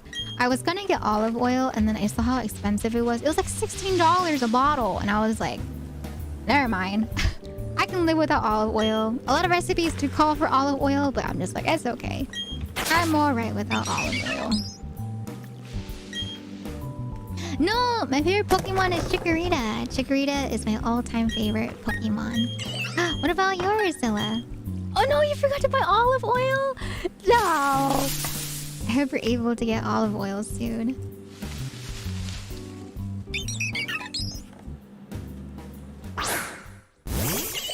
It's on sale! Guys, the time to get it. I've seen olive oil on sale for like $5. And that's like the time to get it, right? When it's like $5, even just $10, right? Compared to like the $16, $17 that usually goes for. So yeah, if olive oil is like $10 or $5 for the big bottles, that's when it's time to get them. That's the good price. Poutine! Poutine! Poutine has everything! Poutine has French fries, cheddar, bacon, all together. And gravy. I love poutine.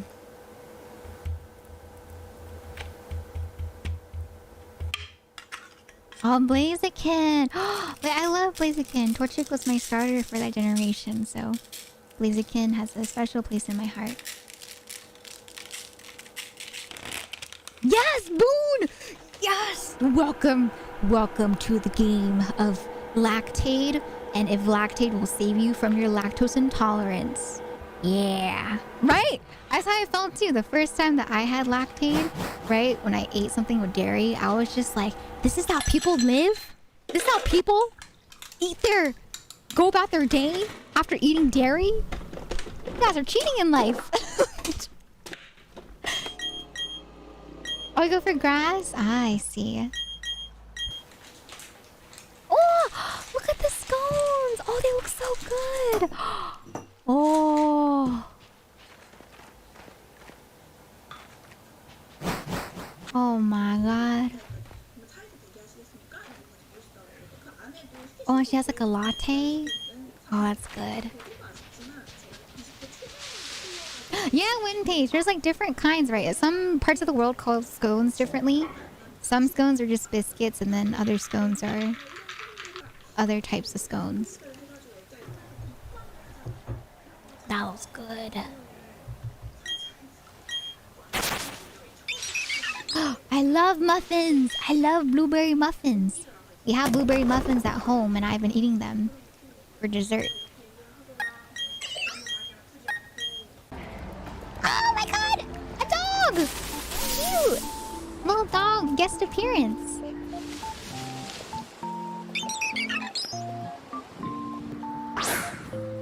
Oh. 안아줄까? 덥지? Cute dog! Oh, she's a baby. 물어볼까? Oh, she's so cute! Oh my god!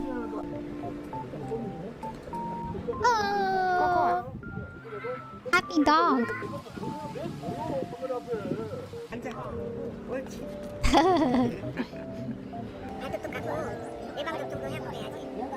Dylan, thank you for the follow. 줬어?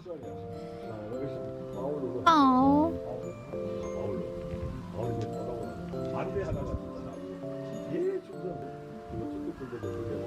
Oh, the lace was added. Oh no, you'll know if this is shiny if it sparkles. 엄청 순하네. Oh, nice AC. This too, you see how in Korea you can just get groceries delivered to you? I feel like the area that I live in, the only thing you can really do is like Uber Eats or like DoorDash, right? But I want stuff like that. I want delivery systems like that here in the States. You can get all like the fresh stuff.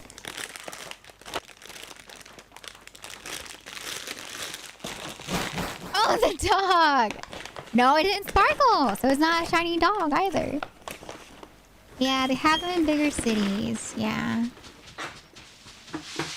Like on the West Coast, right? Is that? Oh, I thought that was natto. I got excited. I love natto. Yeah, but not where I live, Silva. Not where I live.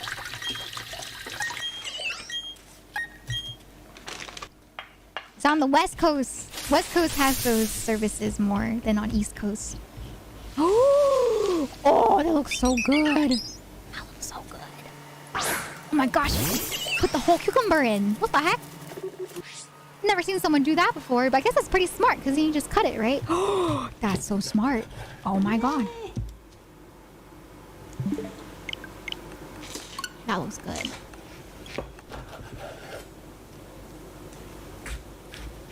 I guess it's like cucumber gimba?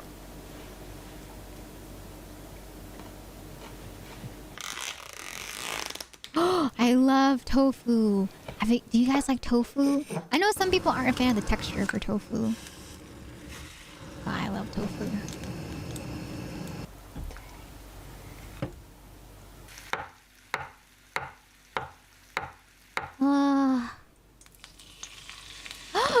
Kimchi! Oh, that's another thing that we haven't gotten in so long is because kimchi is also, for some reason, so expensive now. For like a tub of kimchi, I kind of just want to make it at home. I feel like making it at home is cheaper than buying the tubs. God. Maybe I should make some kimchi at home. That looks so good. The tofu with the kimchi, the fried kimchi.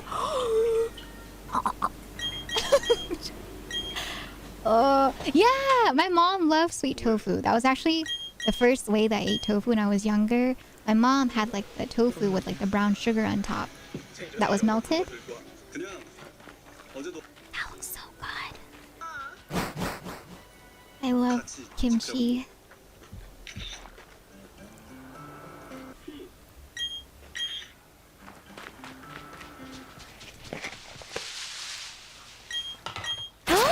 What is that? Oh, is that like fruit covered? Oh no, it's ice cream? Ice cream with fruit on top of it with condensed milk? I want that. Oh, she got the peppers. Hi, Dylan. Welcome into the chat for the first time. I kind of want to go for a shiny Palkia because the legendary is also not shadow locked, right? So I kind of want a shiny Palkia, but I think that might be asking for too much. So we'll see. I think once I get to the daycare in the game, I might do Masuda method and hunt for shinies that way. So it's like we'll have to wait and see. Maybe a shiny Ponyta, because I do like the shiny Ponyta with the blue flame. So yeah, maybe shiny Ponyta. How about you, Dylan? Have you been shiny hunting?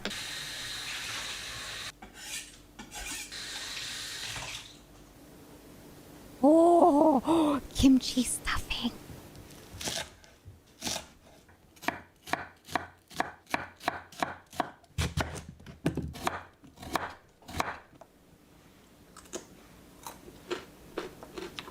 I love radish. Radish is so good.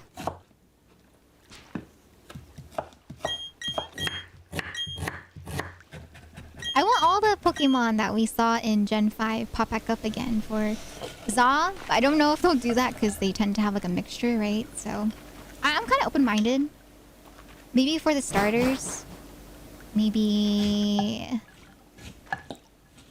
I don't know, actually. Oh, look at her! See? She's making kimchi. Oh man, that's so good. I know, Plamina. I'm asking for a lot if I do go for the shiny Palkia as well.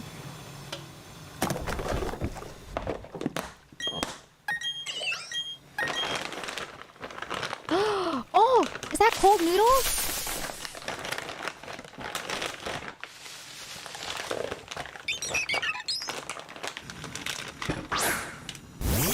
Oh my gosh, I just made this the other day for myself. I made this for myself. It's really good. I don't know if you guys have had it before, but it's like cold noodles.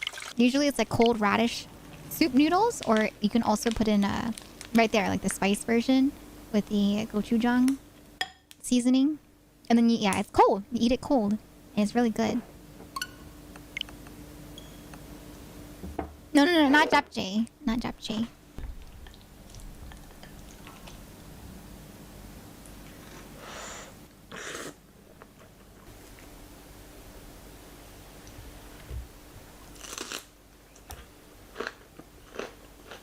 think it's like, I don't know what it's called actually. Something myeon? Naengmyeon?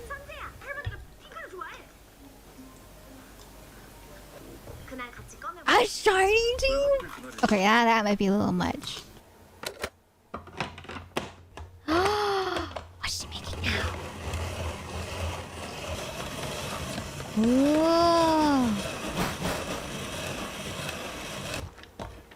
Oh, carrot noodles.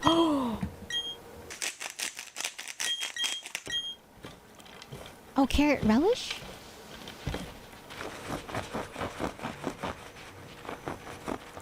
Ah, okay, mulnang. Okay, yeah.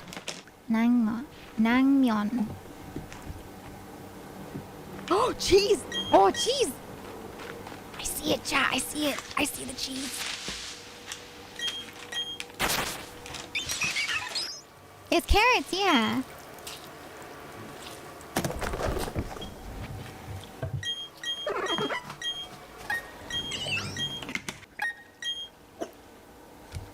Oh, I love cheese. At first I thought she was making pickled carrots. Oh, it's supposed to go on top. Oh, look at the way. Look at the beauty. Look at how good the cheese looks melted on that bread. Oh, do you guys want me to have like a cheese emote? Dang, I probably should, huh? With how much I talk about cheese. Maybe we'll have a custom cheese emote where I'm like holding up a piece of cheese or something. Yes, cheese! Okay, chat. I'll think about it. I'll think about getting one if I can afford it.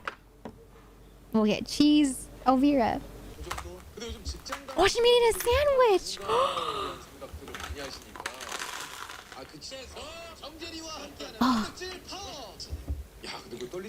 I love cherry tomatoes. Cherry tomatoes are so good.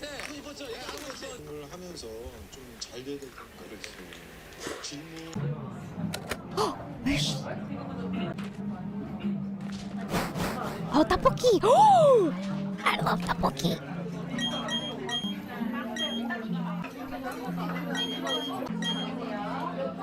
Look at all the plushies. How cute.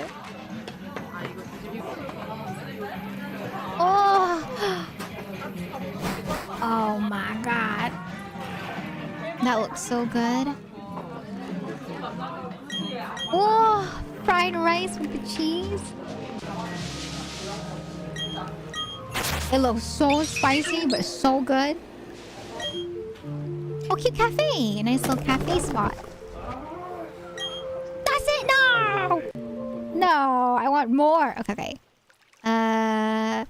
Let's look at. Let's see. Ooh, let's do the. I want to see the viral recipes. What the heck? Excuse me. Hello? Random ad.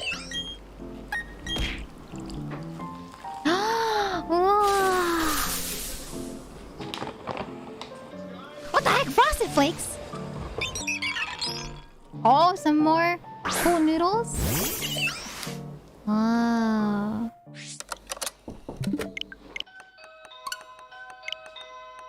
여보세요? 예, 물건이 하나 잘못 가가지고요. 잠시만요. 이게 올라와야 돼요. 네네네. 예, 수고하세요. Oh, look at that! Fresh delivery. Oh, sorry, chat. I don't know if this one has English subtitles. It is a bit new. Oh, there you go, there. Hey, there's English. Ah, here you go, dog.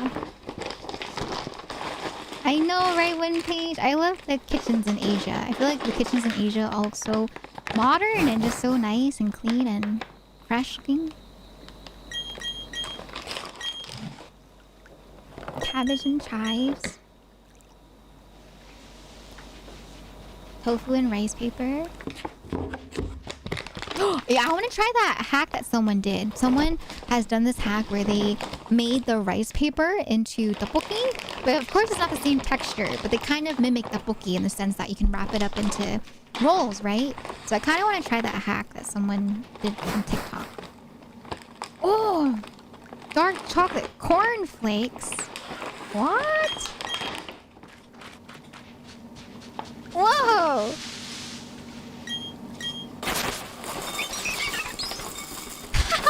She did the serving size versus the actual size that she wants to eat with.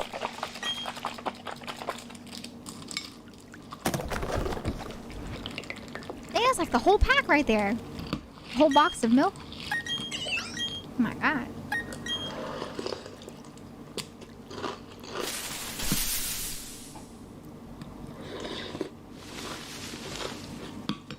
Oh, you guys don't like chocolate frosted flakes?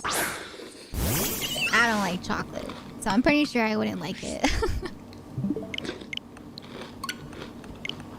Unless the chocolate has like fruit stuff inside, like if it's like a blueberry flavored paste or like a cranberry flavored paste inside of it with the chocolate, then I like that. Oh, fish cakes. I love fish cakes. Are you not a fan of cereal? I used to love cereal. I still like cereal to this day. Not gonna lie. I feel like it's a staple American breakfast.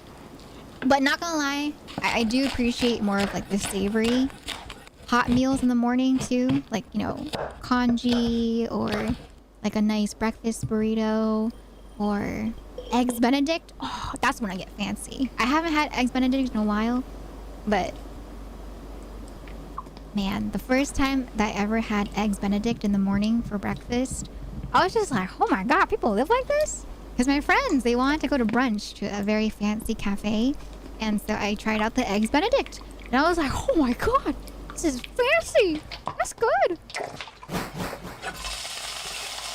Oh, oat porridge and cinnamon. Count Chocula. What is Count Chocula? I like my mom, she makes this congee. It has like century egg. I love century egg congee. It's one of my favorites. I know century egg, not a lot of people are a fan of eating, but I love century egg. It's really good. My mom, it's like one of my mom's signatures. Century egg congee. Oh, it's okay, Win Page. I had that for a bit too. I still kind of feel that here and there, but I do like to eat. For me, it's like breakfast is my first meal of the day when I wake up, even if it's at like lunchtime. So sometimes, you know, sometimes I'll wake up a bit later and, you know, even though I call it breakfast, it's technically like lunchtime, right? I only eat stuff with chocolate if I decide it's worth the migraine it'll give me. Oh no, Apple Kai, are you allergic to chocolate? Welcome on into the chat for the first time, by the way. I know some people too that are allergic to chocolate and they get migraines from stuff that they eat.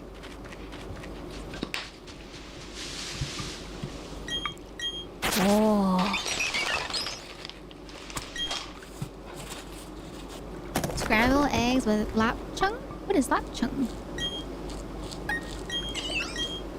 Oh, I love lasagna. Lasagna's so good. Oh, that's what you... Okay. I always called it like Chinese sausage. I didn't know that was the... how you say it in Mandarin? Is it called like that in Mandarin?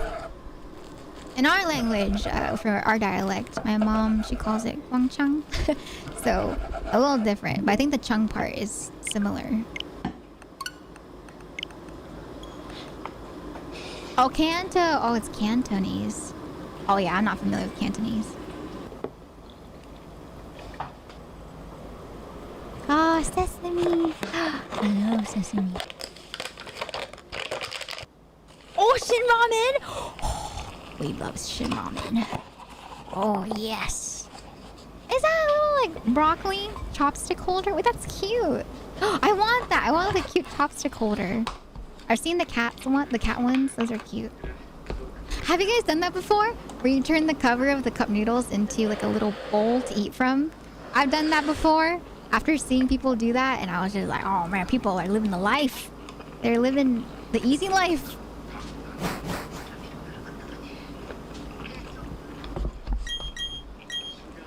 That looks so good.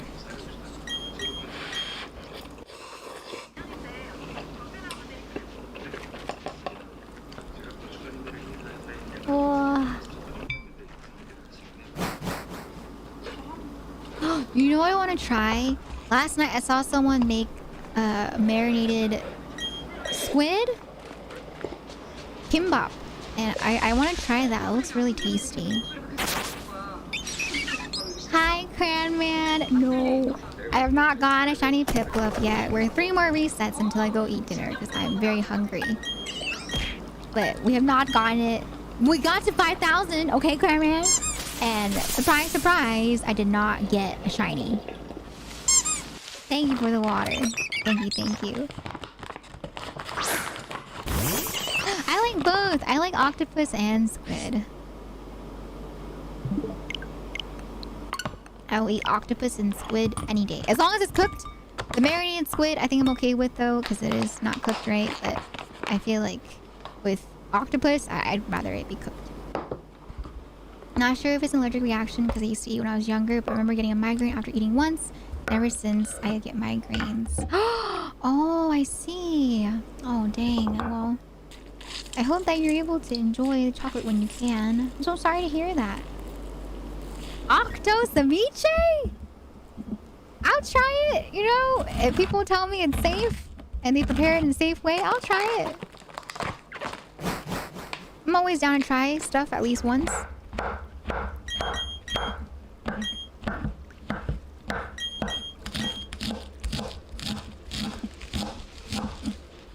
Not fugu. Fugu I'm a little scared of. Like if it's dangerous, then I don't want to try it. Cause fugu, right? Pufferfish? I don't know. You know, it can be the most prepared, safe way, but there's still, you know, a chance that it can be poisonous. So I'd rather not risk it with fugu.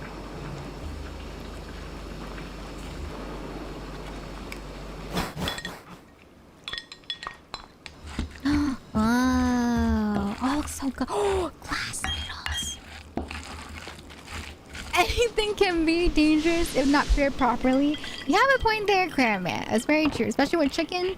If you eat chicken raw or undercooked, right? It's very dangerous. But to be fair, though, it's just because, fugu, it has to be prepared in a very specific way, right? From a very specific person that can prepare fugu. So it's just that the chances, like the dangers, are a little higher with fugu. No, not chicken sashimi. No, Cranman, no.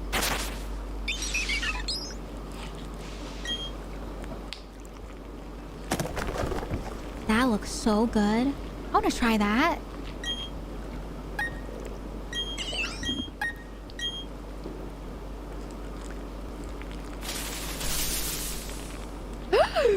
Horse sashimi. Oh, whale sushi.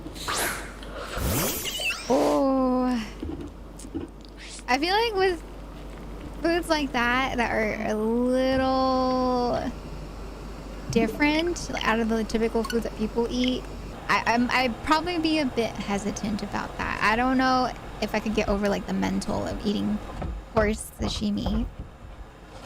No bunnies! No bunnies, okay? I would not eat bunnies. I know a lot of people eat rabbit, but I do not want to eat rabbits. No. No rabbits. No.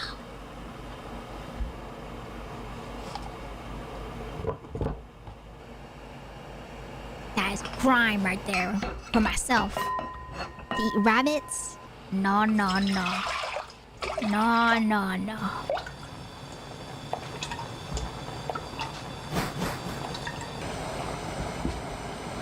Oh, see? So for that one, right? For that one robo, right? For the raw octopus, I am also a little nervous about that one because I've heard of people choking on it, right? Because of the suction, even though it's not alive anymore. So I do get a little worried about the raw octopus, especially like that. So I don't know if I would eat that. Steak tartare with raw egg. If the egg and the steak, once again, are safe, right? For example, like in place like Japan, then I'd be down to try out steak tartare with raw egg, yes. Rabbit paella? There's a thing such as rabbit paella? Oh my god, the horror! Rabbit tastes good! Oh! How dare you guys say this in my chat? How dare! I know you guys are allowed to enjoy what you like, but in front of me? In front of me? Oh my god. rabbit. No. I don't want to hear about rabbit season. No, Chad. No. Stop it, Cranman! I forbid. I forbid. No. No. No. No. Not in my chat. No. No. Alright, chat.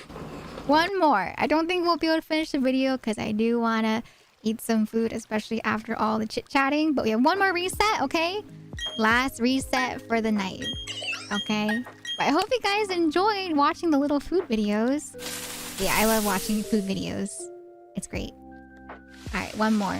Last one for tonight. No! Okay, chat. Unfortunately, today is not the day once again. So I will go ahead and end the prediction and we will call it there for tonight, okay? So here's your points for the doubters. L indeed. Alright, chat. There's your points. Yes. No, not the mullet beer points. No. No. Thank you for the big stretch. Ooh, big stretch. Okay, chat. That is where I'll be calling you for today. Like I said, I am starving. I am so hungry, especially after just eating only a Hot Pocket. So I'm ready for some food. So before I head off, I do want to send you guys over to somebody, as always, just to send the love over. So let's see who I can send you guys over to. Especially now with the fact that raids count for people that are pushing for partner, right? So I want to send over the love to someone. Let's see, who can I send you guys over to? Yes, I'm ready. I'm ready for the noms. I'm very hungry. Hey, excuse me. Excuse me. But yeah, Edwin, thank you for stopping in. Always nice to see you. And thank you everyone for stopping in as well. Whether you were on the YouTube stream or if you were on the Twitch stream. It's always a pleasure chatting with you all. It's so fun. But yeah, I hope you guys get some food if you also are hungry. But yeah, I'm getting hungry. I'm so hungry right now. I am starving. Alright. Okay. I think I do have someone in mind. Let me just make sure that they're not about to head off soon. Okay. Alright. Yeah, I think it should be okay. Wait. Are they... I'm waiting. No, I think they're ending. Okay, alright. Well, I do have someone else I can send you guys over to. And the person that I'll send you guys over to is going to be...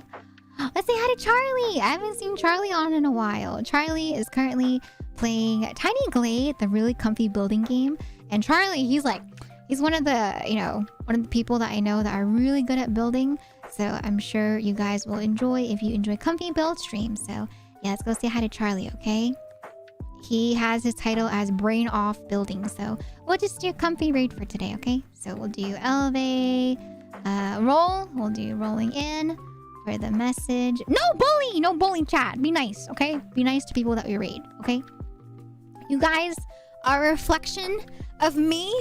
All right, don't forget that. You guys represent me whenever we do raids like this. So please be nice to streamers that we raid, okay, chat? Don't be weird. Alright, this is the message if you're not a subby, okay? Alright, raid is starting as of right now. Okay, raid is beginning. And yeah, that's gonna be it for me for today, everyone. Thank you so much, everybody, for stopping by for the start of the week. I hope you enjoy your time. I hope you enjoy your time with Charlie.